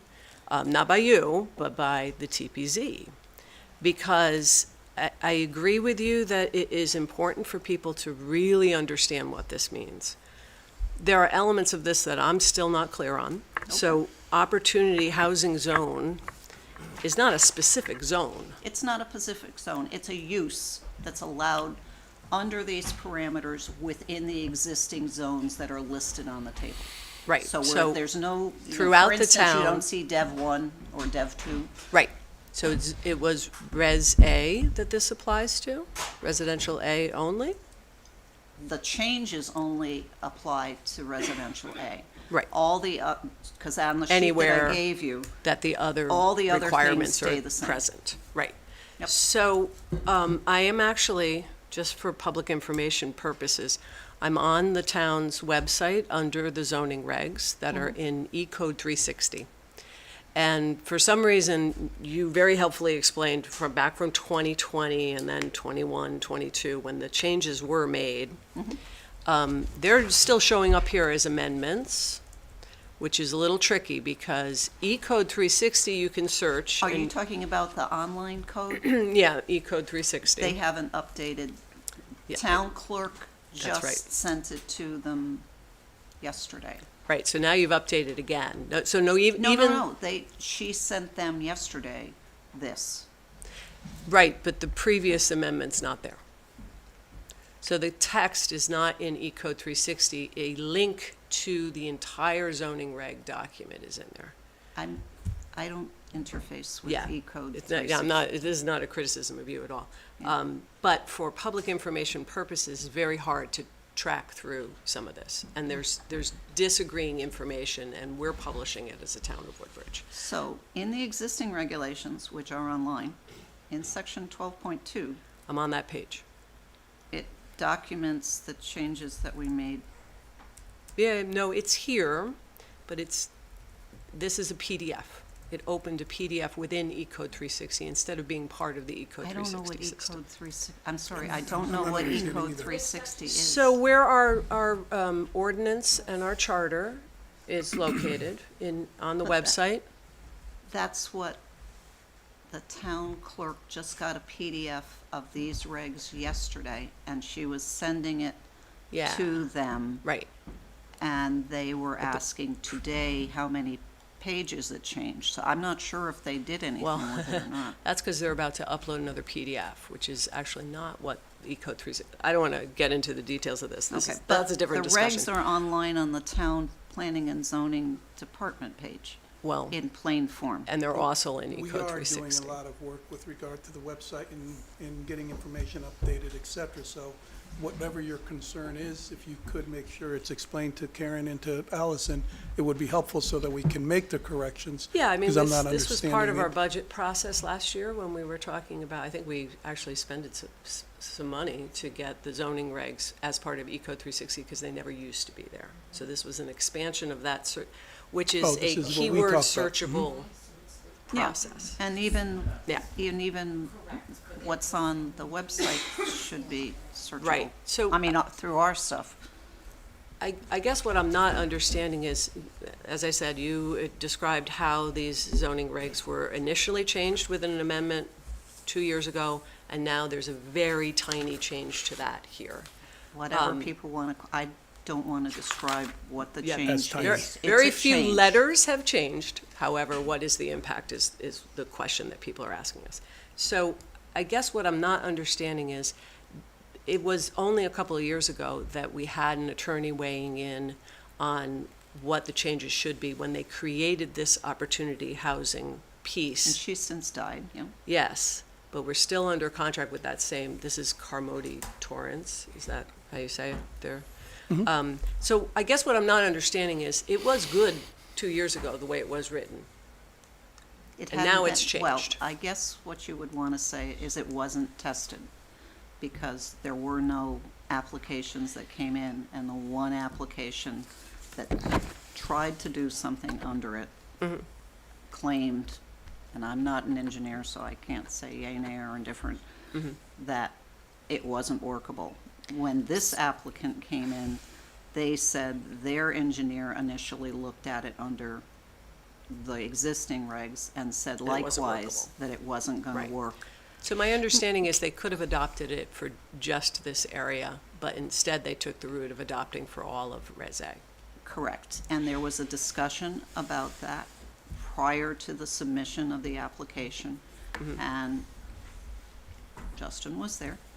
And part of what this discussion was would it be something that you would just direct to one parcel, which is, I mentioned, because if you go back and look at the videos, you will see, I asked, is this then spot zoning? And then there ensued a discussion of spot zoning, and then the commission asked whether or not the planning consultant, not me, because my degree is not in planning, what his opinion would be, and the opinion was you do a generic. But it was still an option to do it. Yes, As- spot it zoning was was- still an option. Yeah, yeah. So the opinion that was given was that, and then the applicant came back with an application that was generic. So there was a public comment earlier tonight that estimated in just one area of residential zoning, the number of units that could occupy that acreage. Do you have an estimated number of course not. all residential What A I- that can accommodate this and What that? I would tell you is this, look at those maps, Yeah, okay? And when you look at the maps and you look where sewer and water overlay, you will see that aside from the country club property, as you come up Ansonia, that virtually all the other pieces, except where the power lines come through, are occupied by houses. So, if anybody had enough money and they wanted to, they could, if those properties were for sale, and if people wanted to sell them, buy them, and then hypothetically do this. The other place in town that you have public sewer and public water is where the sewer line comes up out of the flats, feeds over towards Brookside, because that's where Charter has a sewer line. And there's one house on North that has a sewer. And then that line feeds up Shady Lane, and then it goes down a short part of Pease, and then it goes up North Pease and in the back entrance so that the high school has sewer. Where it The crosses water the water line line. only comes up Center Road, because the water line is feeding to provide water to Ansonia and Seymour, where their water supplies got contaminated. So the crossover point where you have water and sewer is at the confluence of Center, North Pease, and Pease. Again, occupied by houses, again. Well, there's Yes, and town-owned that's for property now. there too. Well, yeah, Pease, there's town-owned Alleghi. property, and again, there's town-owned property, it's the same thing as the country Sure. club. Though the water and sewage can be expanded and It is could. recommended to be expanded in some reports that I'm seeing. And so I do think it's important to contextualize this larger than just what we have here and consider potential. But additionally, My charge to you TPZ. right now Yes, is to yes, I explain understand. what is done now. Yes, and you are, and but thank along you. those lines, Chris, TPZ can, and I have confidence will, look at the broader perspective Hmm. and consider any additional zoning to care for that type of, type of scenario. Well, in why terms of aren't, why recommending- haven't we gotten that type of We don't reporting get- or consideration from them? We don't get any reporting or consideration. They're a separate arm's length Right. entity No, I that don't mean operates on their own. we, Rob did the come Board of Selectmen, I'm sorry. just I months just ago. mean, when making a change, considering impact is, I would think, due process. From their perspective, and this is not a justification or anything along those lines, we recognize what the situation is. They did. They put out the notice for a public hearing for people to come in and talk to them Yeah, in regards to I what guess- what the people wanted. So the issue that occurred it's easy to recognize it's not a good situation and it needs to be approved upon. Mika, I'm sorry, I wasn't yeah. speaking about their process of notice. Okay. I mean, the consideration to the change, like the changes to zoning. And it's interesting to hear that it was based on maybe 2 applications or 1 being deemed unviable. Well, no, That it's also, a broader, it's also coming from the perspective of our town planner who has a statewide sense of what works and what doesn't work and where our zoning regs were, where our zoning regs were considerate of something being able to actually be done. So that maybe it was the planner who could have come to us? Yes. Because he wouldn't be constrained. I understand that TPZ is constrained about getting input on something that is in front of a public hearing. But our Me too. planner could have come to the Board of Selectmen. We've discussed that, and that's one of the changes that we intend to make. what a shame that was discussed after the fact. I Well, mean, this Andrea, is. I wish I knew more about it before. Yeah, I think everyone, I think thousands of people do.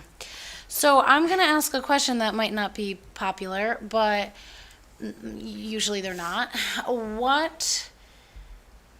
We heard many comments today and last month calling for action to revisit this.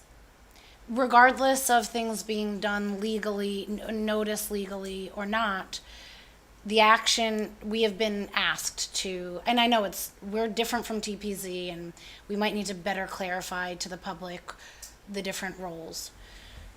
Is there any path forward where that's a potential? Once an application is in place, you can't, and once that application is in place, you can't change zoning that would impact on that application, but that's it. So, yes, can something be done? The answer is yes. If TPZ opts. Would it apply to the current application? No. No. Correct. So let me just work off that for a second. So let's just speak hypothetically and say that action is taken, but this application goes through. So would that mean this 4-story development would occur, but then the remaining residential A would be Depending on what addressed. changes were made. And so that would ostensibly function as a spot zoning in that scenario. Spot zoning is when you come in with zoning for a specific site. If the zoning changes after, the Yeah. commission hasn't done Well, spot it's just zoning. confusing to me because it seems like if the developer for this site is the one who was the impetus for this change, how isn't that what you just defined as spot zoning? Because this doesn't, he could have said on lots that are over 5 acres but less than 6, this would apply. And when you look at the lots that are out there that exist, that have a crossover of public sewer and public water, how many are there? And if there's one, but that's the way, I mean, it wouldn't say for, 804 Fountain, it would narrow the parameters that said, and they actually did this once down on Bradley, where, and it was the same attorney, discussed which is doing it why on he CCW discussed it. too. You narrow it down by the description of the property. Okay. And they didn't. Okay. The developer also had another choice. The developer could have come in under the state statute. Yes, And that which is a would've- very real thing. Which Yeah. is a very real thing, and I think that this was probably the path that allowed them to work with the town the most, so that we just have to keep in mind that that was another. It is And I true, think and that- it might be valuable for the public to hear, they Right, might go know through that, the but to process. hear that. It's a very good point. They could have, and the developer mentioned 830G and the preference to work with the town as opposed to using 830G as a means to do exactly what they want to do. And then we lose, but in that scenario, we lose any and all. But in that scenario, would that be specific to this one location? It's it's an individual application Each Yes, coming in. so application is It's not a individual. broad. But the next Okay. person, if they wanted to buy all the property that we just talked hypothetically about doing, if they wanted to do the same thing, and they still can. That still can happen. Yep. In terms of Understood. 830G, they can buy all those properties and say, we want to put up whatever they want, and if we're, because of the limit, because of 830G, that's a potential. Just, it's like you said, can it happen? Is it broader? Yes, it can. So, in this case, the developer was working with us, and I do think what's happening is important so that TPZ understands where people are on this, and the notice comes in my mind, because there was an input given, so now there is. So now we determine what action can be taken going forward. But, and the notice wasn't an intentional thing, but we learned, and we have to react to it. And so now we have to see what's the next step. And I'm confident, from TPZ standpoint, that they will see and understand and hear what people are saying. And if there's additional, whatever's necessary or however they do it, that's on them. But my sense is that they know as well as we do that this was something that people feel pretty strongly about at this point, and will consider, okay, let's look at the broader. Should it be more consistent with the business district in terms of whatever it is, in terms of the sizes or capacities, or whatever. But, and there's nothing from a public comment standpoint, Can I add? there's nothing from our ability to reach out to them and ask, whether it's through Chris or whether it's, primarily if you want to send an email type thing. We did ask, when Rob Clee was here, and we were talking about that very long process of just doing an update that was meant to be just Scrivener's errors, we did talk to him about informing people, and this opportunity was lost, even though he had already asked for greater communication. So I'm also looking at, I know there was some discussion about whether it could be on the town website, whether it could be in the email news blast. In 2018, when we did that zoning reg change that ended up with the meeting over at Beecher Road School that evening, we had it on the homepage, I'm looking at it, and we had a description, and we had the full PDF, and it went out in the e-news blast. There was never a question about sending that out because the former TPZ chair wanted it done, and so it was done. So I do think that this is not on Christine. This is the TPZ. That was an entire zone change. That was not a Yes, it section. was the entire regulation update. It was the Yes, entire yes, regulation. yes. But this one, even though it's only a few words, is having a big impact on people's perception of what could happen out their front door. And I know I've been told, oh, it's not out every front door. It is out my front door, because I'm near that intersection on where Pease Road and Center Road is. So when I hear people saying they don't know what to expect will be built in their neighborhood now, I think it's on us to communicate this a little bit better, and we've got to have partnership with TPZ, and they've got to alert the Board of Selectmen that they're about to do something that might have big implications, and enlist our help in getting the word out, because we could do that. Then you have to communicate that to them. I am doing that by talking right to that camera right there. No, I agree with all that. I think the message also cannot be lost that we need the community to come together to thoughtfully plan our path forward so that we do remain in being able to craft how our town looks. Otherwise, the opportunity does exist. Right. So for people to come in and do that for us. But I know we had an attorney working on every word of the original of this, and it was okay. So I'm not clear how it changed, except, as Andrea says, one person came in and said, on this particular site, I had this problem, and therefore I want this change. Chris, is there a difference between a zoning change and a text amendment? There In is no terms such of thing as a text notification, no, amendment. in That terms of you amend the communication? regulations. So, So no. And I Same can, you know, I requirements. can't speak to Glenn Childer or Mary Ann Dubuque, who I had a great thing for. They were drafting something that may or may not have worked, but it was a response to Right. something that came in. Right. So was the attorney from Carmody Torrance asked about this? Did the TPZ get the attorney to look at it? No. No. And the town attorney? He's on. He's right behind you. We just Mr. have to Town get Attorney. Justin. We gotta squeeze them both on the same screen. Yeah, you're off in that corner. So which This- amendment are we talking about here? this is a recent Opportunity text housing. amendment on the, 3.4, this is a recent text amendment, Nick. That was not something I was involved in. Why do So- we have town council if? Well, Or TPZ Nick, maybe help me understand, needs is, help. are you not paid to support TPZ? Like, are there, If they ask for it, absolutely, he is. They're part of town, they're part of our town. so, They didn't get legal advice. I don't, so they, what is that?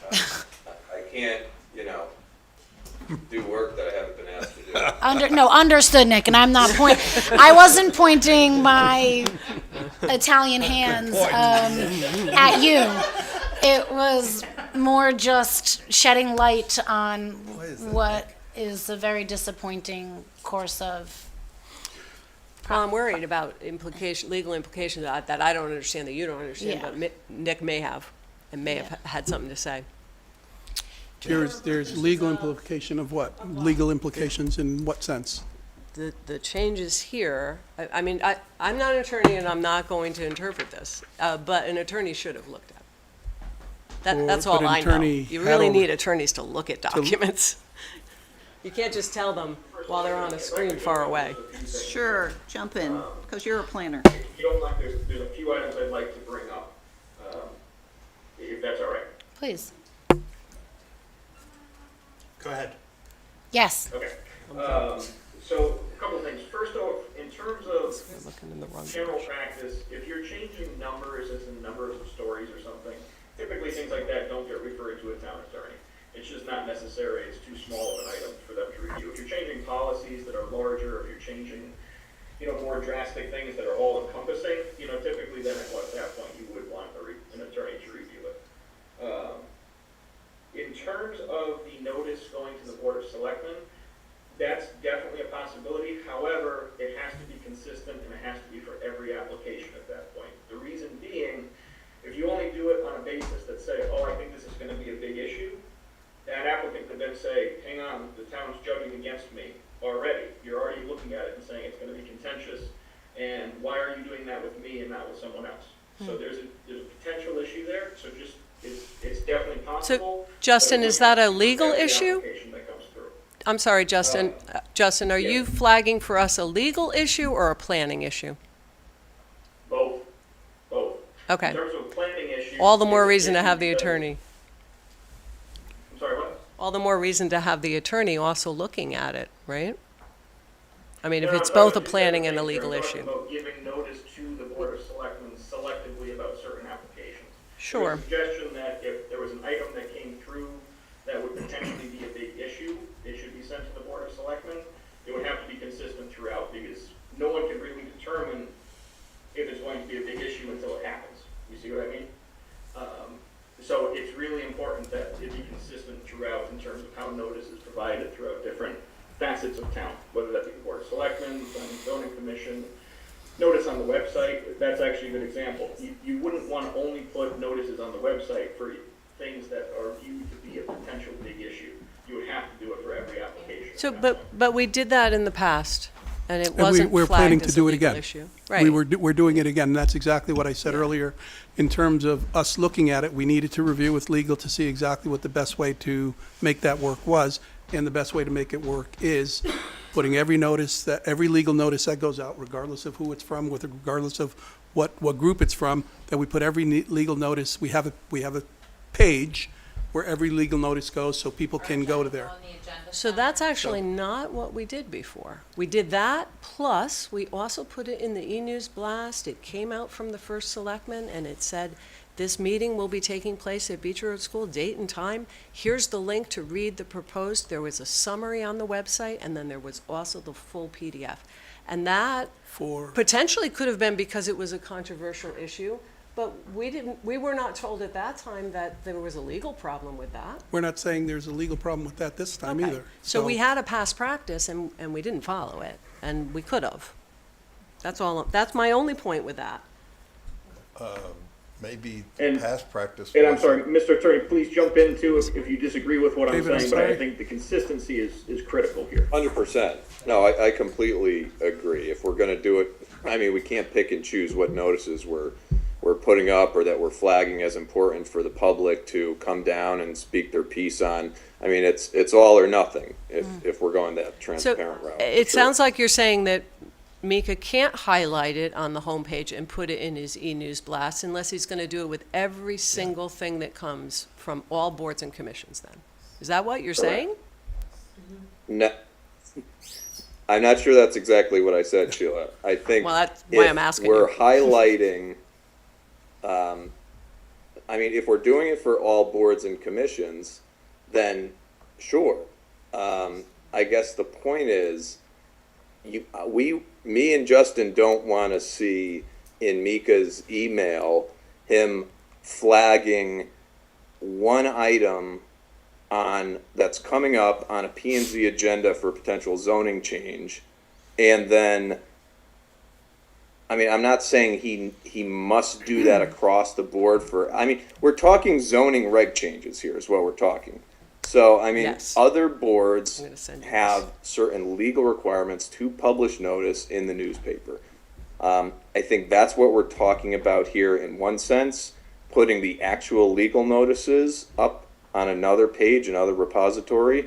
But what you're suggesting, Sheila, is something a little different than that. And Yes, and it's sort what we of did just in 2018. blasting out to the public, Yes. hey, there's an important issue, please Absolutely. come talk about it. That is And absolutely all what me and was done. Justin are saying is we think Mika can do that, but we want to see consistency as much as possible. Right, so I'll And- send to you a and it would copy of be- what was done in the past, so you can see what I'm talking about. It would also, Please. and we don't know the context under which it was done, which is a little bit difficult to say. And we also do need to consider that there's other attorneys who are involved in what's happening particularly from a zoning perspective, who also would want to weigh in on this, and who have, More attorneys are better, I think, than so, no but they would wait, attorneys. they in a sense Don't hear that have. very often. So, Quote me. so it's, so from that perspective, it's, but again, from my perspective, Sheila, one of the things I'm thinking is, we're looking to do something more so that there is more notice. Yeah. I don't think we need to find more wrong with what happened, because we No, I'm not know looking that that's backwards. wrong at all, but, I you know, wanna from that look perspective. forward. 2018 is looking backwards, and it's also we don't have the context of what went on there to be able to say that, yes, we should be able to do the same thing that we did in 2018. Mika, you Nor were on. nor was I aware of what happened in 2018 specifically, so. Mika, You were didn't on want to the be board. there. I understand that. I don't remember. I don't remember I'll what I say- had for breakfast. I'll say. I just want to, because there are Joking. people in the community who do remember 2018. They remember that meeting at Beecher Road School, as I'm Pitchforks, sure Christine yes.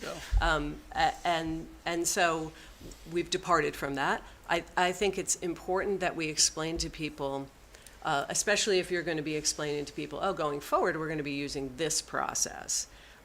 So I'm just trying to feed some information into the decision-making of what we can and can't do, because I'd like to see us go as far as we possibly can in being transparent, upfront, and timely with the information the Board of Selectmen shares. It's not all on Mika, we're a Board of Selectmen, and if we want to make sure that there's community input on important decisions like this, beforehand rather than afterwards when they come to us in public comment, so. At the risk of sounding like a Monday morning quarterback, I fully agree with you. Okay, there's no, I understand now that we see and we know what we need to do, I understand. But it's, yeah, it's easy to see at this point. And we have a lot of important things coming up, and we do need the trust of the community, especially for our bigger plans about CCW, et cetera. So, thank you, Christine, for coming and explaining to us, though. Appreciate your time. Just a few questions regarding what was asked of us from some of the in public comments and things that were submitted. We were urged to declare this invalid. The Board of Selectmen, please do this. Can the Board of Selectmen declare this invalid? No. No. I didn't think so. It's been duly noticed. It was, so after an action is taken, then what happens is you publish a notice in the newspaper, which was published on December 9th. It gets filed with the town clerk's office before the adoption date, or the effective date. And that was done on the 27th. And then Karen was kind enough to put it up on the webpage so that it's up on the webpage. So, There was also a question about the appeals process. So, and I will there- give you the answer that I gave to the person who asked me. I am not an attorney. I cannot offer legal advice. Sure. So maybe our town attorney might be able to weigh in on this, but we do have a zoning board of appeals. And that is where you need an attorney to explain to you the process. Yeah, we've got our attorney here, so speaking into the mic, but looking over at the attorney. So. Okay. Since we're all talking here, and this is the topic of the moment, what are the options in terms of the appeals process? I'm hoping our town attorney can address this so that our public can know about can it. I jump in here, guys? Please. Yes, please. Sure. That's what I'm asking. I'm not sure it's in our interests to be advising members of the public how to sue our boards and commissions. I mean, I understand that all the opposition that we've heard, but as Chris outlined, there is a specific statutory process that the TPZ is legally required to file that includes 2 notices of the public hearing beforehand, which both went out under the letter of the law. The public hearing itself, there's opportunity up until the closing of that public hearing to submit written comments, as we all know, to come into the public hearing and speak. So that opportunity was all there. And like any other residents in town, yeah, state law does provide a right to appeal an approval of a zoning text amendment, which is what we're dealing with here. You don't have to be an abutter. Anyone in town can appeal that. We have that right. But just like the law does for the TPZ decision-making process, it establishes very specific requirements for then appealing that decision. I can say this is not a decision that is even appealable to the ZBA. That's not an option here. The only right to appeal is set forth in Connecticut state law, and that's an appeal to the court. So there's a very specific process and timeline for doing that, and it's anyone's right and privilege to hire private counsel to understand how that recourse works and what may or may not be available to them. But, you know, in my opinion, I think that's about as comfortable as I'm willing to answer that. Thank you. I So- appreciate that. I think people wanted to know, so it's Nick, helpful can to I have make that you as an uncomfortable for a moment? Sure. If a member of a board or commission in the town wants to speak with the town attorney about their role on a board or commission and what their path forward might be with regard to these changes, are you able to speak to a board or commission member in your role as town attorney?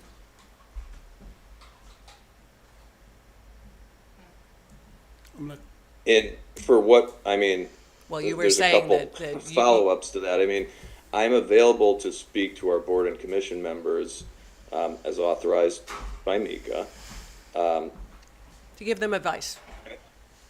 to give them legal advice, sure. Yeah. I'm not authorized to give legal advice to members of the public on how to take Right. legal action against town entities. Right. But board and commission members can, if it's deemed appropriate, can speak with you to get just background information about what just happened.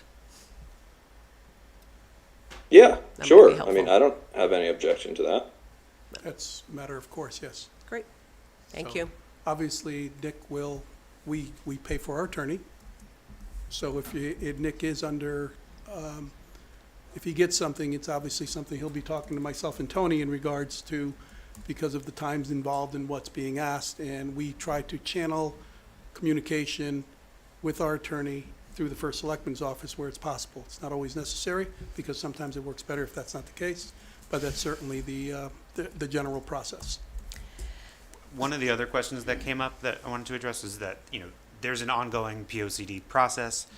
There were some questions and concerns. Could this have been delayed to let that process play out? Does the TPZ have the latitude to delay an application No. so that more information can come in? No.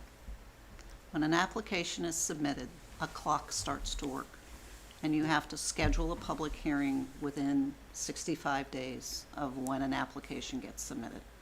So the particular zoning application came in November, and they had to schedule a public hearing within 65 days. And they scheduled a public hearing within 65 days for December 2nd. The statutes are very interesting, because if a planning and zoning commission fails to act on an application, it is considered approved. That is not the case within the Wetlands Commission. So town planning and zoning has to be very mindful of the fact that when it has applications or anything that resembles an application that comes before it, it has to process it under the, things. If we get an application and it's on a Kleenex and it doesn't come with a check and all that other stuff, it's an application. We have to schedule a hearing, do the whole 9 yards. They can deny it, but it's still an application. So you can't hold back, and you can't sit there, put your hands behind your back and say, we're sorry, we're acting on our town plan of conservation and development right now, and we really wish you would just come in after that's done. Got it. Those were some of the questions. That No, were I asked, so understand, wanted and to I'm make sure just they were- saying, I just wanted to the make sure they were statutes addressed don't tonight. give them the latitude to do that. Chris, And once they I always open- talk to people, and I always talk to people like, it's a big board game, and you have to know all these different rules. And quite frankly, I make mistakes, everybody makes mistakes. I read the statutes, I'll reread the statutes, I'll call Nick and say, help, and whatnot, because you don't want to make a mistake. Understood. Thank you. So I just wanted to understand if, in this instance, if they start the public hearing, I know in other instances, they can hold it open and they. You can hold a public Yeah. hearing open, the commission can hold it open for 35 days. Okay. The applicant has a card in their hands where they can take 65 days and give to the commission, whichever land use board it is, an additional 65 days. They can give it to continue a hearing. They can, if the hearing is closed, they have a certain time frame to act within. If the commission says, we're really having trouble thinking about this one, they haven't used that time frame, they can give them an additional time frame then, but they are limited to that 65 days. Right. I remember you explained that all during the Two Orchard thing, because that continued and continued, but Yeah. there were parameters for that. So similar, this could have been held open. So it's something, coming in, when it came in, starting the hearing on December 2nd, 65 days gets you to January, February. You're still not at the end of a POCD. No, but more time for the public to weigh in. Public could have come, but public Had they didn't known. come. Well, And That's And we that can was- talk till our All head the way turns back. blue about what the public could have done and what was done and the spirit of what was done and how challenging it was made for the public to come. And I don't think there's value at 8 minutes to 10 p.m. agree. To do that at this point. I agree. I wasn't trying to be rude and silence you. I just feel like we have issues at hand that we need to address. Right. And that's over and done with. What can we do moving forward to Is more appease important. the people? Because the people, if you think it's good reason or not, the people are displeased. They don't trust us or our TPZ, and we have to address this. So I understand, Nick, your point about appeals, but I know I'm looking for more. I'm looking, as a resident of this town, for more than just this is that. And our course of action is communication, or at least getting TPZ to understand, and that's exactly, from my perspective as a leader, is exactly the tact I'll take, is see what we can do to move this forward and improve the situation, if you will, or make it, or regain the trust, let me put it that way. See what's necessary for us to regain the trust. And I don't know the answer to that. I really, I don't. Your information here tonight really helps in helping us understand what our parameters are, if you will, in terms of what we do. So obviously you and I will be in touch some more. I know that's a lot for you, since I'm already in touch with you quite a bit, but it's something that I feel is necessary, I am very glad considering I go home to my own hometown at night. So we will, Chris, I really appreciate understand it. that not more and here. more each month, Chris. Unlike us. I have to tell you that the reason that I say that, and I don't say it to be flippant, is because one of the things that I hope is that by living in a different town, and Terry used to say this as a building official and a zoning enforcement officer too, was that you don't have that axe to grind. You're here to serve the public, period. And when I go home at night, I go home to a different town. Now, for many years, I worked in my town, and trust me, it was horrible, because I went to the grocery store, and people would stop you and say, why did they do that? And I don't get that now. I may get this after this, I'm not sure.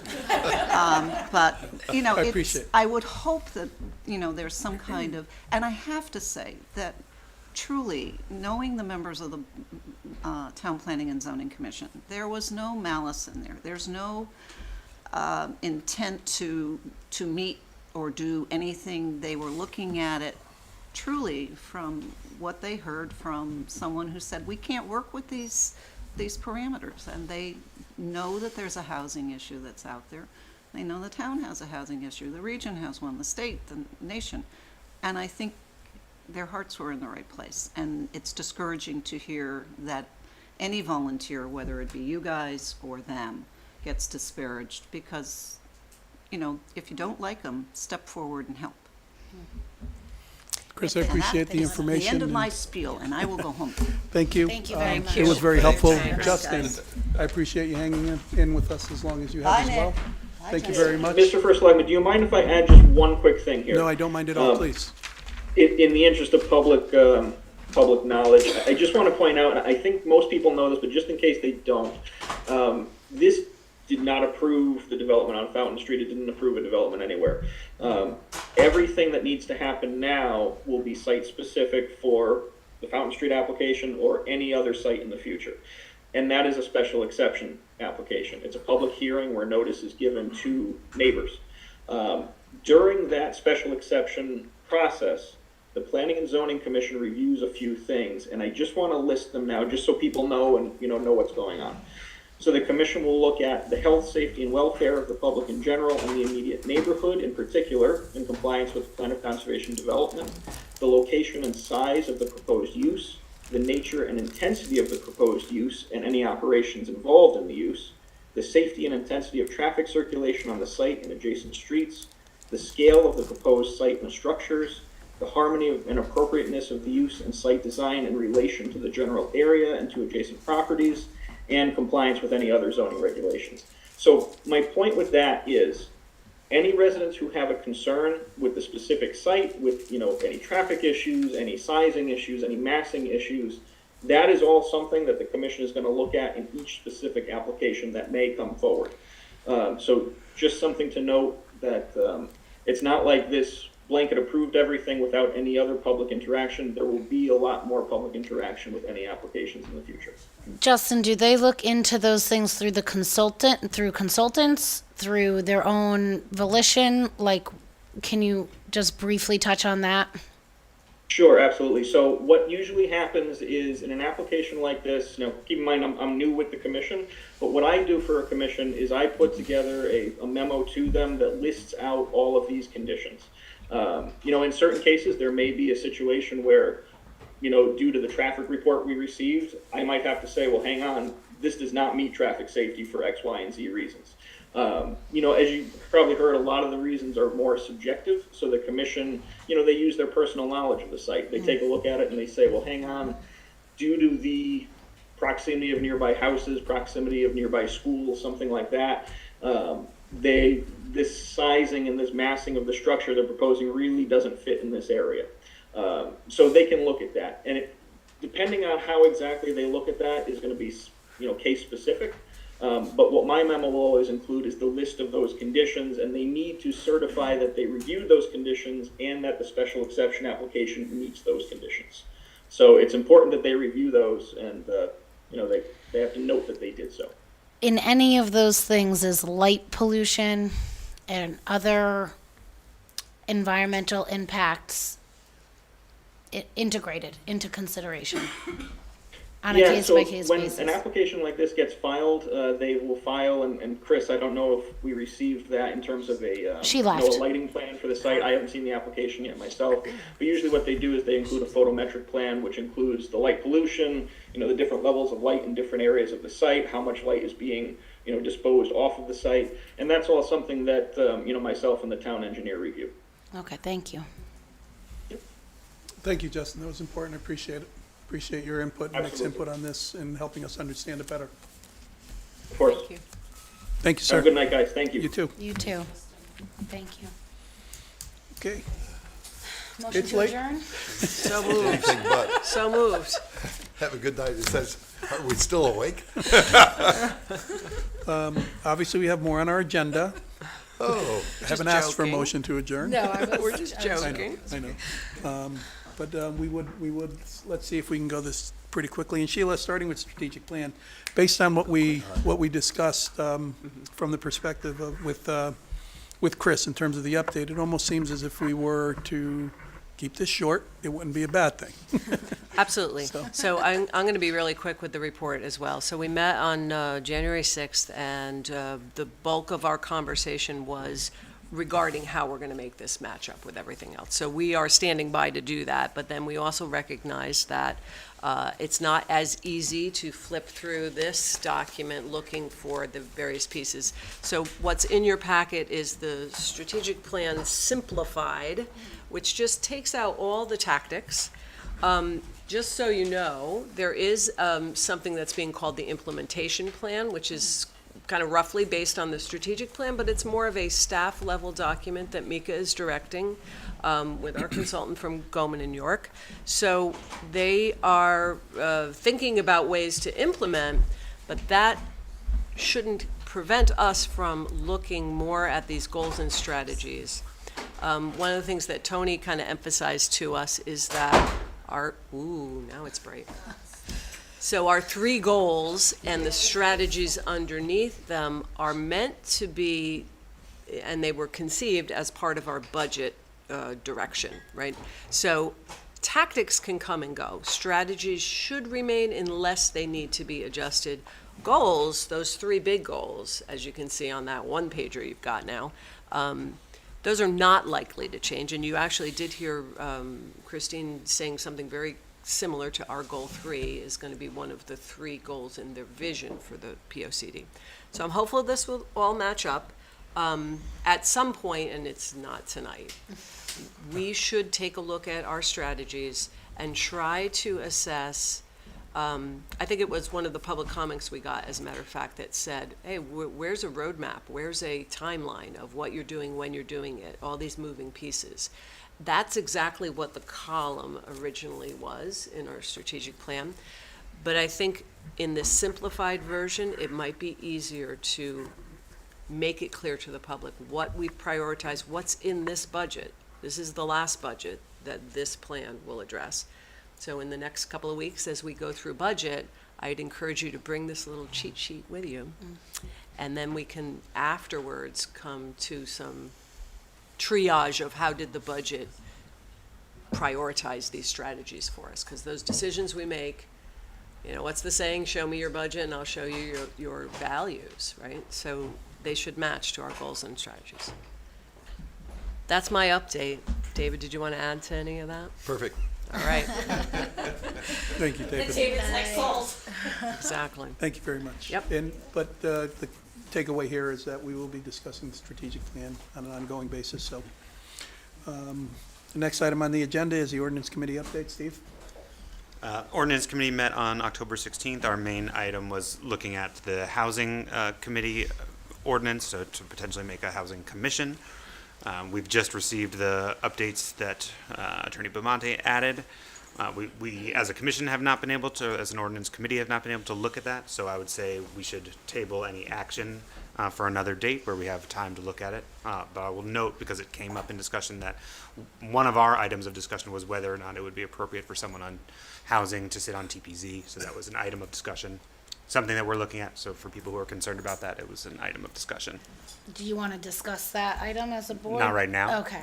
But next time? But just noting that it's something that we've already been talking about, and it was, so I wanted to mention it at this It moment. could But potentially be part of the ordinance. indeed, so Well, I think it would be.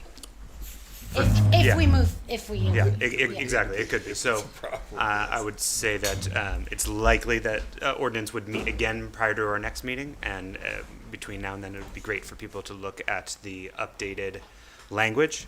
Provide So- any more thoughts?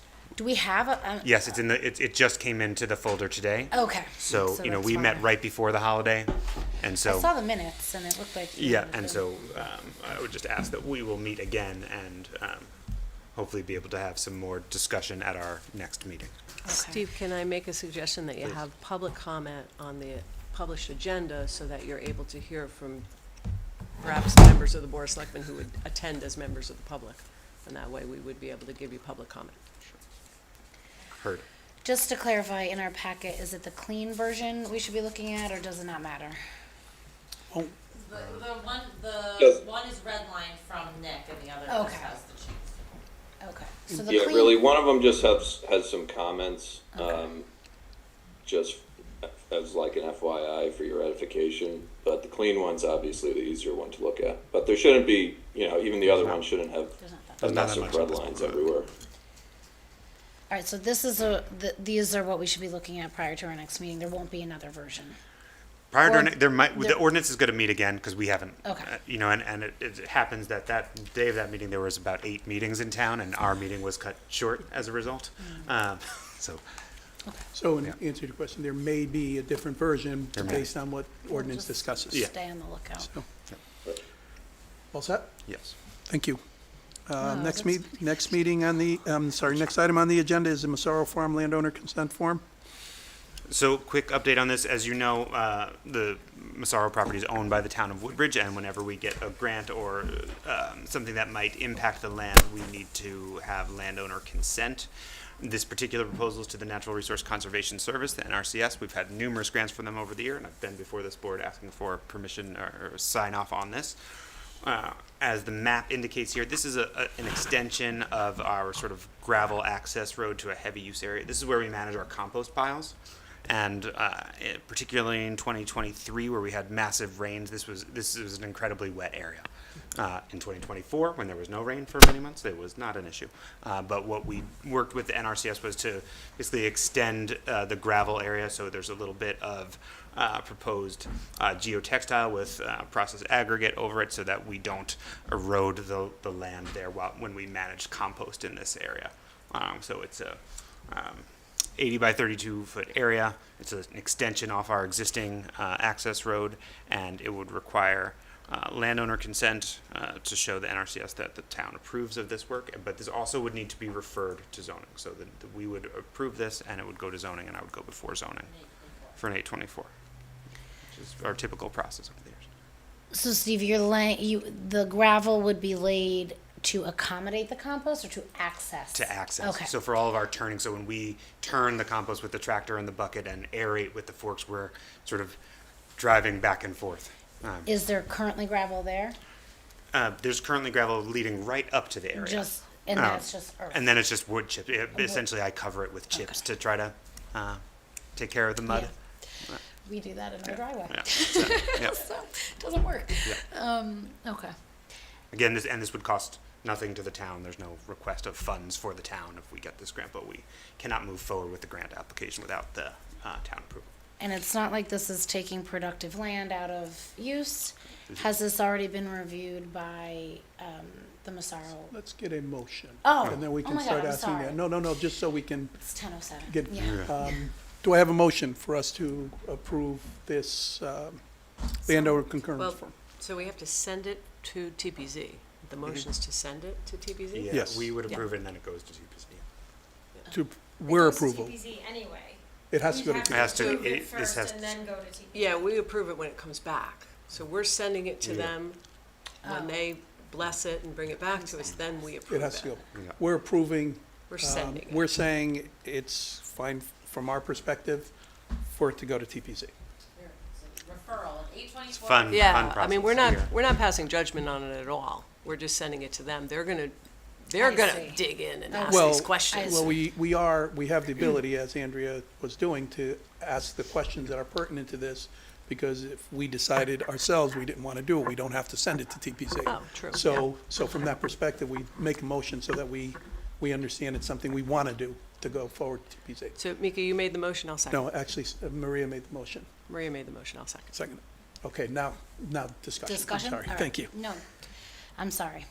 We're all- So, has Massaro, there are boards, right? Yes. Two? One board? There used to be, but now there's one. Okay, has the board reviewed and backs this Yes, so this is. unanimously or whatever? I don't think there's. Yeah, I don't know if there's been an issue with that, but Okay. yes, these are a part of our plans Okay. and applications. Additional questions?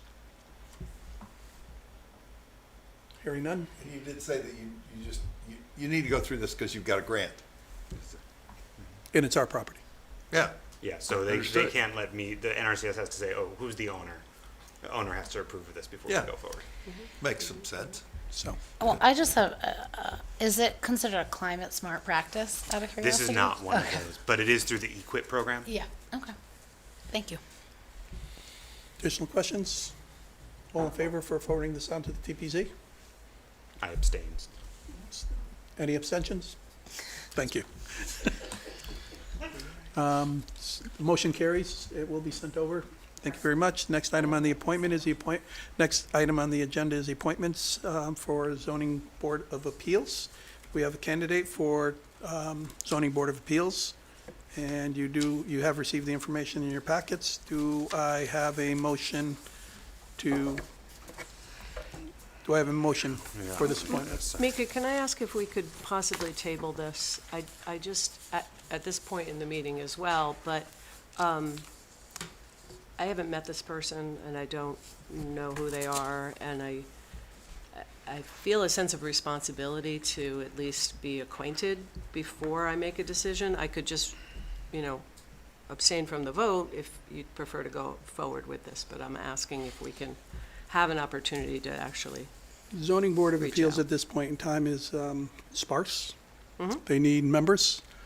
So it's something that I would hope we would be able to decide on this evening so that this individual can attend their next meeting and start getting indoctrinated into the process. Okay. So I'll abstain this time, and hopefully we can better arrange in the future, because I really would like to meet I'd like to meet I people. thought we. In more than public comment. Allison, when would we get this information out? Well, this was one of the first things I put. This was added, the Friday? PDF was added 5 days ago to the, Friday. but that, whatever 5 days ago I is. don't even know. What's today? I don't even know. I'm sorry, Sheila, I'm Wednesday. asking because I wasn't sure if I misunderstood. I thought, But I understand wanting to talk and meet and respect that desire to be thorough, because you learn more that way than looking at a PDF, a CV or whatever.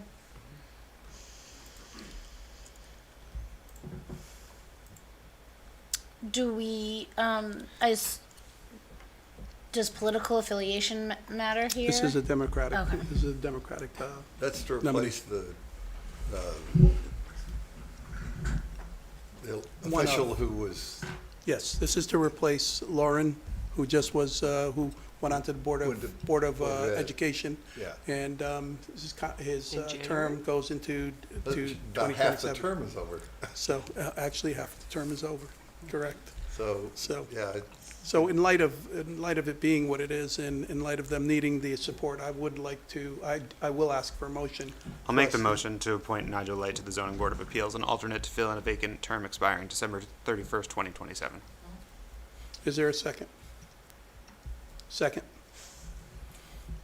Discussion, thoughts? 2027? Yes. Is this an elected It's position? an elected It is. position. So it'll be on the ballot again in November? Correct. So it's not through 2027? No, it's a four-year term that was just elected in their most recent election. Yeah, and I Thursday. think it has to get elected again if it's been appointed before that. So I don't know that it's to 2027. Well, the term was through 2027, so if it needs to be renewed. Yeah, that's a Nick question. Nick? Yeah, so if I understand this correctly, this individual was elected to the ZBA in the most recent election, but then has since moved to the Board of Education, which has created the vacancy and the need to fill this appointment now. So I'll have to double check the charter, because I think the language you have here is Board of Selectmen fills vacancy through the remainder of the term. I mean, that's typical, at least. Yeah. Why, Sheila, are you suggesting something different? Yeah, it doesn't work that way with the Woodbridge Board of Ed, so But this is- maybe it's different, and maybe it's not. So Well, I don't know if, Secretary of the State's office could give you that.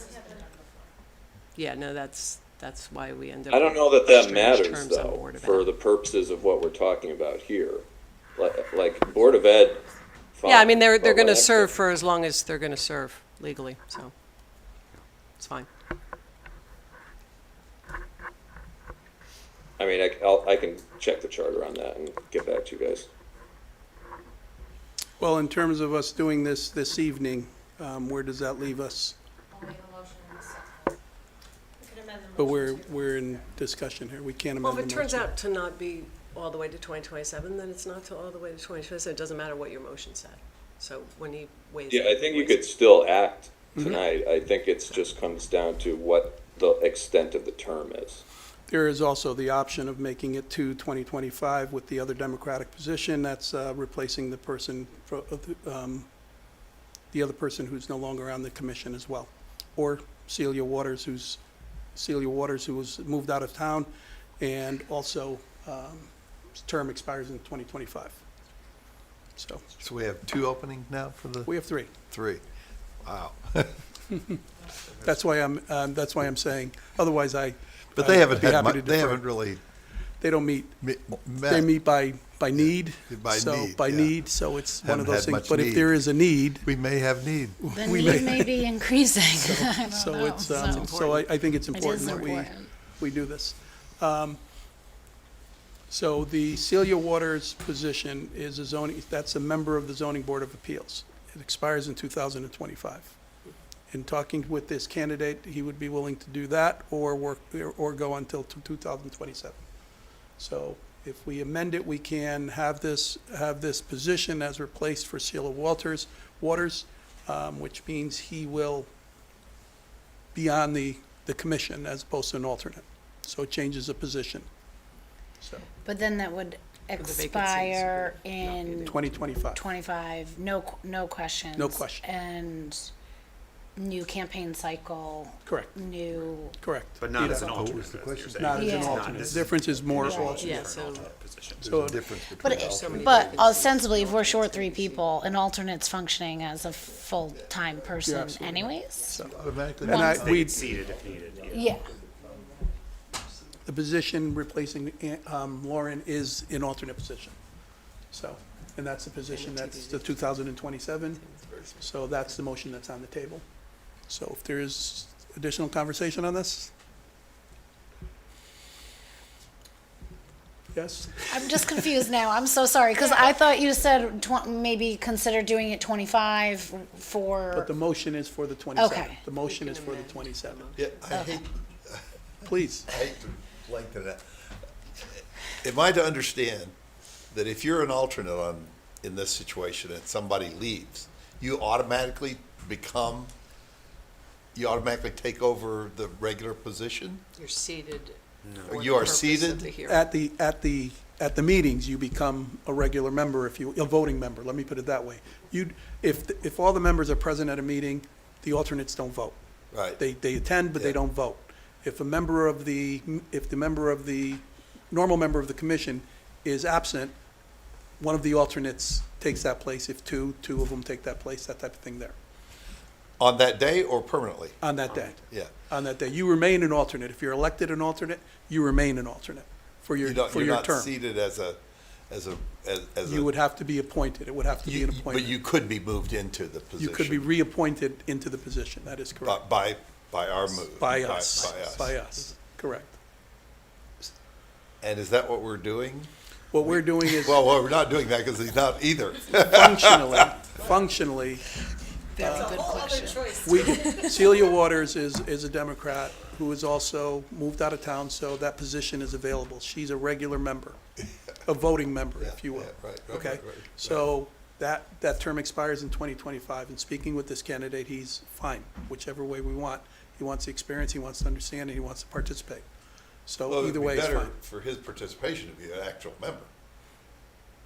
Because Yeah, and the if comment- it took us a year to get somebody appointed, we're certainly not going to do much better. Dave, really, the comment I made, if ZBA is down 3 members, even if he was voted on here tonight as an alternate, he would ostensibly be functioning as a regular He would be member seated, regardless. yes. But And 2 of the 3 positions are alternates. So there's only one opening but you're right. But Yeah. yes, it could be anyone. There's another, right now, Chris Dickerson is the other alternate.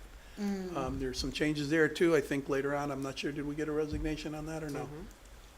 No? Okay, so right now he remains. He said he was We going have to, a but it was already resignation in past the date, the time that we need to have that for Okay, this okay. meeting. So, We couldn't have so got that it. will change as well, Resignations so. Go to the town clerk, technically. That's Right. where people resign from boards and Right. commissions, to the town clerk. So that has So to happen. Mika, on the agenda, we have it listed as zoning board of appeals alternate. Correct. If you're thinking of changing it to the zoning board of appeals regular position, you should make an amendment to the agenda to consider that, because we did not publicly notice that we were filling that position. And we can do that, that's If you fine. wanna do that, In I terms of, the discussion is around, do we want to do that to even go that route or just? No. Okay. So, unless there's additional questions, is there any? Maria? We don't want him to put him on TPZ as a ZBA. standing member, Yeah. ZBA, even though we've had that discussion. Functionally, he'll, Functionally. He might may get be- seated. but Until the we position would be as appoint alternate. somebody to fill that position, which we may or may not do, Right. he's going to be seated. his qualifications and such, I'm sorry, pretty David, I good. didn't mean to interrupt. His qualifications and such are, that's why I asked and would consider him for being seated on the board. So I don't have a problem amending the agenda and saying we want to, but let's figure that out now so we don't go through an additional conversation on this. But if we're saying what we want, I would like to see him seated as a regular member. Well, I would personally, speaking for myself, it's on the agenda to be an alternate.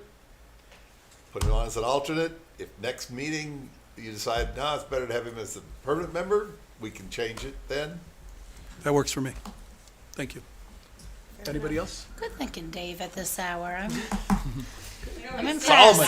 Yes. Cut the meeting in half. Right now. No additional comments. We will take a vote. All in favor? Any opposed?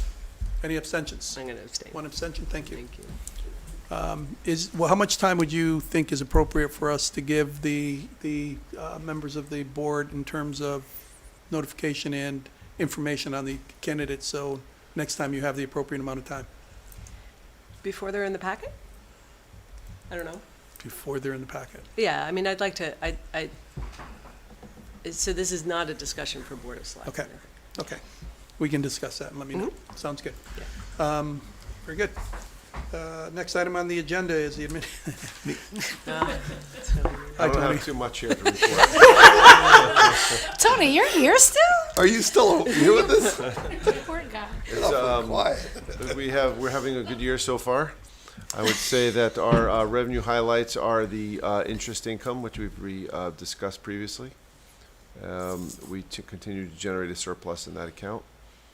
And we've seen our deficits increase slightly in our building permit revenue and our charge for services for the transfer station.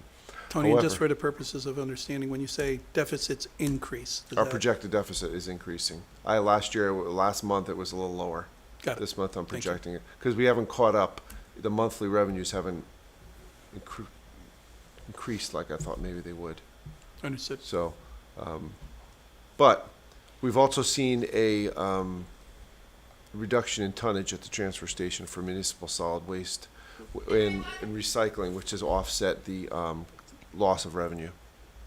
So they're sort of related, and so we'll keep an eye on that.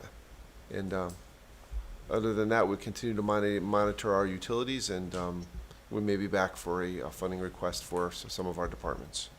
But other than that, we're doing pretty well this year. Thank you. Okay. I'm assuming it's a judgment call when it snows and we have plows on the streets, and I mean, usually that involves overtime or something. Correct, and we have an overtime budget with a certain amount we estimate, and then if we have a couple snow events that may go over budget, and then we'll look, Go to contingency. I was just surprised to see a snowplow out on it the other day when we had, it was slippery. Right. They were That was during the day, That's what I though. was gonna say. They were salting. salting In our or case- sand. I think they salt more than That was sand. mostly during the day. It was very Yeah, simple. okay, so They there's So there was no do? overtime. Huh? There was no overtime. That's great, okay. They keep us safe. They do a good job of it. They're good, no question. Thank you, Tony. Okay. Next item. Is funding requests. So we have two funding requests. The first one is 2425-19.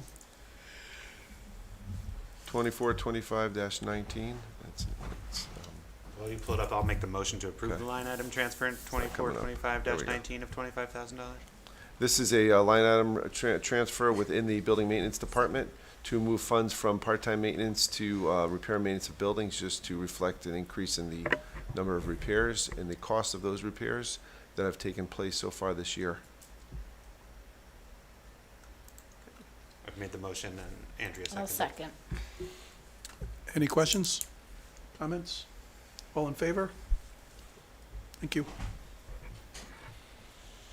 The second item is 2425-20, and this is an ongoing project we've been working on for a few months now, and that's to transfer our domain from .org to .gov.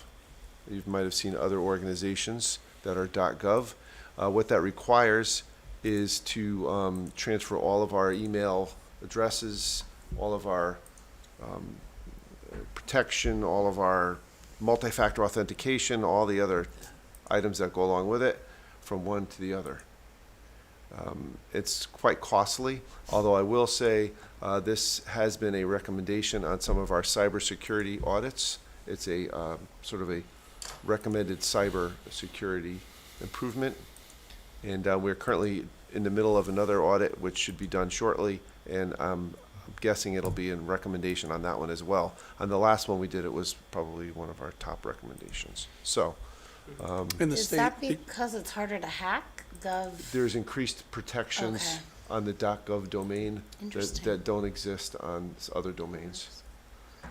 And so, so that's we just got the cost relatively recently, so I apologize for the delay on this. It will also be required of all But municipalities. Yes, we're, at some point, it's at the some state point it'll required. probably be required. Yes, the state is pushing everyone to get this done, where we'd like to be a little bit ahead of the curve. Additionally, to add some additional insight into this, right now, if you notice, if you want to reach somebody at the firehouse or the police department, there's a different domain. It's not Woodbridge CT, it's Woodbridge FD or Woodbridge PD, type of thing. Right. This would put everybody All on under the the same same domain. umbrella. So it kind of unifies us from that perspective, provides us additional securities. As I say, it's a number that we had hoped would be lower. Right. And it's coming from a rather trusted, and after extensive, Tony and Karen and Allison, Tony and Karen, have been doing work with these folks for quite some time on this. This is and we're at a point now where it's like fish or cup bait. Are we gonna Right. do it or are we not gonna do it? And regrettably, the number, and the big thing we were waiting for, I think we've discussed this before, in terms of being something we were looking at doing, and at this point in time, we know the cost. The big thing we were waiting for was the cost, and this is the cost. So I'll make the motion to approve funding request number 2425-20 of $42,000. I'll second. So the other thing I'll just mention is once the transition takes place, we could still, we have to sort of market this and change all of our, business Email cards and email. so There's a the lot other of work costs going are into there. that portion, right? So we may direct it, I right? hope to lower our stationary, physical stationary budget in the future. That's one, so I don't But think it's. additionally, it's not something that's required. Once we go to .gov, it doesn't necessarily mean that we have to get rid of everything right away. Because it don't, right, correct. Remember we were. Because we can redirect it. Yes. Correct. Does it mean that if you use the .org address, it just goes? No, No. it goes where it's supposed to. It'll redirect It to gets .gov. forwarded. For a while. Yeah. For a little while. Initially, No, we'll long redirect run. them, Well, it'll go for a long time. yeah. Yeah, we used to be woodbridge.ci.ct. Yeah, whatever it was, right, yeah, right. yeah. I So- have two quick questions. I think we're at the point where We we can haven't ask made a questions. motion. Sure. Or- I'm No, we sorry. didn't. We Motion did. was seconded. We did, I'm sorry, thank Yeah, you. Yeah. You seconded it, yeah.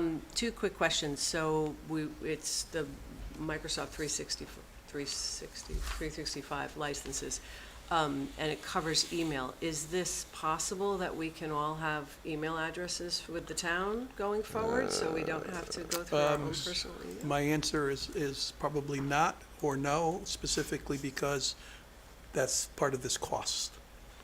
You pay per. Per email, mailbox, per month. mailbox, per month. Per month. Really? So, Yes. yes. Okay. It's a subscription based. Well, I don't want to incur additional costs. So my only other question is, I'm hoping it's a typo, Woodbridge CT. Yes, that's a typo. .gov, okay, Yeah. not CTCT. Yeah. Okay. Thank you. Thank you. One other question, did we budget for, in last year's budget, making this move? No. We did not. So And that's so the other- we could have put it in next year's budget and delayed it a few months, but we felt it was important for us to do this sooner rather than later. It would be coming from contingency, Tony, if I'm not Correct. mistaken. Okay. Correct. That's my About- question. Yes. Yeah. It's a lot to come out of contingency, so we've kind of languished over this one in terms We of did. what we should That's do, fine. but the benefits at this point in time seem the appropriate time to do it. Even though the snow hasn't fallen yet?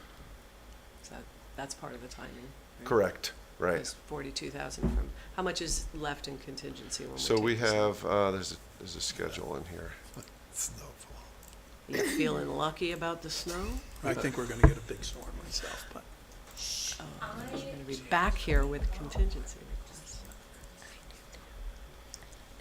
Not when I have to drive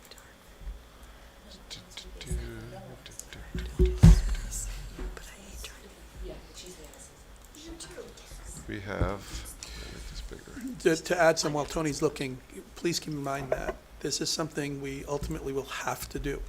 So the cost we have is today's cost. If we 226,000. defer it for another year, it's next year's cost. Oh, yeah, So which won't Yeah. go down, which is the other, impetus for us to act on it, because if we know we're gonna do it, let's spend today's money, today's dollars on It's it. good to get better security, higher. And level the security. benefits that it brings are Tells the hackers significant. where to look. And I was only asking for completeness sake, No, not it's necessarily, good. as a. It's a good question. We, sorry I didn't mention it to begin with. I will also say that .gov domain, in order to, acquire one, part of it is also the public trust. I just wanna go back to that. It only verified municipalities, like we had to go through a We had to go through quite a process to get that Anyone correct. can create Are you woodbridgect.org on the internet. Right.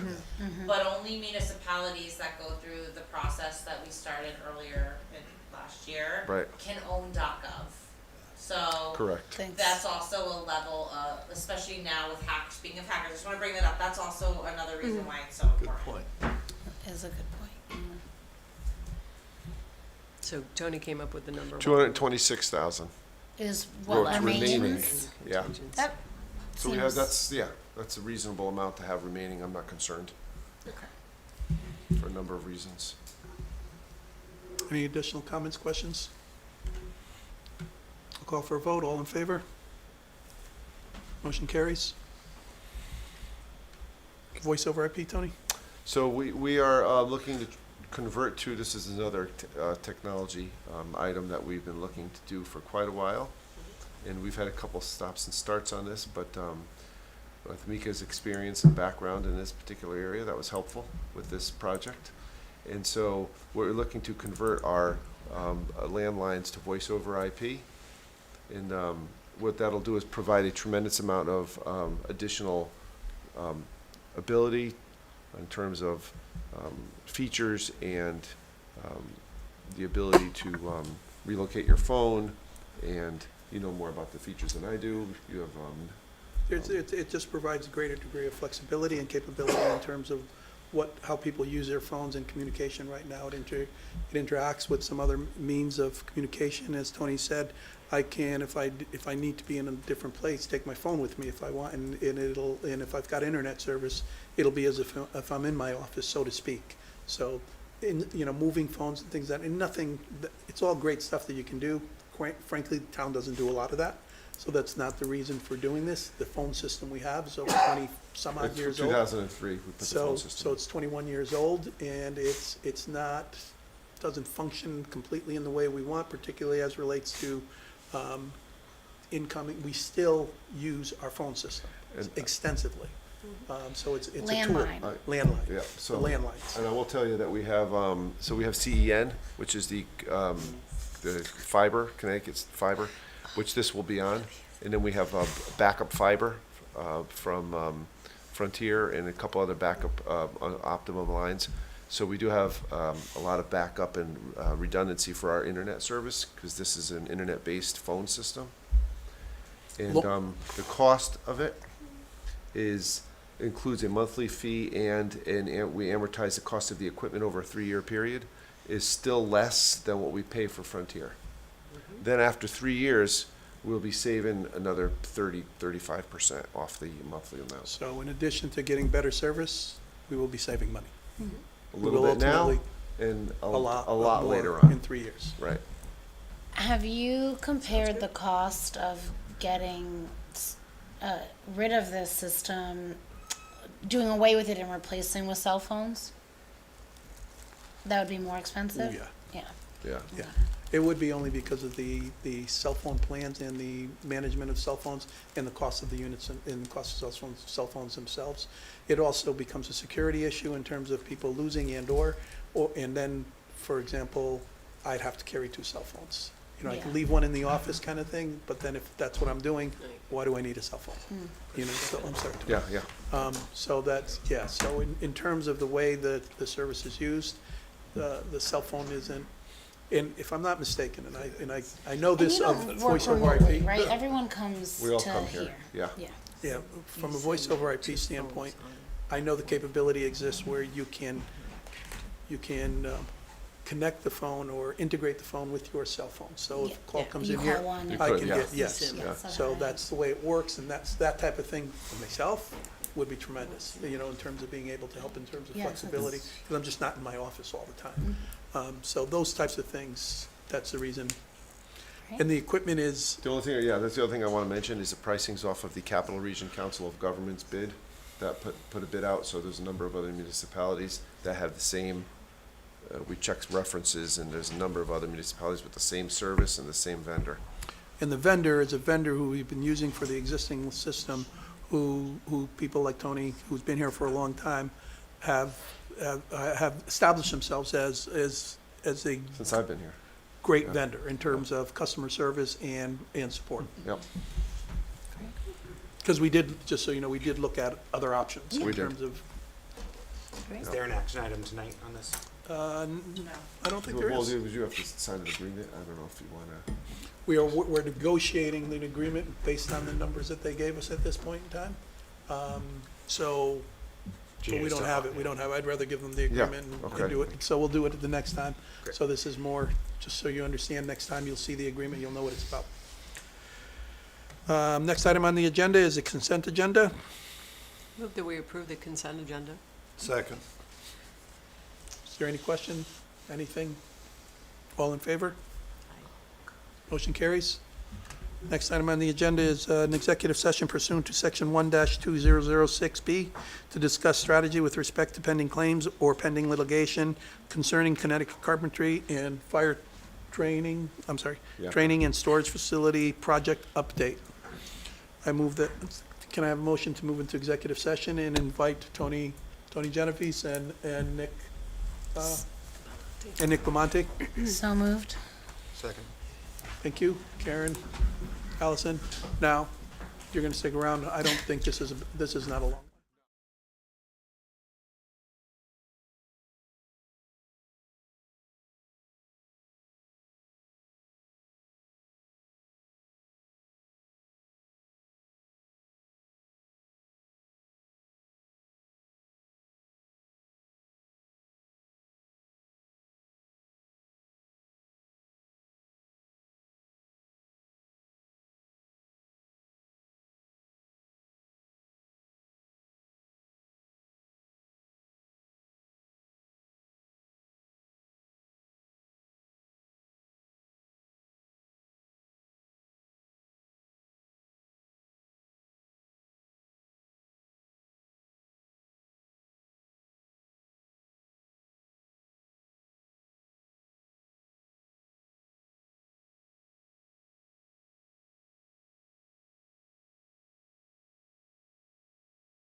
Thank you. We are returning from executive session. There were no motions made. There was no vote taken, and we will. Motion to adjourn.